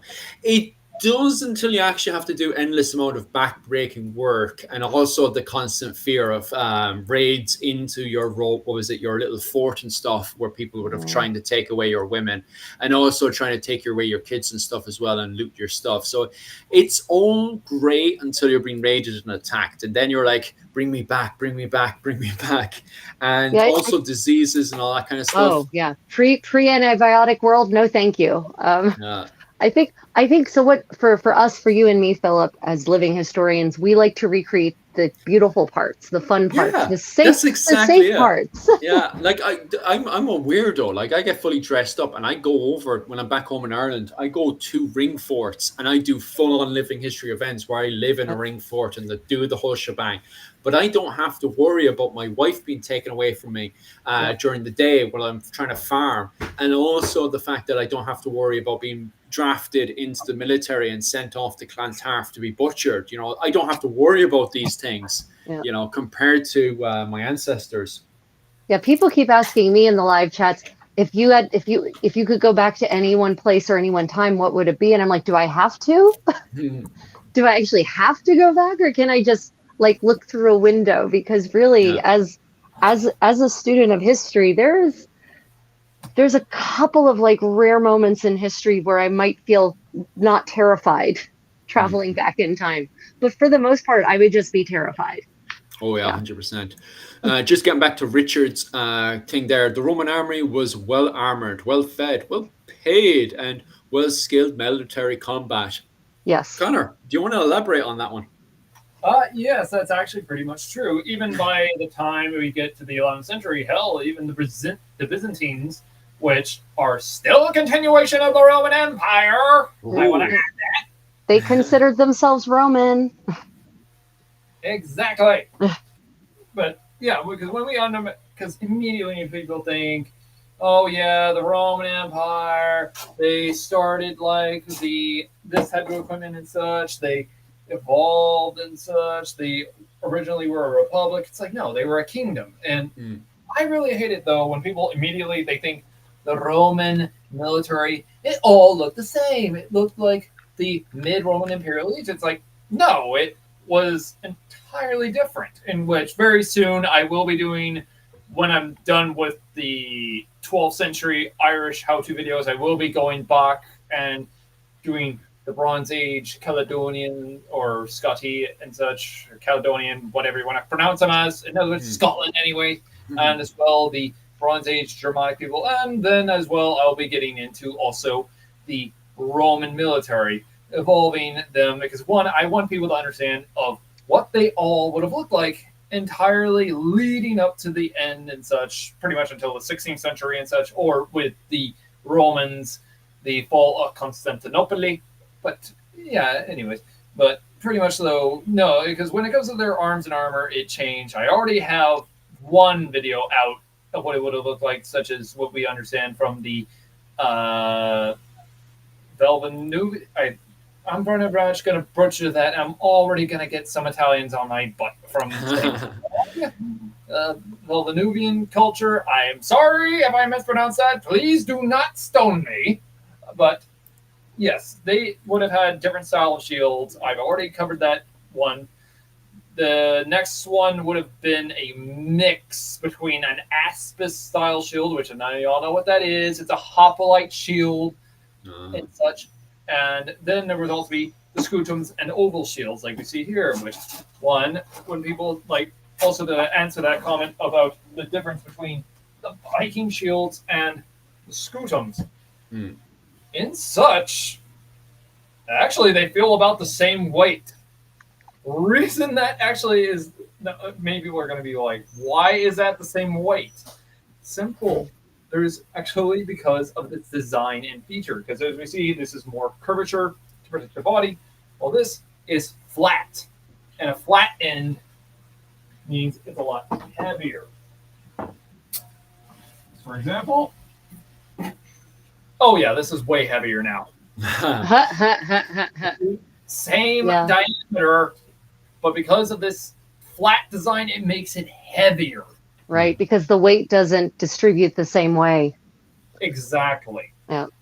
But yes, that's the thing though, because one, even the said Romans, they just said, hey, you know what? Let's go to round shields and oval shields, and later on down the line, especially by the time we get to the 11th century as well, and even into the 12th century, they start going into kite shields as well, and heater shields, and pretty much the end and such. But well, I think we also had a comment earlier about the scale armor as well, didn't we?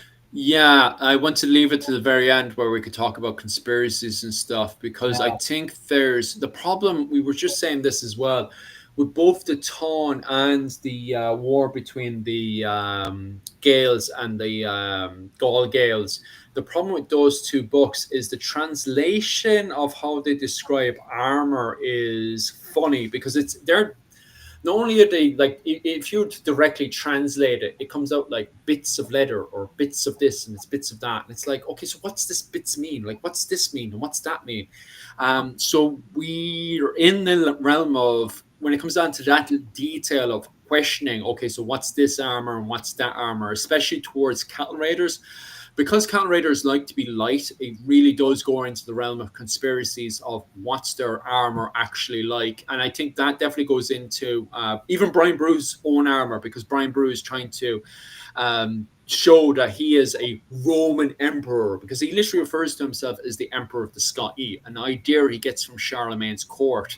And with that, he kind of uses references that brings him back to the likes of Constantine and Julius Caesar and all those ideas and stuff. And with that, we get this kind of imagery of scale armor and stuff. So there's, as we, Self and Connor have talked about this a few times, there's a big conspiracy that perhaps he had scale or laminar going into the Battle of Clontarf, which for the time being we cannot prove. However, maybe there's like an Eastern Roman influence going in there, especially with the trade routes going into Norway and Scandinavia, into Kiev, and then Kiev into the Byzantine Empire and stuff. Maybe that's feeding into it. Brian Boru was emperor of the Scots. He was very, very wealthy, very, very powerful. Maybe he had gotten some home of Roman armor that could be the interpretation of scale armor and something. To be honest with you, I don't know myself. Is there anything you want to elaborate on there, Connor? Well, yes. What we understand of what it could have been is pretty much, well, as you said, it could have been done by trade and such. And we do have a lot of accounts of that, especially during the golden age of Ireland, especially being one of the biggest examples. Now, in doing so, even it was a couple of centuries early and such, but even still, we could still see scale armor at some point in time, because one, it was more commonly seen in Eastern Europe and parts of the Mediterranean, because but however, that's a point I do have to add, is when we take a look at the Norman Sicilian kingdom, and when they established themselves, we do have accounts of them wearing scale armor over their mail shirts, or even something else is that they have mail sleeves attached to, and as well mail coats attached to their shirts of scales, rather than wearing a full shirt of mail. But that's the thing, though, even with Brian Boru, because when we have to understand, Murchad would have probably worn, say, for example, a shirt of mail, maybe gammas underneath, and even a thrust from a dagger. Unless that thing was a needle point, there is a good possible chance that thing ain't going to go through and inside his belly or whatever type of way. So my best bet is it would have been identical to something like this, like maybe Murchad wore something like this at the Battle of Clontarf rather than mail. Because one, as soon as we lift up the scales, there is an easy way to thrust into that unprotected area. And that's saying something. This, though, I'm not going to put this one on because holy hell, this is more cavalry version. Yeah, this thing is way more heavy than my mail shirt, because this I can lift with one arm easily. Well, that's metal scale, right? That's not leather scale, right? Like, yeah, this is metal scales. Yeah. This is literally trying to make sure it doesn't fall on top of me. But yeah, I had to put together from historical sources as we can understand. But this is horrifying just to think about. But yeah, this would have still been used at certain point in times. Like, we do have some weird accounts, but of it being used by the time of the 13th century. But even then, it's somewhat dying off at that point. And right. Did he say step out? Yeah, it looks heavy just the way it's hanging. Like I'm feeling weighted down just observing it. It's yeah.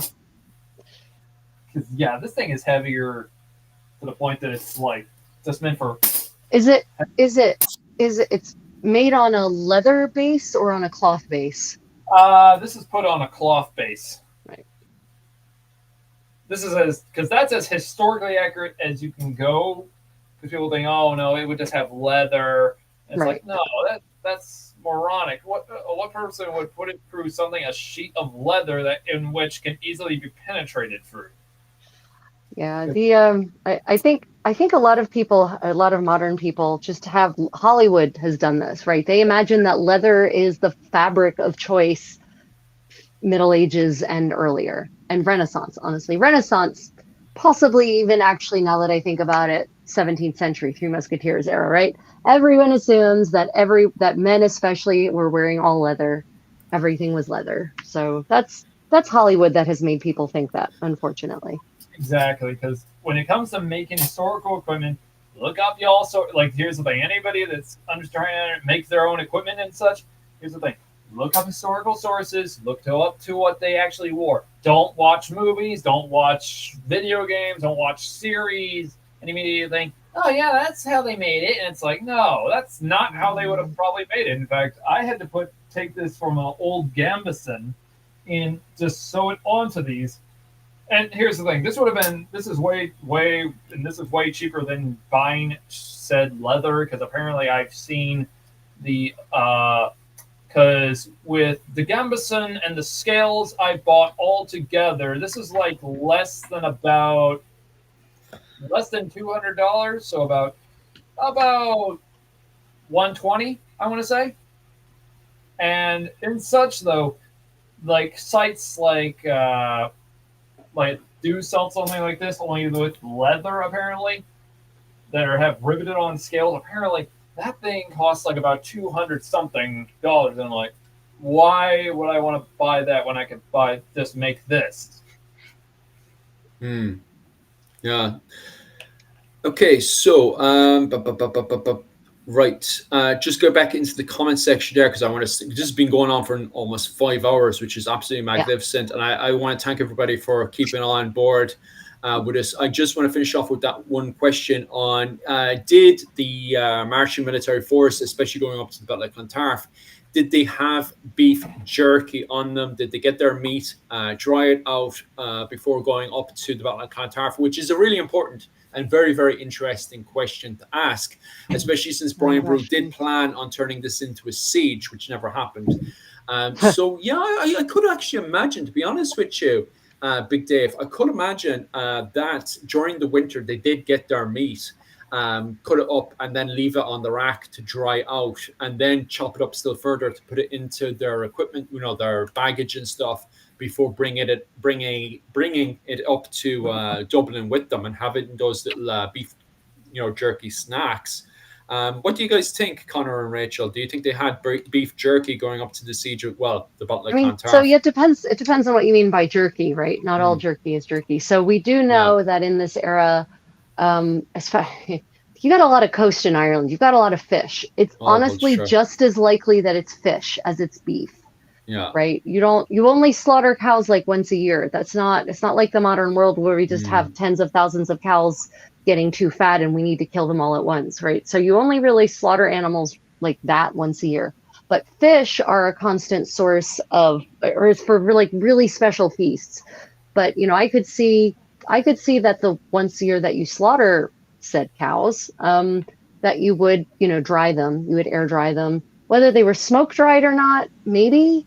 The source of the documentation for food in this era is not as thorough as it is from just a couple of centuries later.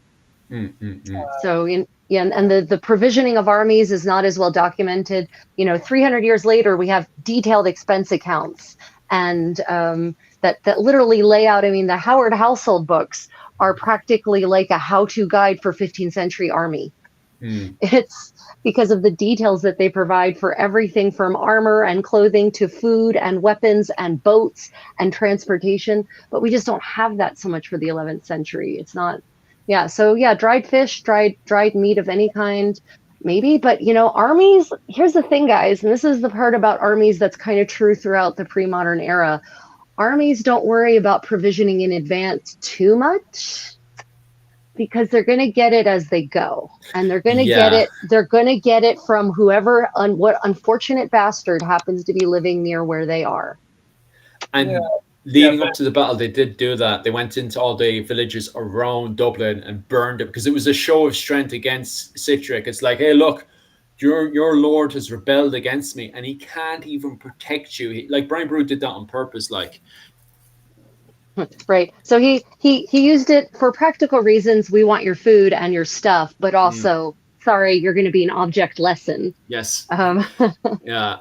Yeah, in fact, we could probably also see this during the People's Crusade, which was led by a majority of low-ranking knights. Are you talking about Peter's Crusade at the Peasants' Crusade? Yeah, Peter the Hermit's Crusade.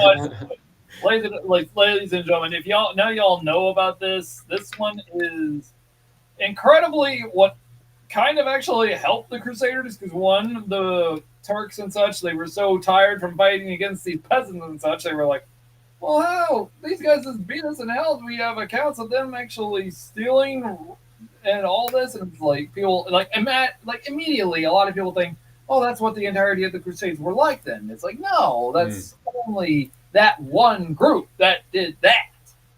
The rest of them were funded and as well properly supplied. Yeah. And unfortunately, like immediately people just think, no, they were all like that. It's like, oh God.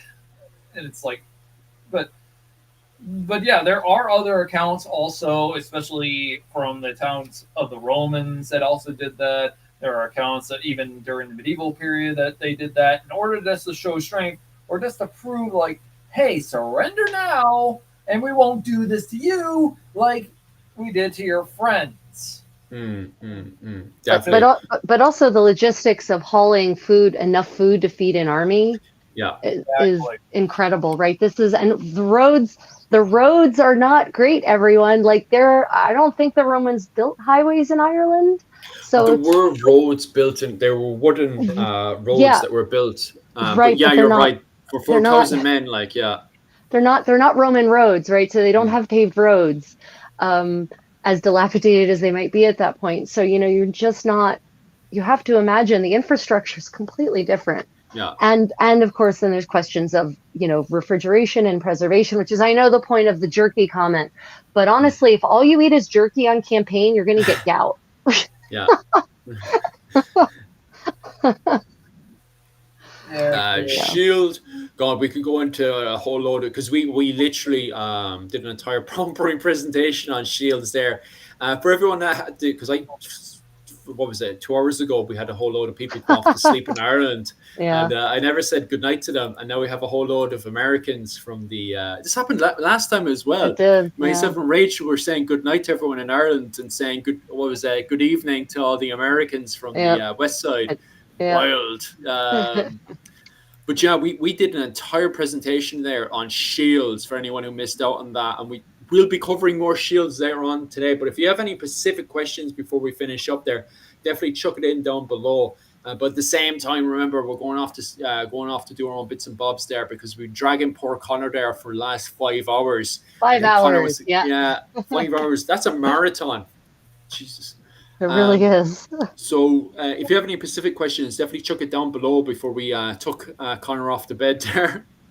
And what else do we have in there? Ireland and Scotland unwanted by Romans. They just couldn't beat us. That's the problem. I don't know much about, but I know military now in the 11th century were... Okay, that's interesting. Hello from Canada. Good evening, everybody who's waking up and popping in there. We're just finishing up and you guys are popping in there. Peter was People's Crusades. Yes, he was. He was Peasants' Crusade, wasn't it? More than People's Crusade. Was it called People's Crusade as well? There was more than one version. Some people call it the Peasants' Crusade. Some people call it the People's Crusade. Some people just call it the Hermit Crusade. Some people call it, or some people call it the Peter's Crusade. It depends on who you ask. Yeah.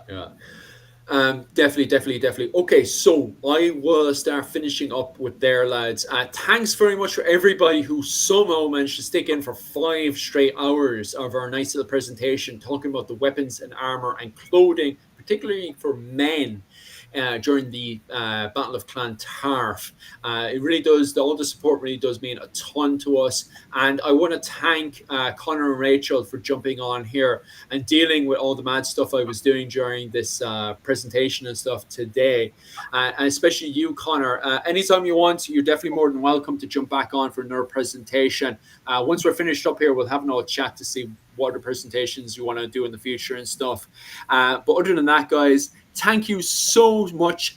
This weekend, I think it's tomorrow, I will be doing just starting my group of classes to do with the Norman invasion of Ireland. So if you're interested in doing classes just like this one, this sort of kind of format, just over on Patreon, definitely head over to onto my main channel now, Irish Medieval History on YouTube, and in there you'll have a link over to my Patreon that brings you over to Irish Medieval History on Patreon, where I will be starting tomorrow on my Patreon, starting classes to do with the Norman invasion of Ireland, going from 1169 to 1175. Also, if you haven't already gone over to Connor's channel, Celtic Templar, definitely head on over there on YouTube and check out Connor's channel. Also, if you haven't already, go over to Creative Contessa's channel. If you're finding difficulty finding these things, lads, definitely head over to my channel. Go down to the very bottom where you'll find Celtic Templar and Rachel's links there, provided on the bottom of my channel, to Creative Contessa's channel. Creative Contessa, you also have a Patreon up and going as well, don't you? I do, yeah. I've got a Patreon and a channel membership with tons of extra content, like full tutorials, uncut footage. You get to see some things that no one else will ever get to see. But yeah, and tomorrow morning Asia time. Tomorrow evening for the rest of you, and middle of the night for Europe, is medieval story time for those who want to join in for, basically I read a series of original medieval texts, and then we talk about them. Nice. So yeah, good fun for the whole family. Nothing that will get me banned from YouTube, though. Hopefully not. But other than that, guys, thanks very much, and slán go Alia. Stay creative, everyone. Bye. Time to go fight the Clontarf.